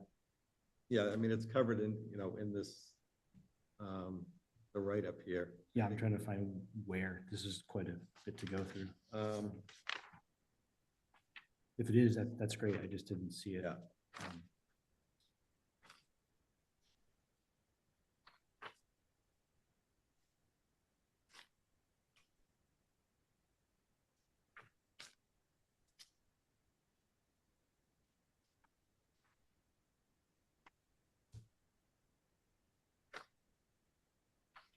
So I may be able to help here a little bit. Yeah, okay. So they came before the planning board on 7/11/2022. Okay. And that had to do with the driveway and lighting and landscaping were discussed then.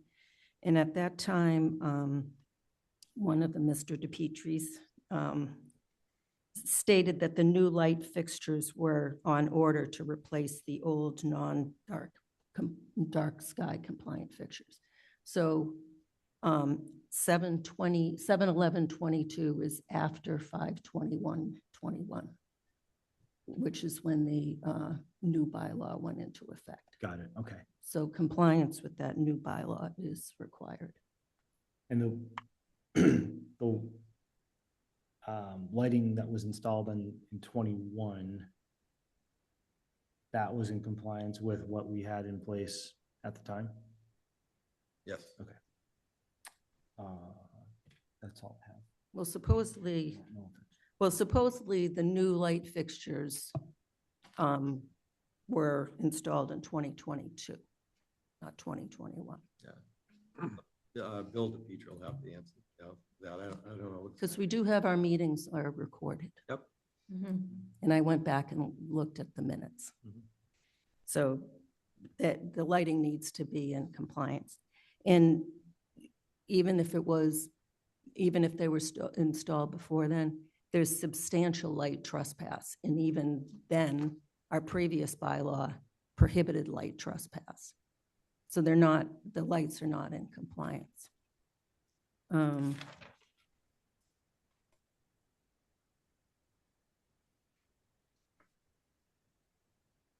So the proposed additional security light on the cut sheet, JBJ Construction approved circles of 4,000 K, which is not in compliance. So no more than 3,000. And where is the entrance to Chase? Is that on the Breakneck Hill side or the? So that would need to comply with the Res A lighting. Correct. Or well, residential lighting. Yep.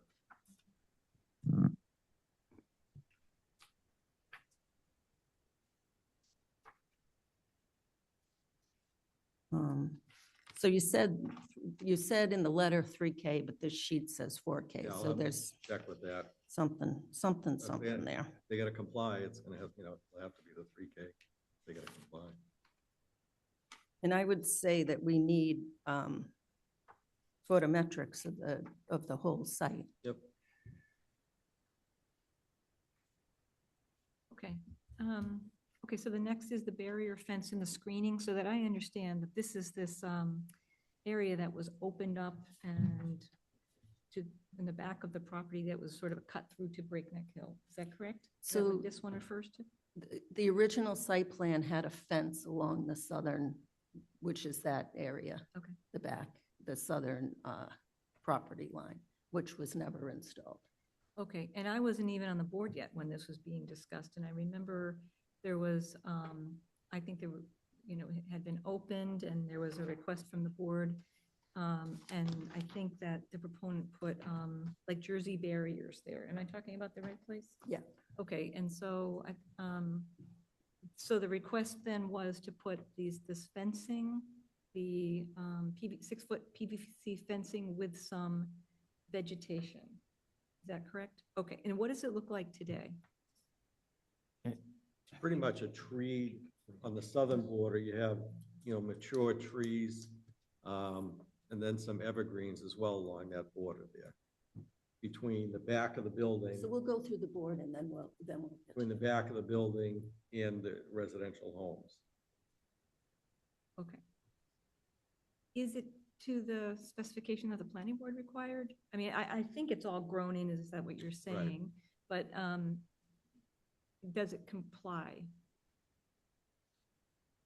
with that specific request? Because I think that was all initially removed. Yeah. I my believe there were understanding- cars even driving past there. at one point. No, that's sort of, That's a different part? I think it's a different area that we're Okay. talking about. I think the fencing, from At the what I end. understand, I think Bill can probably clarify it more, was going parallel with the back of the building in the woods. And I think in discussions with the town planner at the time, I believe it was Wayne Peace at the time, that there was a discussion about doing less fencing and more trees Okay.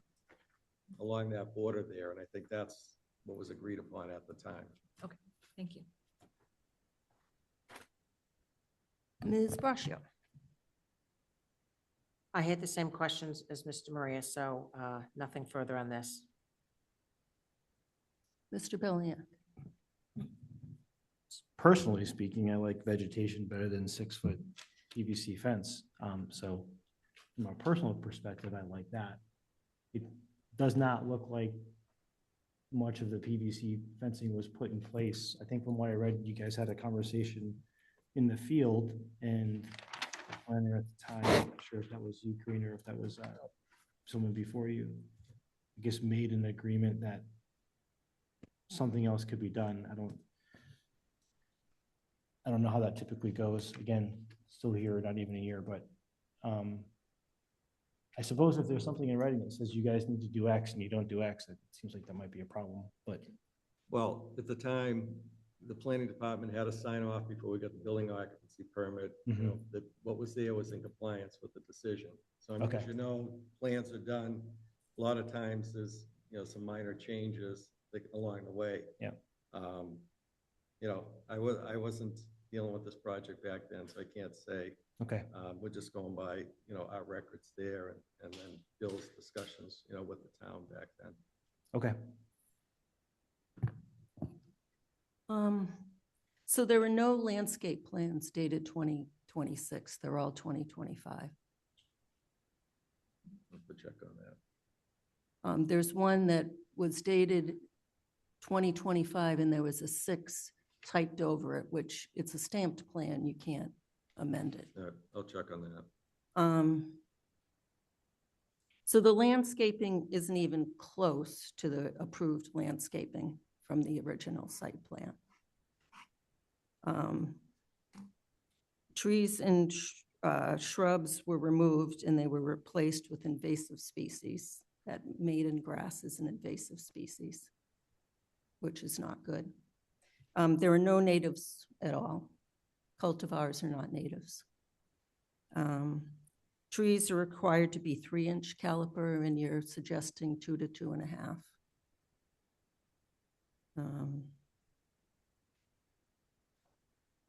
Shrubs are required to be 36 inches in height, and I don't know what those numbers mean. The number 2, number 1, that doesn't tell me what size they are. The black-eyed Susans are counted in your calculations for meeting the landscape requirements. It's trees and shrubs, not trees and plants, so those don't count. So so Route 9 requires per the bylaw. So if we so the previous site plan approval, you're not even close. I think you did more than the bylaw previously. But even just to comply with the bylaw, you're not even close. Requires 16 trees and 107 shrubs. You have 12 trees and 76 shrubs. And the shrubs are invasive species. Along Breakneck Hill, which faces the residential, 7 trees and 97 shrubs. You have the 7 trees, but no shrubs. And there was landscaping all along there, and it's all been removed. In the decision for the original site plan and the follow-up letter from the town planner, it said that there needs to be screening there facing those residential homes. Along the southern side, 7 trees, 8 were provided, 93 shrubs, no shrubs. Along the eastern side, 7 trees, 6 are provided, 98 shrubs, no shrubs are provided. There are also landscaping requirements for the parking, require 30 trees or 44 ornamental trees or 37 mixed, none of those. So the fence, I agree with Mr. Belniak. I'd rather have planting than the fence.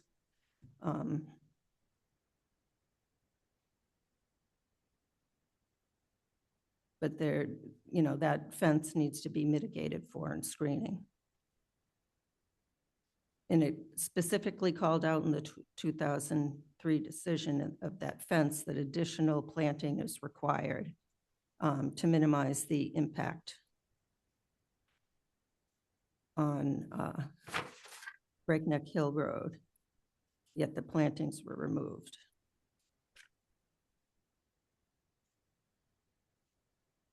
And trees were removed for that driveway, and we were told they'd be replanted, and they haven't been.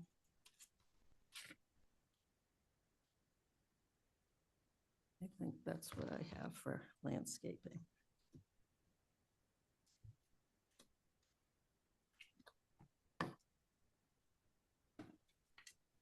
So I think that brings us through our letter.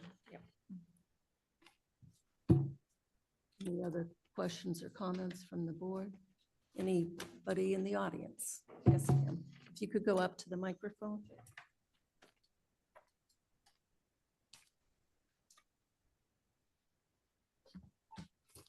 My name is Caroline Agadabian. I live on 18 Breakneck Hill Road. So we are just adjacent, very literally, the 154 is like right next adjacent to our property. So I don't know where to start with, but actually we bought that property. We moved from California. We bought that property 15 years ago when we moved here. My husband was working for Genzyme.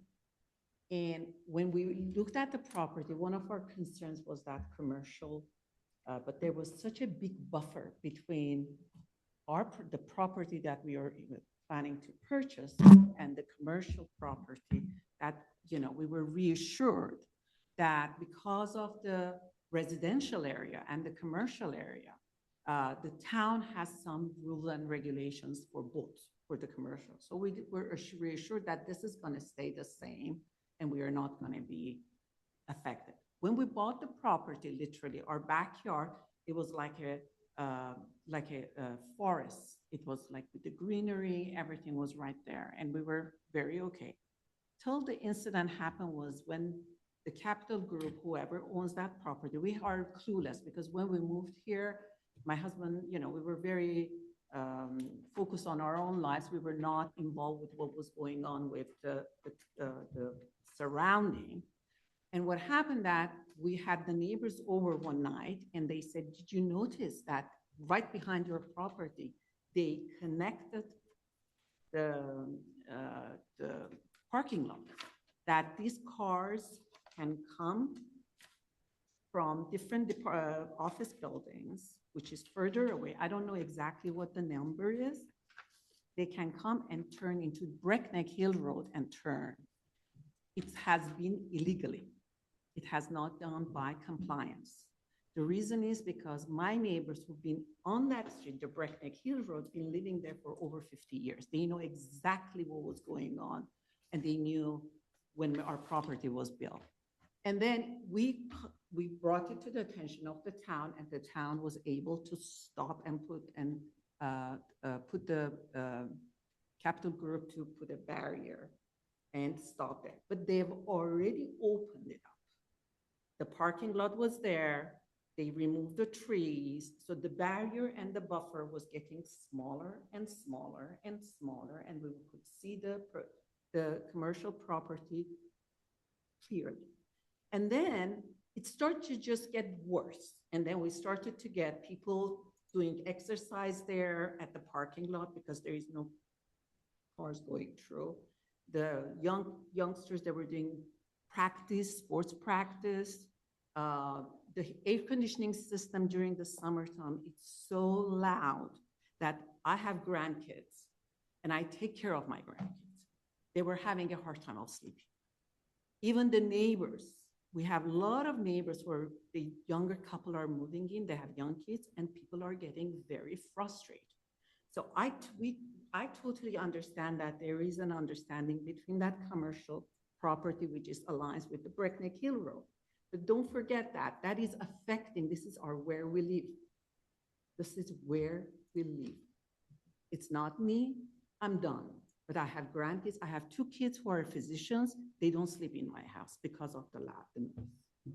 Because they have to be getting up early in the morning, sometimes the weekend. My son-in-law and my daughter, they're on call. They don't sleep in my house just because of the noise level. And then the pictures that you see, first of all, it's my backyard. The fence that you see, it has not done by Capital Group, it has done by me, just recently. And the reason is because my granddaughter was playing and I was getting very worried that she's gonna go through. and Microphone. Go to the, I'm Oh, so you have sorry. to go back to. I'm so sorry, I apologize. So what we did, we tried, I called the town, I called the planning board, I called the, every department nobody was able to help me. They told me, oh, talk to your neighbor and figure it out between yourselves. Okay. So it got to a point where I said, you know what? My daughter, my kids' safety is more important. I've got great nieces, I've got kids who come and play in our backyard. And I just want to make sure that they are safe. I don't want them to go through the parking lot. Their cars are coming, or there are people who are, and we are feeling not safe anymore. Okay? So we brought the fence. To put the fence, we said, the hell with it. We'll just do the fence just to make sure that the kids are safe. Do you see that? That is our backyard that used to be such a wooded and buffer zone. You can see the parking lot.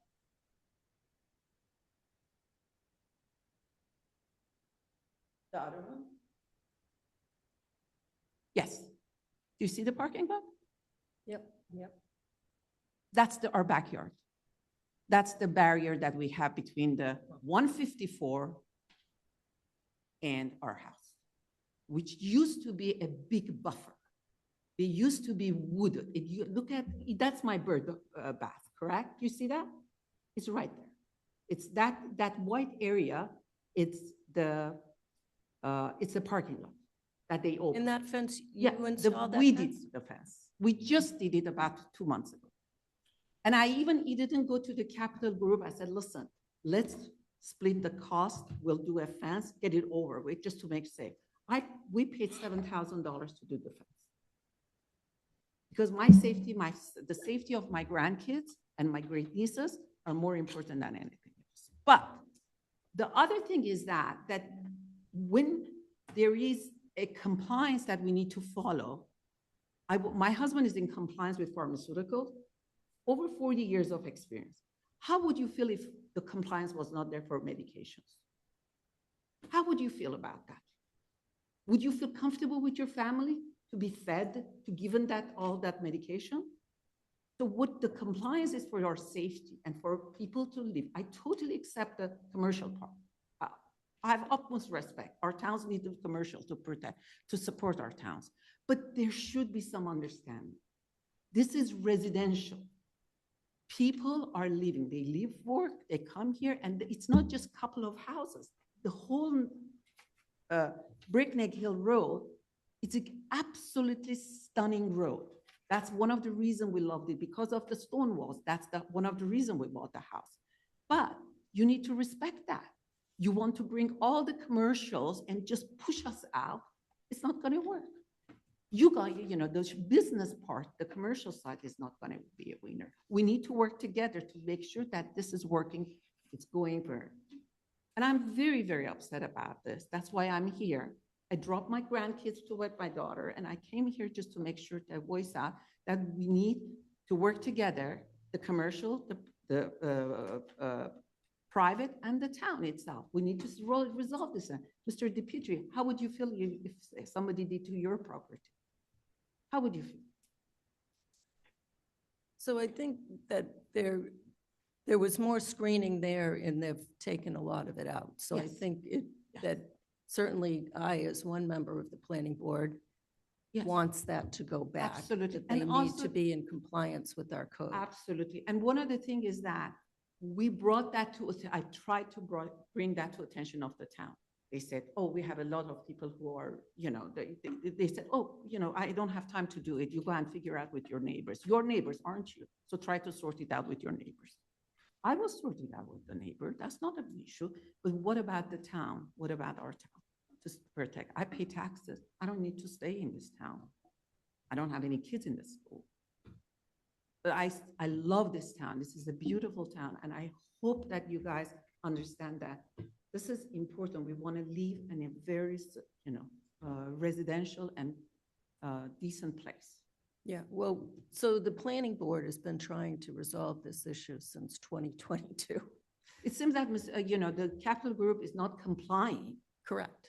And that's what I would say. How would you feel if there is no compliance? Well, How would so, you feel? so hopefully the result here will be that they will come Absolutely. back into compliance. And I want to tell that the fence, I'm not happy about it. I prefer more vegetation and trees. Yeah. Absolutely. I will remove that fence, even though I spent $7,000. If there is a barrier, if there is a buffer, enough buffer that it tells me that you're safe. You're safe, your family is safe. Yep. And the other problem, because of the commercial and offices, people eat, they bring and they throw the trash. We're becoming like a trash collector. I mean, it's not just one or the other. I mean, there are so many aspects of this commercial that I don't know that they are letting it go, that it's affecting that residential area. We are residential. There are tons of houses on that Breckneck Hill Road. Yeah. It's not just one or two. Yep, I understand. And majority of neighbors are very unhappy with the Capital Group, very unhappy. And I'm sure that's not going, it's a sour taste in the residents' mouth, and it's not going to go well with the Capital Group. It's not going to go well. Because we want to work together and live together as a one unity and one town. Okay. Thank you for hearing me. I really appreciate it. Sure, go ahead, Lisa. Yeah, just a question for you. So you talked about the noise so it's only during the summer on the AC, it's not the heating? Well, the AC is the summertime so far because the AC is on. I mean, it's so loud.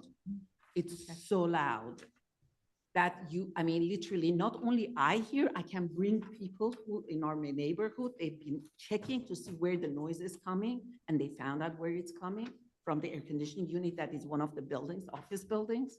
And the other thing is that during like 3 o'clock in the morning, 4 o'clock in the morning, there used to be a trash can. They would empty the trash in that trash can. I would wake up, my husband would wake up, and then my daughter and my son-in-law said, that's it, we are not living here. We're not sleeping here. They're not staying in our house. And the other thing is that they come and practice sports, or they do exercise, music, loud music in that parking lot. So is the trash, let me just ask you this. Right next to my bedroom. It's still coming at what time? I haven't heard it recently. You haven't, because, yeah, okay. I have not heard it recently, but I mean, it has been several nights that I woke up because of the noise. And the other thing is that the snow plowing. And then sometimes they do racing, car racing. I called the police several times. If they are concerned about safety of the lights, they should put cameras and figure out what's going on in that parking lot. Thank you. Thank you. Thank you. I just also want to say thank you for your voice. Yeah. Sorry. I'm really concerned about the noise. On these other matters, and I know how they build up. Even down my end of the road, there's also a garbage. I have the same thing. Yeah. It's, I think it's 4:55 on Yeah, every Thursday yeah, morning. yeah. I wonder if it's the same. I don't know. We used to have that issue. We did. at The school. Yeah. Sure did. So like, The Capital Group took and care of that. I'm got I'm rid of the volunteer school. for the town and I sit there thinking, okay, Yeah. so now I'm up and, if I call the building inspector, for example, Yeah. the building inspector say, well, did you see anybody? Did you go down there? And there's many, many times I thought I'm going to get up at like 4 in the morning and go down. Yeah. These things are very unnerving. Do you happen to know which building the noise? Do you think it's coming from one building or No, the I other? think it's just, there are so many things happening. Seriously, I mean, I wish I can take my time and sit there and monitor and write it down. I don't have that time. I mean, I think one of the buildings that has not 154, but right next to it, correct? I don't remember what number is. I don't know the numbers. I mean, I try. Yeah. The air conditioning noise, it is so loud. It's so loud that summertime we're going nuts. Okay. That's one thing. The other thing is that, the other thing is that when the cars, even though there is a parking lot, but people are walking there and, throwing the trash, eating, this is my property. I shouldn't clean up after that. Yeah, you're right. Yep. You're right. This is my property. And now, because of that buffer that is literally open, we've asked the fence company to come and continue that because I don't feel safe. But I don't want to put that ugly piece of fence. I love the way it used to be before, but not anymore. Okay, thank you. Maybe Mr. DePietri's hand is up. And I'm sure Mr. DePietri, if he is the one who's representing, I don't know who this gentleman is, but That's yeah, Mr. DePietri. DePietri, too. that I don't know if he is the head of the capital group or whoever is. There's another Mr. DePietri with his hand up. so- Yeah, I really appreciate if you 1 minute put yourself in our situation, and we are not against you guys. We want you guys to be there. I wish Tommaso was there. My daughter, when she was going to medical school, she was working there, and we love that. Yeah. Walking I grew up in Europe. I know what it is to walk to the restaurant, but there should be some respect towards us too, as a resident. We don't have power. We don't have lawyers behind us, but we have a voice saying that, please take care of us too. Really take care of us. Thank you. We don't want to be burden on you guys. We really want you to take care of us. Bill? Thank you. Is there any? Yeah, hello? Yes. Yes. Go ahead. Well, I wanted to state that she's not behind 154 Turnpike. The area she's talking about is behind 144 Turnpike. She doesn't directly abut 154 Turnpike. She's not a direct abutter. I'm a direct abutter at 144. She abuts 144's parking lot. Okay. So I just don't want it to confuse the issue with everybody. We're here for 154, not 144. Correct. But the same issue. Okay. Well, I don't know it can't be the exactly same issue what the numbers because are. you're not a direct I want- abutter. Yeah, I want somebody to come and check and see the whole, even with Mr. DePietri. Yeah, I'm available. Just come and let me know. I'll show you exactly. And you tell me, yeah, it's doable. No, it's not doable. And we will figure this something else out. If we have to put a fence, ugly fence, I'll put a fence. No problem. I'll pay for it. It's not that the issue. The issue is that we need to come to some understanding. Okay, thank you. Thank you very much. I really appreciate it. Are you all set, Bill? No, I wanted to go through I have had my hand up for maybe half an hour. I wanted to go through each one of the items that you guys are talking about. Okay, go ahead. Well, let's start with the lighting.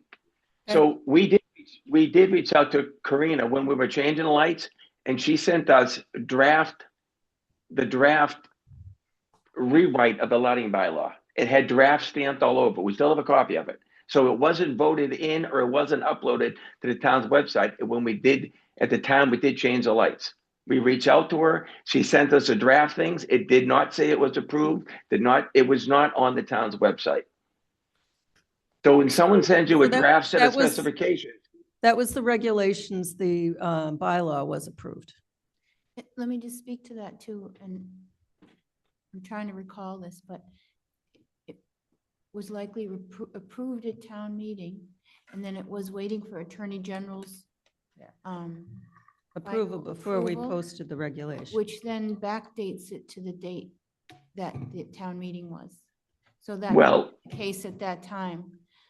We're in the middle of this, and you guys send us draft specifications. They aren't approved. They aren't on the website. What are we supposed to do?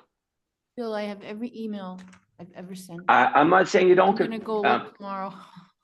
I will be glad to send you the email that you sent us, the draft rewrite of the regulations. It's a draft right across it. And if I did, I did it erroneously and not appropriately, it still doesn't mean you cannot comply, because that's me making a mistake. Well, so the town can make mistakes and it's okay. We make a mistake, it's not okay? No, I can make a mistake. So there was no mistake. It was the regulations that you included in the packet. The regulations weren't approved finally by the planning board and the draft taken off until after the AG approved the bylaw. But when the bylaw was approved in 5/21.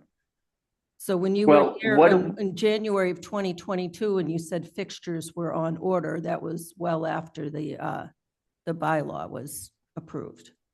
I think they're already installed. We weren't here for the fixtures. We were Well- there for the cut through. Right. We but- didn't come but before the lighting- town. for But the lighting fixtures. and landscaping came up then also, and you said. The you lighting said had in- already been changed. Maybe the lights had already been changed when we That's came not before what you. you said for the then. You cut said through. they were on order. You know, these No, meetings are recorded. Listen, they were already changed. Well, then Why you would we lied. put? No, we didn't lie. You probably didn't understand what that. Either we didn't understand the question you were asking, or you didn't understand the answer that we gave you. Okay. We approached the town planner in the springtime. You must have an electrical permit for those light fixtures being changed, right? I didn't change them, the electrician did. So Yeah, but if you pulled the electrician permit, has I to don't, pull a permit. So regardless, I'm- you're changing lighting, so it needs to be in compliance. The site needs to be in compliance. well, I'm just telling you, you guys gave us draft rewrites. They weren't on the town's website. Okay. I'll have to look nonetheless. Yep, I'll be glad to send you the email. Yeah. Yeah, sure, that'd be good. And then I can Okay. look when I have, but regardless, Yeah. Bill, it's still not. Yeah, that doesn't I mean you don't comply. speak for the whole town. If I inadvertently sent you an incorrect document, it You doesn't. didn't, you didn't. Yeah. But the code. Well, so Mimi, so you know what Karina sent me? Yeah, you sent it to us. It's in the packet. It's in the. It packet. says draft right on it. You're right. So what does that Okay. mean? You throw it away? Well, It draft means that means they, it's it a, means the bylaw was approved. Those were the regulations to go on along with it. They had yet to be voted in because we were waiting for the Attorney General approval. there was nothing. It was the draft rewrite. That's all it was. Nothing. We're waiting for the Attorney General. These are in effect. None of that happened in the email. Okay. Anything else? No. Let's talk about the fencing and the landscaping. Love to. So I don't know where you're getting all your numbers from, but we just heard Bobby give the presentation from the landscape architect. Those numbers, your numbers are completely different than what he has. Right. My numbers are in compliance with the code, and I compared with the previous landscape plan, and they're not in compliance with that either.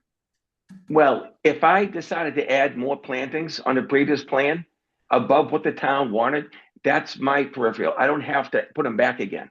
I have to comply do. with the minimum. No, I don't. I disagree Well, with you. That is the approved site plan, and you're required to stay in compliance with the site plan. And if you remove landscaping, you need to come back for a modification.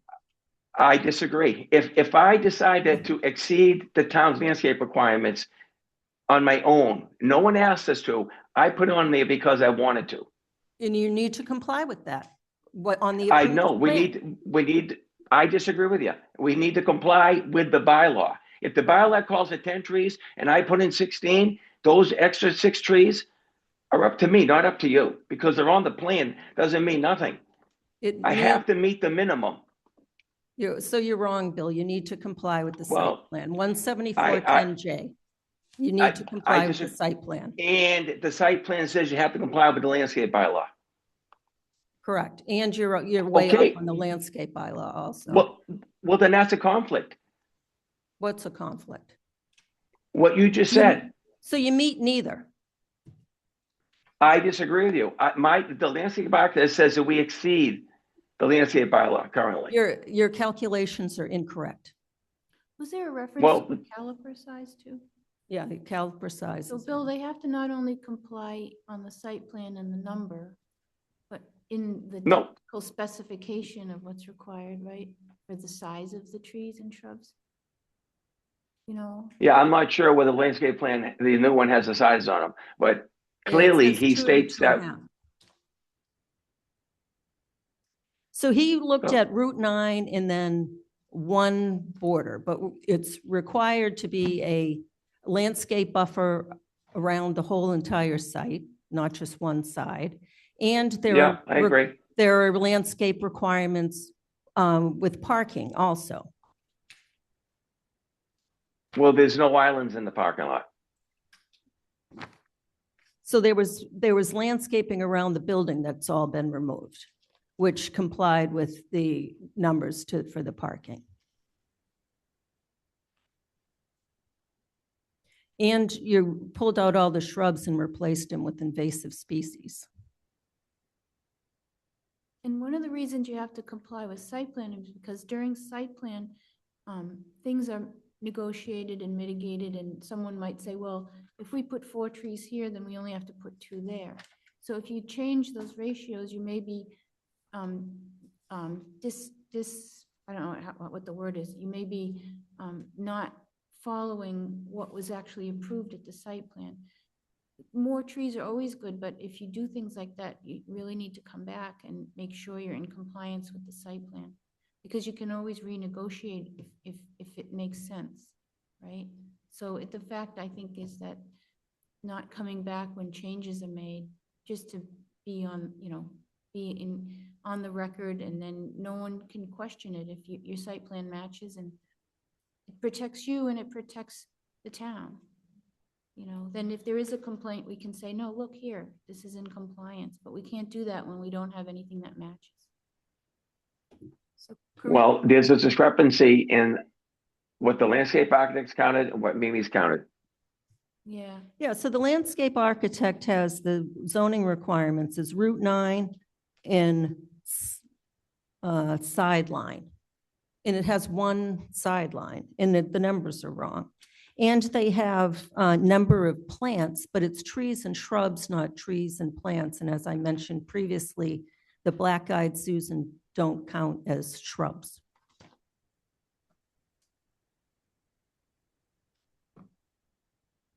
Can I ask a question? Sure.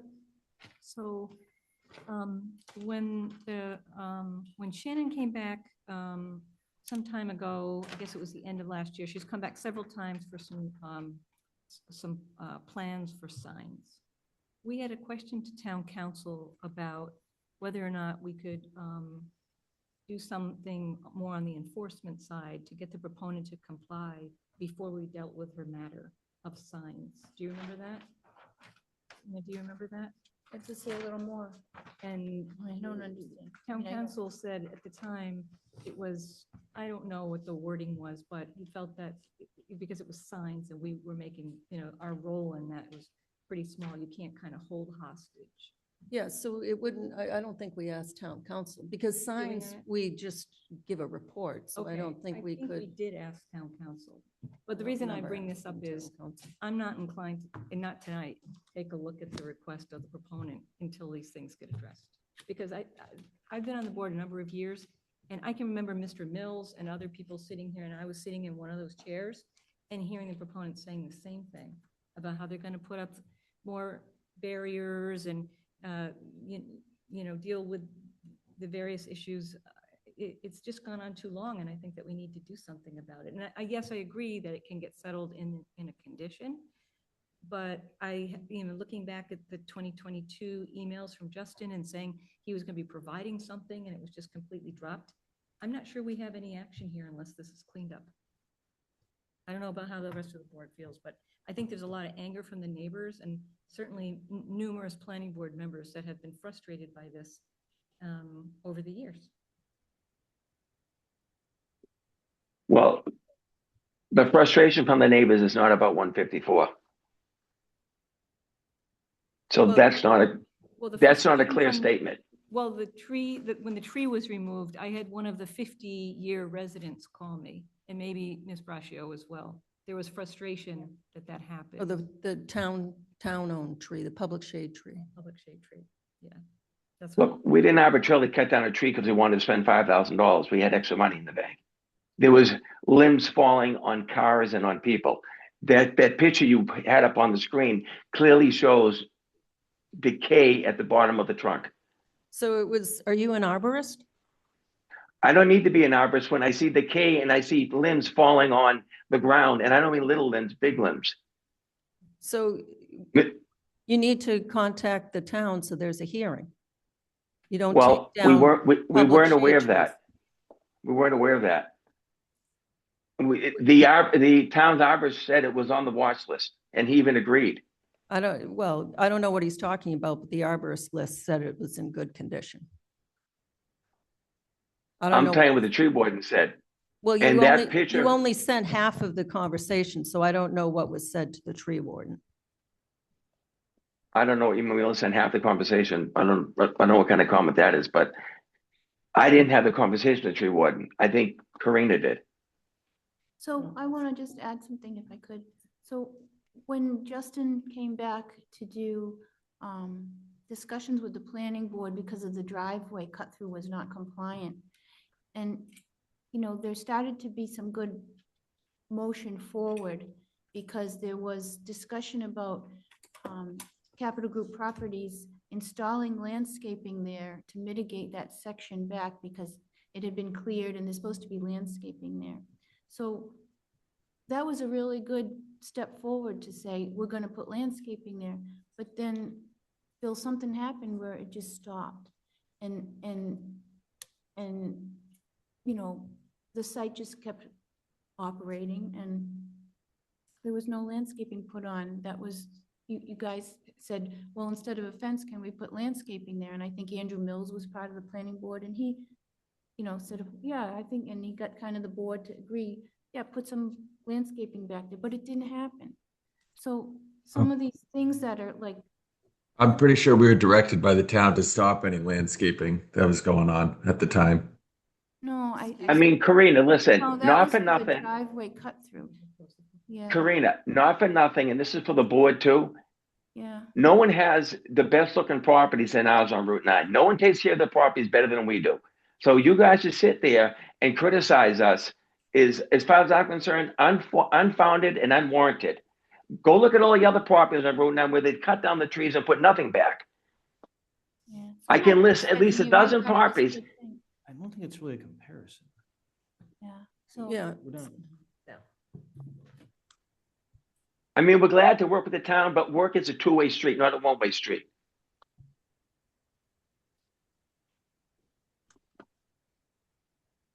So are you going to add landscaping there along the buffer? Well, I think that will. Well, Are you going to propose some landscaping? I think we need to talk about each item and come up with a mutually agreed upon plan of attack here. I don't want to just say, okay, we're going to do this, and now what else you guys want?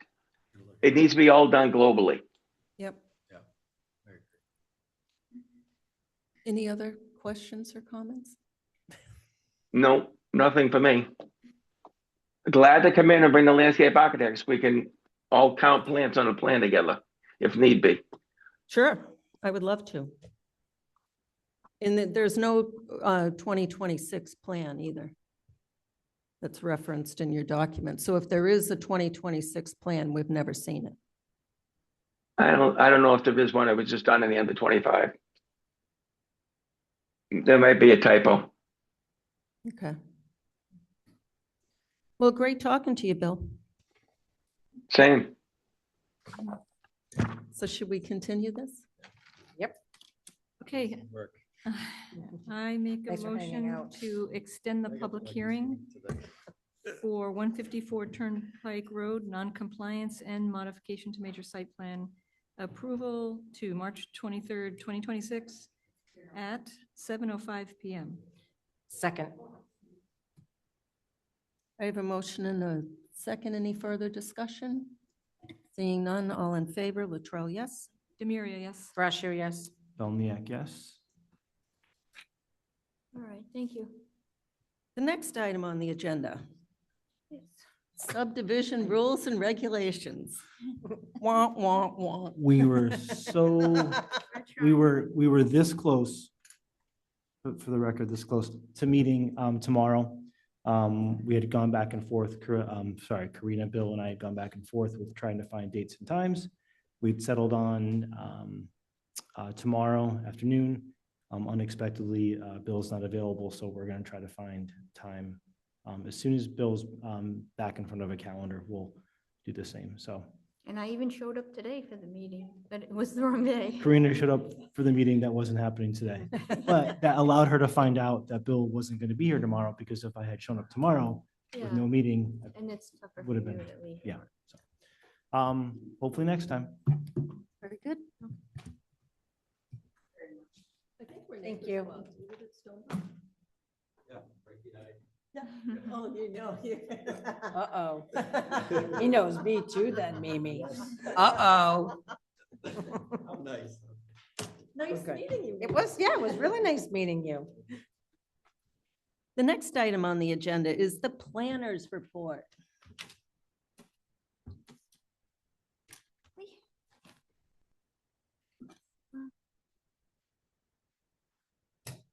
Okay. This was a lot longer. Well, did she? She has to file a Mullins report now, doesn't she? For 100. I'm telling you. Okay, so just a quick update.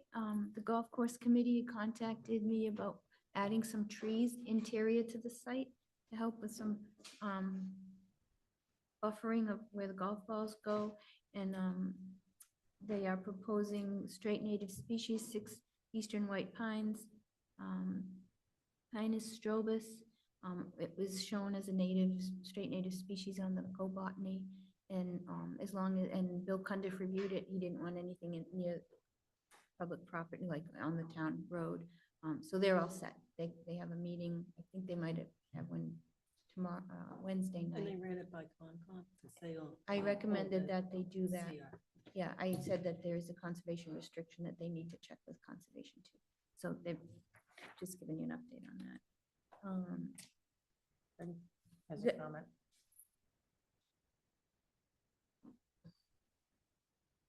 Just curious, where is that? Oh, Freddie Gillespie. 78 South Mill Road. Where are these trees? So, you know, when you're looking at the golf course closer to the What street are you on? Porterville, right? And you're looking and you see the public safety building, and then there's like a row of pine trees, like perpendicular to the street set back. I think it's, I don't know which T it is, 4 or 6, I don't know, I have it in my notes. But they're just filling in some more there with those trees that are already there, 6 of them. And they did confirm with the tree warden as well. So they contacted the tree warden, me, DPW, and I recommended they go to conservation as well to make sure it's not impacting the conservation restriction. It's on Route Interior to 85? site. It's on Route 85? No, it's Yeah. interior to the property. Not on the street, it's inside the golf course where there's already trees. They have a row of trees in there. Come by the office tomorrow, I can show you a plan. Okay. Okay.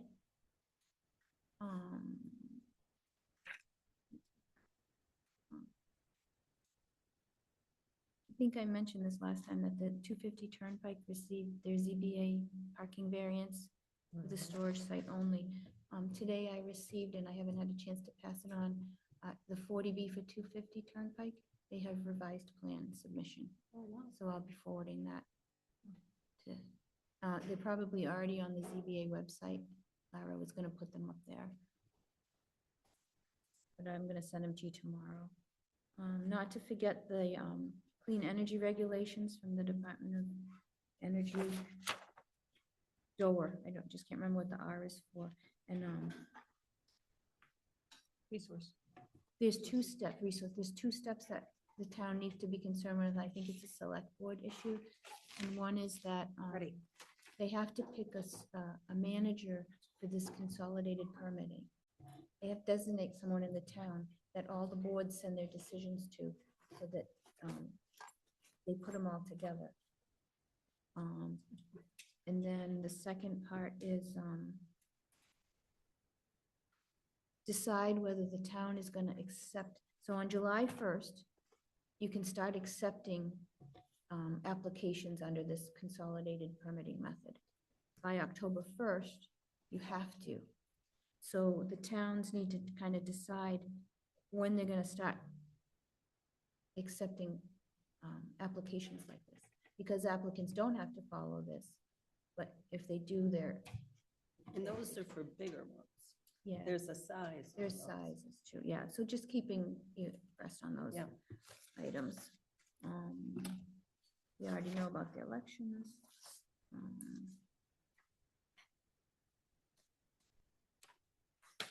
That's it, we have meeting minutes. Costco update? Oh, yes, sorry, forgot. Is that just that there's Yes, a meeting? yep, on March 18th. 2 p.m. At 2 p.m., we have a pre-filing meeting where we coordinated all the town departments, and Lisa is there. We invited a select board member.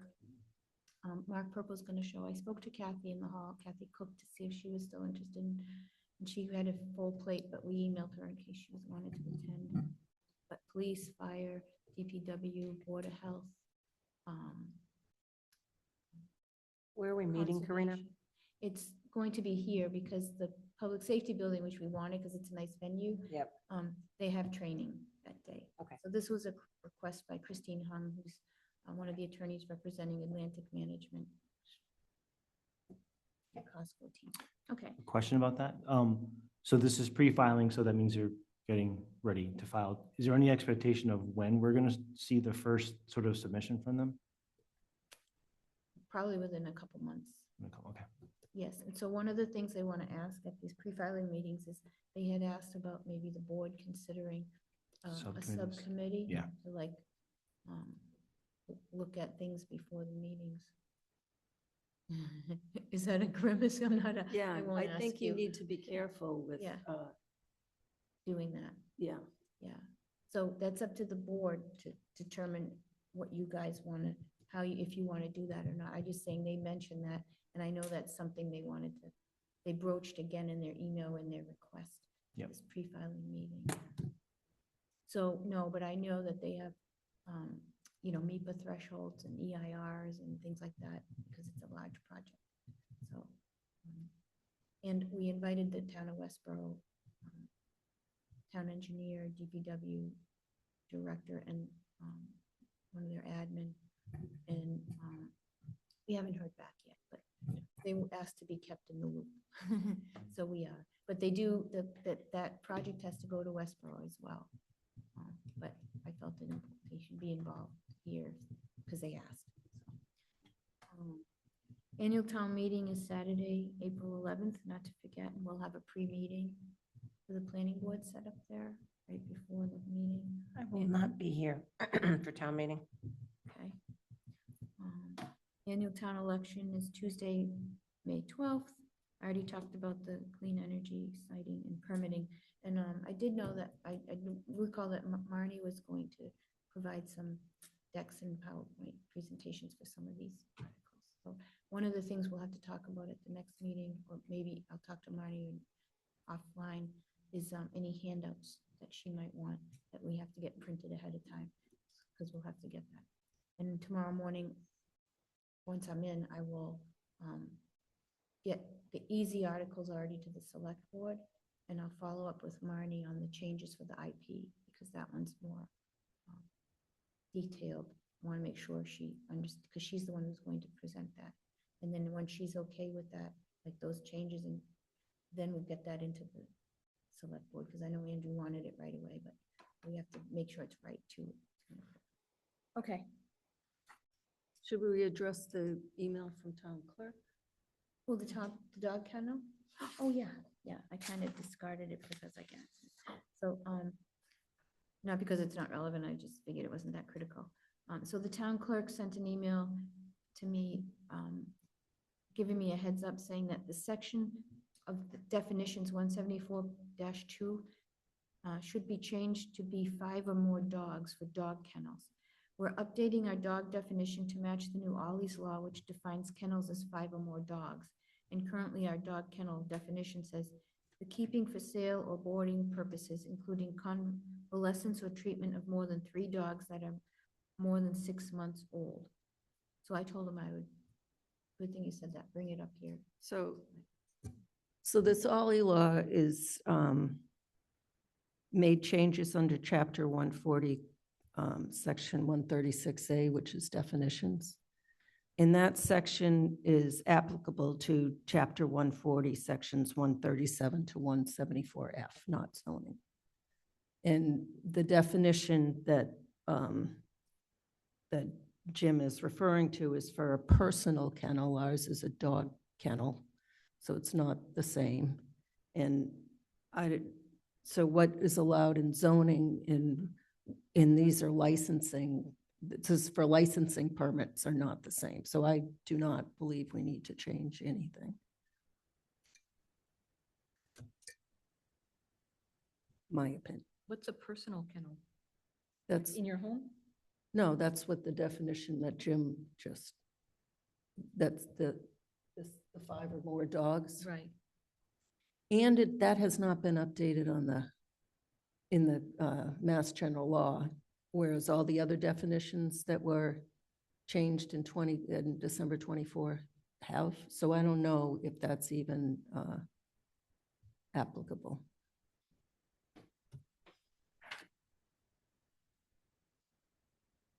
Minutes? Minutes.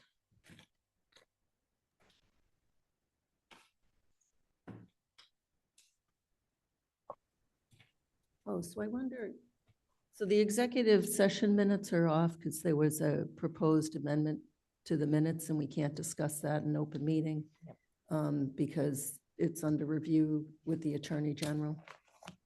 Although there was an email from Colleen that said that we could, that is not true. She checked with Attorney Costa and he said, no, you can approve them, but they can't be released. So we can't discuss it in open session. Standing. So I wonder if we should add a quick executive session to the 30th. Yep. Yeah.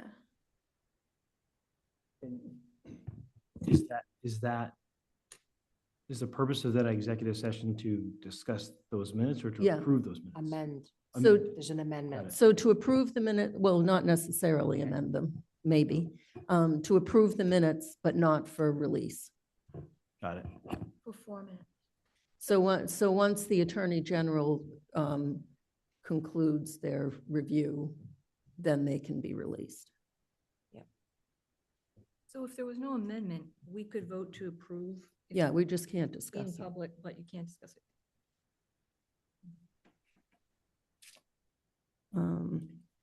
So the next are February 9th. Motion go. Okay. Can I make a motion? Does anybody Yeah. have any changes? Okay, motion, make a motion to approve the minutes of February 9th, 2026. Second. I have a motion and a second. Any discussion? Seeing none, all in favor, Latrell, yes? Demiria, yes? Brasher, yes. Bellniak, yes.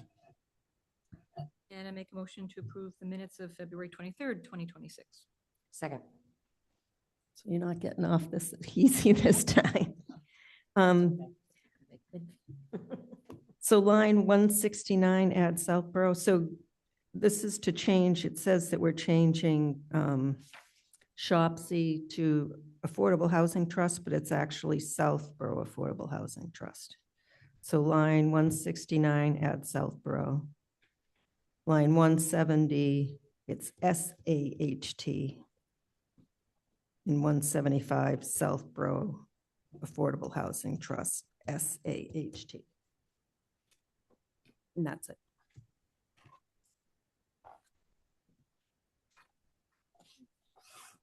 Nine, 170, In 175. 75. Okay. Yes. Got it. I circled it. Big rebs. So do we need to redo the motion as amended? As amended. Any more discussion? Seeing none, all in favor, Latrell, yes? Demiria, yes? Brasher, yes. Bellniak, yes. And make a motion to adjourn? Yeah, second. I have a motion and a second. Any further discussion? Seeing none, all in favor, Latrell, yes? Demiria, yes? Brasher, yes. Bellniak, yes.